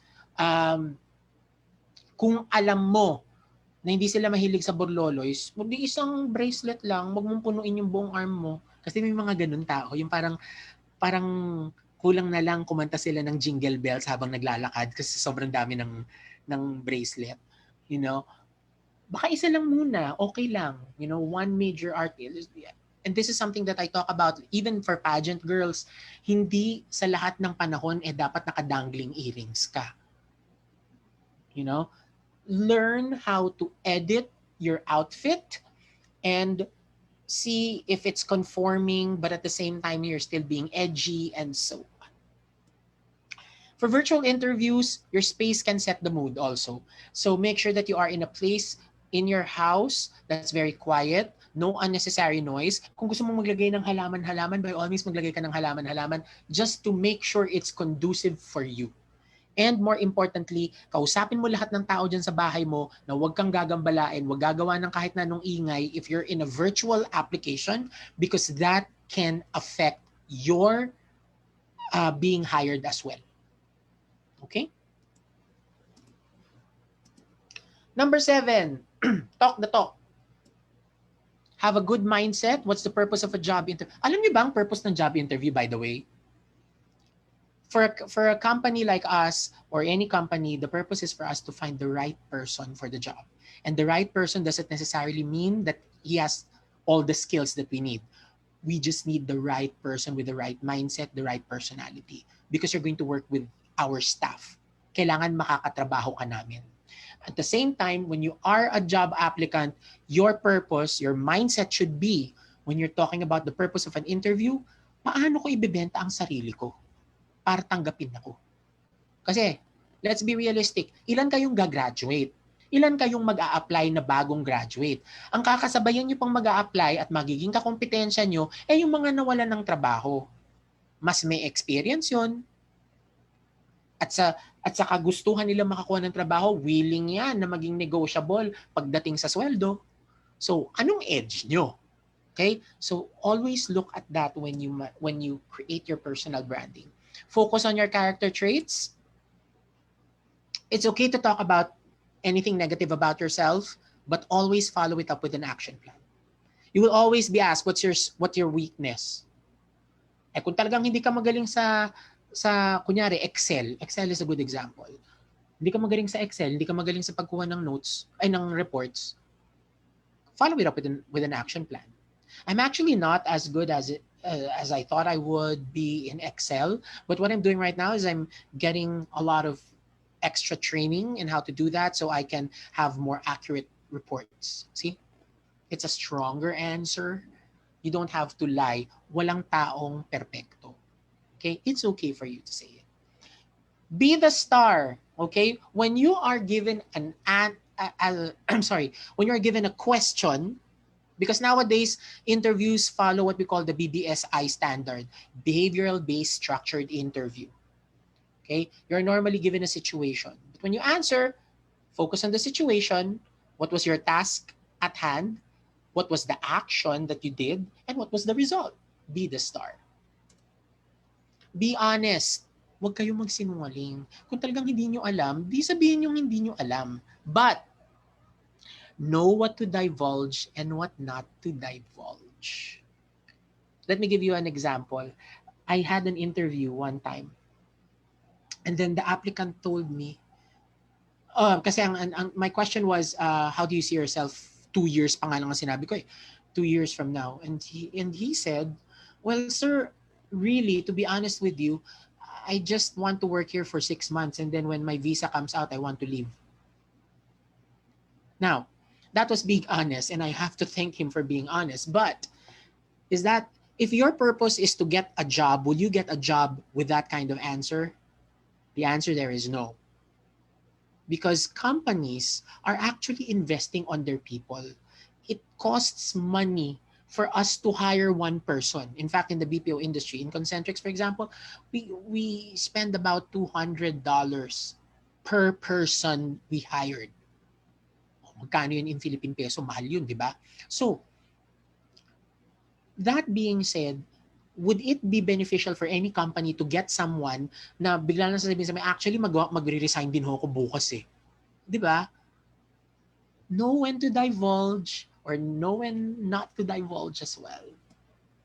Communicate well. Develop tact and disagree without being disagreeable. May mga tao kasi na parang ang nego lang talaga ng dating, di ba? May mga tao na parang pag nakita mo sila the first time, parang siya, ang bigat lang. Di ba? In fact, to be honest with you, thank your lucky stars, we're doing this virtually because one of the things, and I know Ma'am Jane Pulma will agree, the first time anybody would see me, I look very intimidating. So, you have to, kung alam mong mukha ka nang intimidating, lalaruin mo ngayon kung paano ka magsasalita, how you communicate. See, that's a tactic and a strategy in personal branding also. You develop tact and you disagree without being disagreeable. Okay? Tayo pa naman, yung generation ngayon ng mga tao, we have what we call the cancel culture, di ba? Yung hindi mo lang magustuhan yung binash mo na kagad siya in public. Okay? Learn to disagree without being disagreeable. Never say that you are nervous when you are being interviewed, okay? Hindi yun nakakadagdag puntos. Instead, nakakabawas pa siya ng points. Kasi nga, di ba, the purpose of an interview is for you to sell yourself to the company that you're the best person in the world. Now, do not sell yourself short and don't sound desperate. Like what I said, hindi to, getting a job or looking for a job or applying for a job is not a reality show. Walang nagagawa ang pag-iyak ng I really need this job. Guess what? Millions of people need a job too. You're not the only one. So instead of thinking something that's negative like this and becoming very sad, revert that and think about something that's more positive. Why should you get me? From a positive standpoint. And ito naman ang galing kay Pia words back. Be confidently beautiful with a heart. Very important. Confidence is always the key. Minsan nga kahit na wala kang alam, basta confident ka, mas pumapasok pa yan sa bangay. Diba? Don't be afraid to take the plunge. If there's one thing that that I can share with you, people are generally, naturally afraid to step out of their comfort zones. Don't be afraid to jump that wall, because jumping through that wall or breaking down that wall could be the best decision that you will make in your life. So don't be afraid to take the plunge. Also evolve. Always have a mindset that you need to evolve. Hindi como ganito ka ngayon, dapat ganito ka na until the end of time. Sometimes your beliefs change. Sometimes your perspectives change. And that's okay. Embrace that change. Always be a catalyst for change as well. And learn how to stand up, because guess what? In this life, you will fall many times. Okay? Walang batas na kailangan pag in your 20s, makabili ka na ng bahay. Wala sa batas na kailangan na when you're in your 20s, kailangan Ma-promote ka na in 5 years. It's a good goal. But like what I said earlier, you know, as you prepare for that goal, excuse me, also take into consideration that you might fail. And so that you won't pressure yourself. And if you do fail, you won't, you know, you are more accepting of it. Kaya nagkakaroon ng mga mental health issues din eh. Kasi especially among the young nowadays, one of the reasons why mental health issues are around is because they tend to focus on, okay, I need to be by like this in a short amount of time because I want to show the world that I can do it. But if it doesn't happen, parang ang bilis silang ma-depress. Be open to mistakes. Everybody's capable of making mistakes. And that will just make you better. Okay? This will make your branding, your personal branding, all the better. Huwag naman yung sobrang lahat na lang ginawa mo, mali. Dapat doon, pag merong pagkakamali, alam mo kung paano itama. Una sa lahat, dapat i-accept mo na may pagkakamali ka. Learn from that mistake. And learn to assess yourself in areas of improvement all the time. Sometimes it would be nice to have like monthly assessment of yourself. Yung nag-iisa ka habang nakaupo ka sa trono, sa banyo. Isipin mo, ano ba ako ngayon? Meron ba akong kagalit? Bakit siya galit sa akin? Ano bang nangyayari? Because that can help you in learning about yourself. Always see situation with a silver lining. Huwag tayo masyado nega. And when we say wag tayo nega, okay, let me just reiterate this. When we say na wag tayo nega, it doesn't necessarily mean na wag tayo magsalita na masama. It's okay. Wag mo nga lang masyadong i-project yung pagsasalita mo ng masama towards other people. You know what I mean? But sometimes in knowing something negative, you will then analyze yourself. Am I seeing the silver lining? What good does this have? Throw the negative thoughts away. Sinabi ko dito, take action more importantly. Alam mo na nga nagkamali ka, hindi wala ka namang ginawa, ayan, yun. Diba? And ito, mahirap tong gawin, lalo na sa mga nasaktan, move on. Kahirap yan. Kadaling sabihin, kahirap gawin, but we have to learn how to move on. And that basically is it. Always remember that your personal branding can get you to your goals. Whatever your goals is. Take advantage of the opportunities and work hard, and do not be afraid to be authentic. Do not lose yourself in the process. In some cases kasi minsan kasi you try to conform too much sa gusto ng society and so on that you lose yourself. You can conform, but know yourself first so that you know what you're sacrificing and what yung nilalagay mo muna sa cabinet at nilalabas. Okay? Be you and always redefine yourself. So thank you very much for having me. And that's basically it. Are there questions? All right. Thank you very much, JP. So before we accommodate questions, let me first remind our participants to access the link posted already for evaluation. Syempre, for you also guys to receive your e-certificate through your email 2 to 3 weeks from this day. Okay? So to proceed, let us read questions. Meron ba? Meron po ba? Thank you very much, JP. Thank you also. Wala pong nag-raise ng question eh. Wala ba talaga in 10, 9, 8, 7, 6, 5, 4, 3, 2, and 1. Wala. Okay. Thank you so much. Sa uulitin. Okay. Again, thank you very much, speakers, for giving great talks. Okay, PUPians, that wraps up our afternoon. On behalf of Alumni Relations and Career Development Office, thank you all for making time in your busy schedules to join us here this rainy afternoon. It's been our pleasure to host this event, and I wish you all a pleasant day. Once again, I'm Avelby Lagarde, your MC, signing off. Goodbye, everyone. Stay dry. Thank you, ma'am.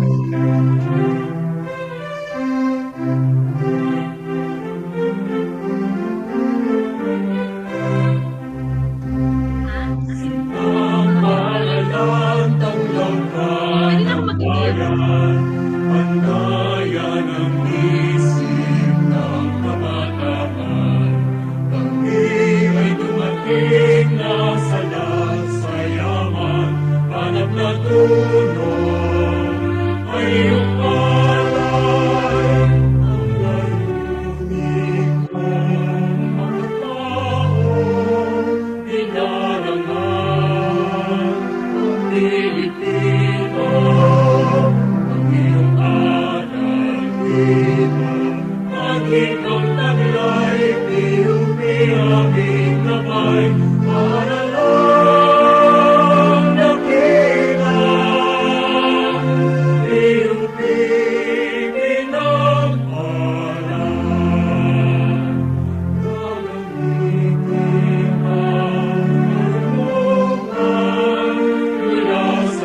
Thank you po, thank you po. Tao, lugar, pangyayari, bagay, ginagamit ko. Yes. Sa classroom, Yes. Sa classroom. Sinusulatan. Papel. Manila paper. Black pink. Blackboard.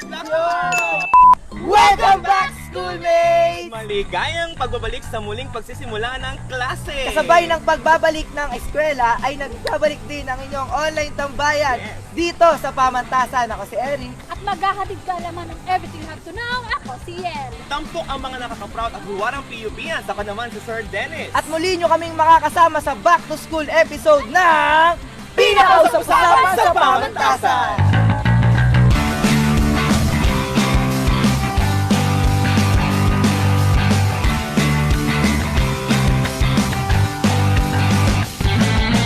Grabe no, ang bilis ng panahon at eto na naman tayo sa panibagong academic year. Yeah, totoo nga. Totoo, sorry. Oo nga, totoo yan, ma'am. Yan. At ito ha, tignan nyo. Naobserbahan ko lang, no, ang dami mga bagong schoolmates at halatang-halata na excited sila. Yes, sir. Sobra. Pero alam mo sa Dennis. Ano talaga? Sa Eric rin masasabi ko na. Tanungin natin tong si Eric kung siya ba excited. Oo, siyempre po ma'am, sobrang excited na po ako ngayong pasukan. At dahil dyan kasi magkakabaon na naman ako. Ay, baon Ano ba yun, Eric? Sa baon ka naman pala na-excite? Akala ko naman sa pagpasok. Hindi ka ba na-excite na muli ka nakatungtong sa ating sintang paaralan? Siyempre sir, hindi lang po ako na-excite. Dahil tinanong ko rin ang aking mga kapwa schoolmates kung paano nga po ba sila naganda at gaano sila ka-excite ngayong pasukan. Siyempre hindi lang po yun Lalong-lalo na yung mga freshies natin. Yung pinaka-excited dyan, di ba? Yan. Gusto niyo po ba malaman kung ano yung sagot nila? Of course! Kaya panoorin na po natin yan. Ito fresh to. Fresh! Fresh to. Ay, ang bilis talagang lumipas ng panahon. Biruin nyo, nung nakaraan lang, libo-libong mga scholar ng bayan ang nagsipagtapos. Pero syempre, sabi nga nila, kung may aalis, ay may darating na panibagong scholar ng bayan. Kaya halina't samahan nyo ako sa kanilang pag-enroll upang malaman natin kung ano nga ba ang kanilang experience. Let's go! Ayun, bakit sa PUP nyo gustong mag-aral? Mura, tsaka magandang participation. Ako po kasi maganda po yung mga course na ino-offer po po. Dream school. Ay, dream school, yes. Ano yung mga bagay na inaasahan nyo pag pasok nyo ng sintang paaralan? Magandang pamamalakad ng school. Yung friendly environment. New friends. New environment. Ano na lang yung feeling na yes, isa na tayong ganap na scholar ng Common? Nakakakaba na nakaka-excite. Ano ko nakakaiyak. At some point, fulfilling siya sa amin kasi di ba maraming naghahangad na makapasok dito and luckily isa kami din sa mga Nakita na tayo bilang masipag tsaka matyagang mga mag-aaral. Also, napakasaya kasi isa kami sa mga natatanging mag-aaral na nakapasok po dito sa Polytechnic Universidad. Pasok, mabilis lang sabi sabay na kayo magata. 5, 4, 3, 2, dorm o uwian? Uwian. Uwian. Mulakad o mag-o-or? Balance. Balance. Ulakad. ROTC or C1? C1. Kaya bilang nakatatanda, pero hindi rin naman matanda. At bilang mga senior nila, syempre hindi rin naman mga senior citizen. Mainit nating salubungin ang ating mga bagong isko at iska sa kanilang bagong journey at adventure dito sa Sintang Paaralan. Kaya, muli ay welcome! Uy, wow in fairness talagang po ang ready na ang ating mga freshies, mga schoolmates para magsunog ng kilay. At special mention natin mga freshies. Hello! Yung freshies ingatan yung mga kilay nyo. Yes, eto mga schoolmates hindi lang yan kailangan pa nating bibuhan dahil dahil ito po ito, may isang inspirasyon na naman dito sa atin. May top notcher na naman ng isang licensure examination na taga PUP, ma'am. Tama ka, Eric, at alam mo ba, hindi lang siya nakapasa. Alam niyo ba, napasok din siya sa top 5 CPA licensure nitong May 2019. Ano ba, Eric? Nalaglag ka na dyan sa Top 5 po talaga, ma'am. Yes! Grabe mo, kailangan kong makilala yan para lalo pa po ako ma-inspire mag-aral. Eto na nga, sabay-sabay natin kilalanin at ma-inspire sa kanyang kwento ng sipag, tiyaga at galing. Kilalanin natin si Aren Josue Gavino dito sa Tatak PUP yan! Ako si Aren Gavino, nagtapos ng Bachelor of Science in Accountancy taong 2018, magna cum laude. I ranked 5th in the recent CPA licensure examination.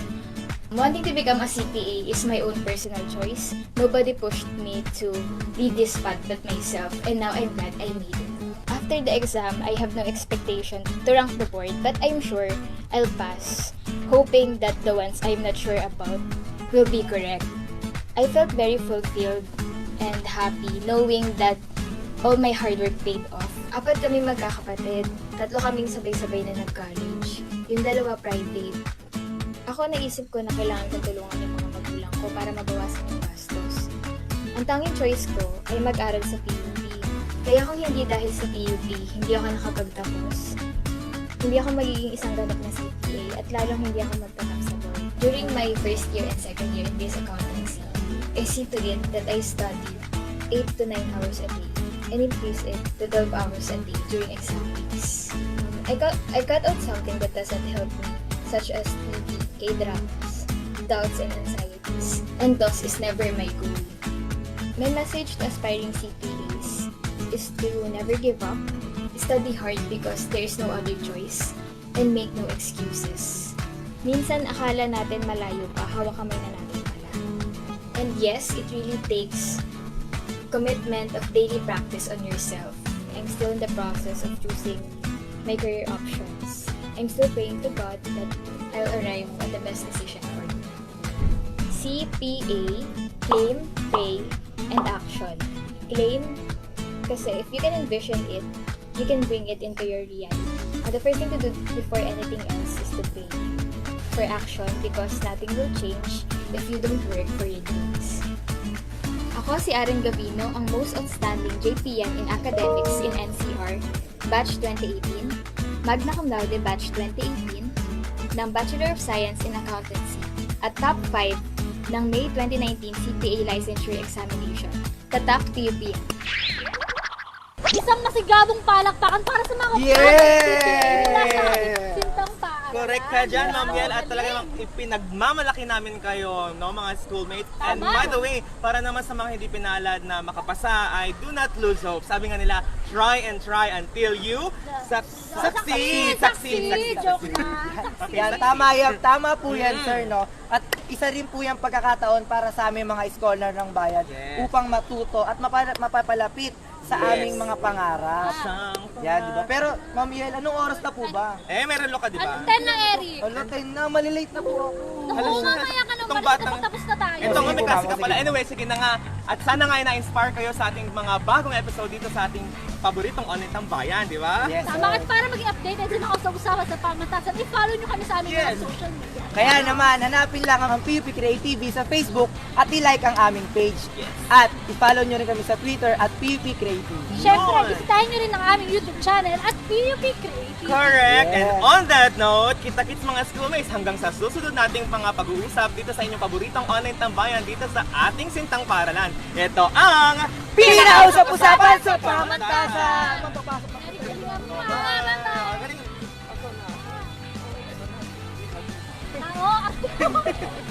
Hindi. Hindi, oo. Nasa lagoon, oo. Hindi, pwede. Oo, pwede. Ako si Aren Gavino. Dati, may tayo pa pero ngayon, kayo na.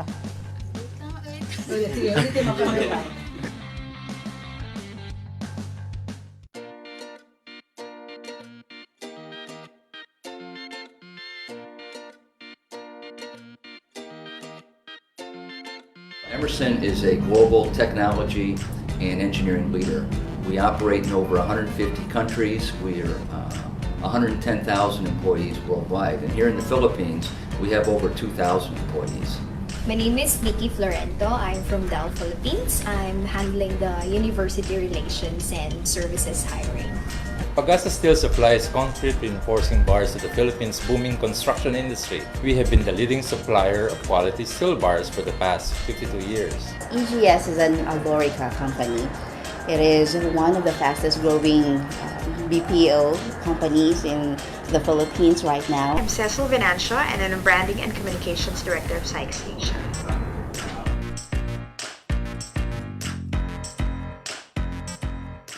We don't decide whether you're from a top-tier university or a state university.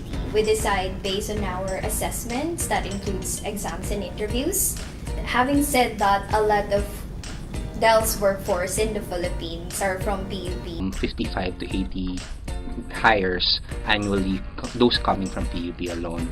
And as a matter of fact, 14 of the homegrown employees who started from staff and supervisor have been promoted. Currently, we have 13 employees from the PUP. They're working in a different field, so most of them are an engineer, some are in sales, most of them are in the higher position. There's a huge pool of students that we can really harvest from, and we know the reputation that they bring. So we're glad that we have a university like PUP that we can rely on for our future employees.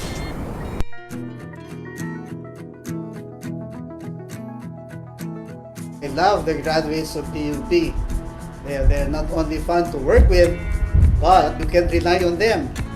They are very, very dependable. PUP graduates are an exact match and fit to Pagasa Steel's mission and vision. The reason why we prefer the PUP graduates is the fact that we noticed that they have a common denominator, very hardworking. You see, whatever happens, they'd still work. Even if it's raining, they'd still come to work. You give them additional tasks, they'd accept. They are resilient.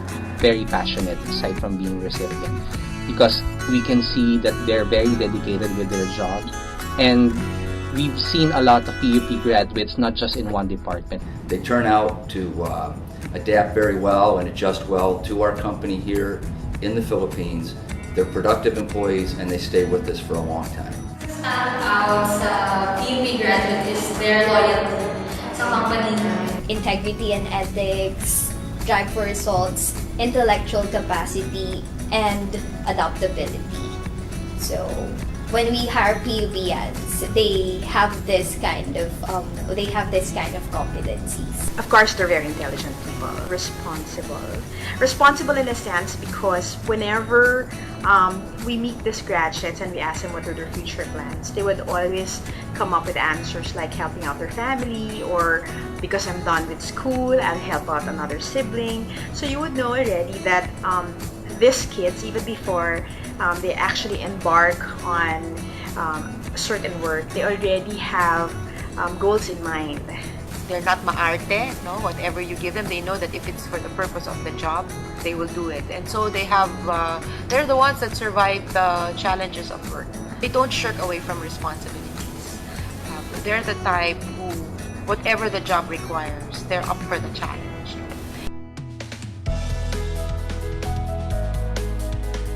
PUPians enable people everywhere to grow and thrive.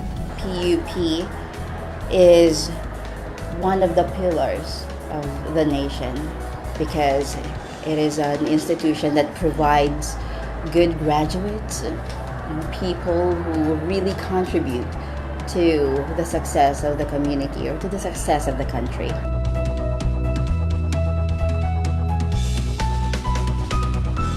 To all the people associated with PUP, if you're a graduate, congratulations, and you should be proud of yourselves. For those of you that are students, please continue the tradition, the proud legacy that your school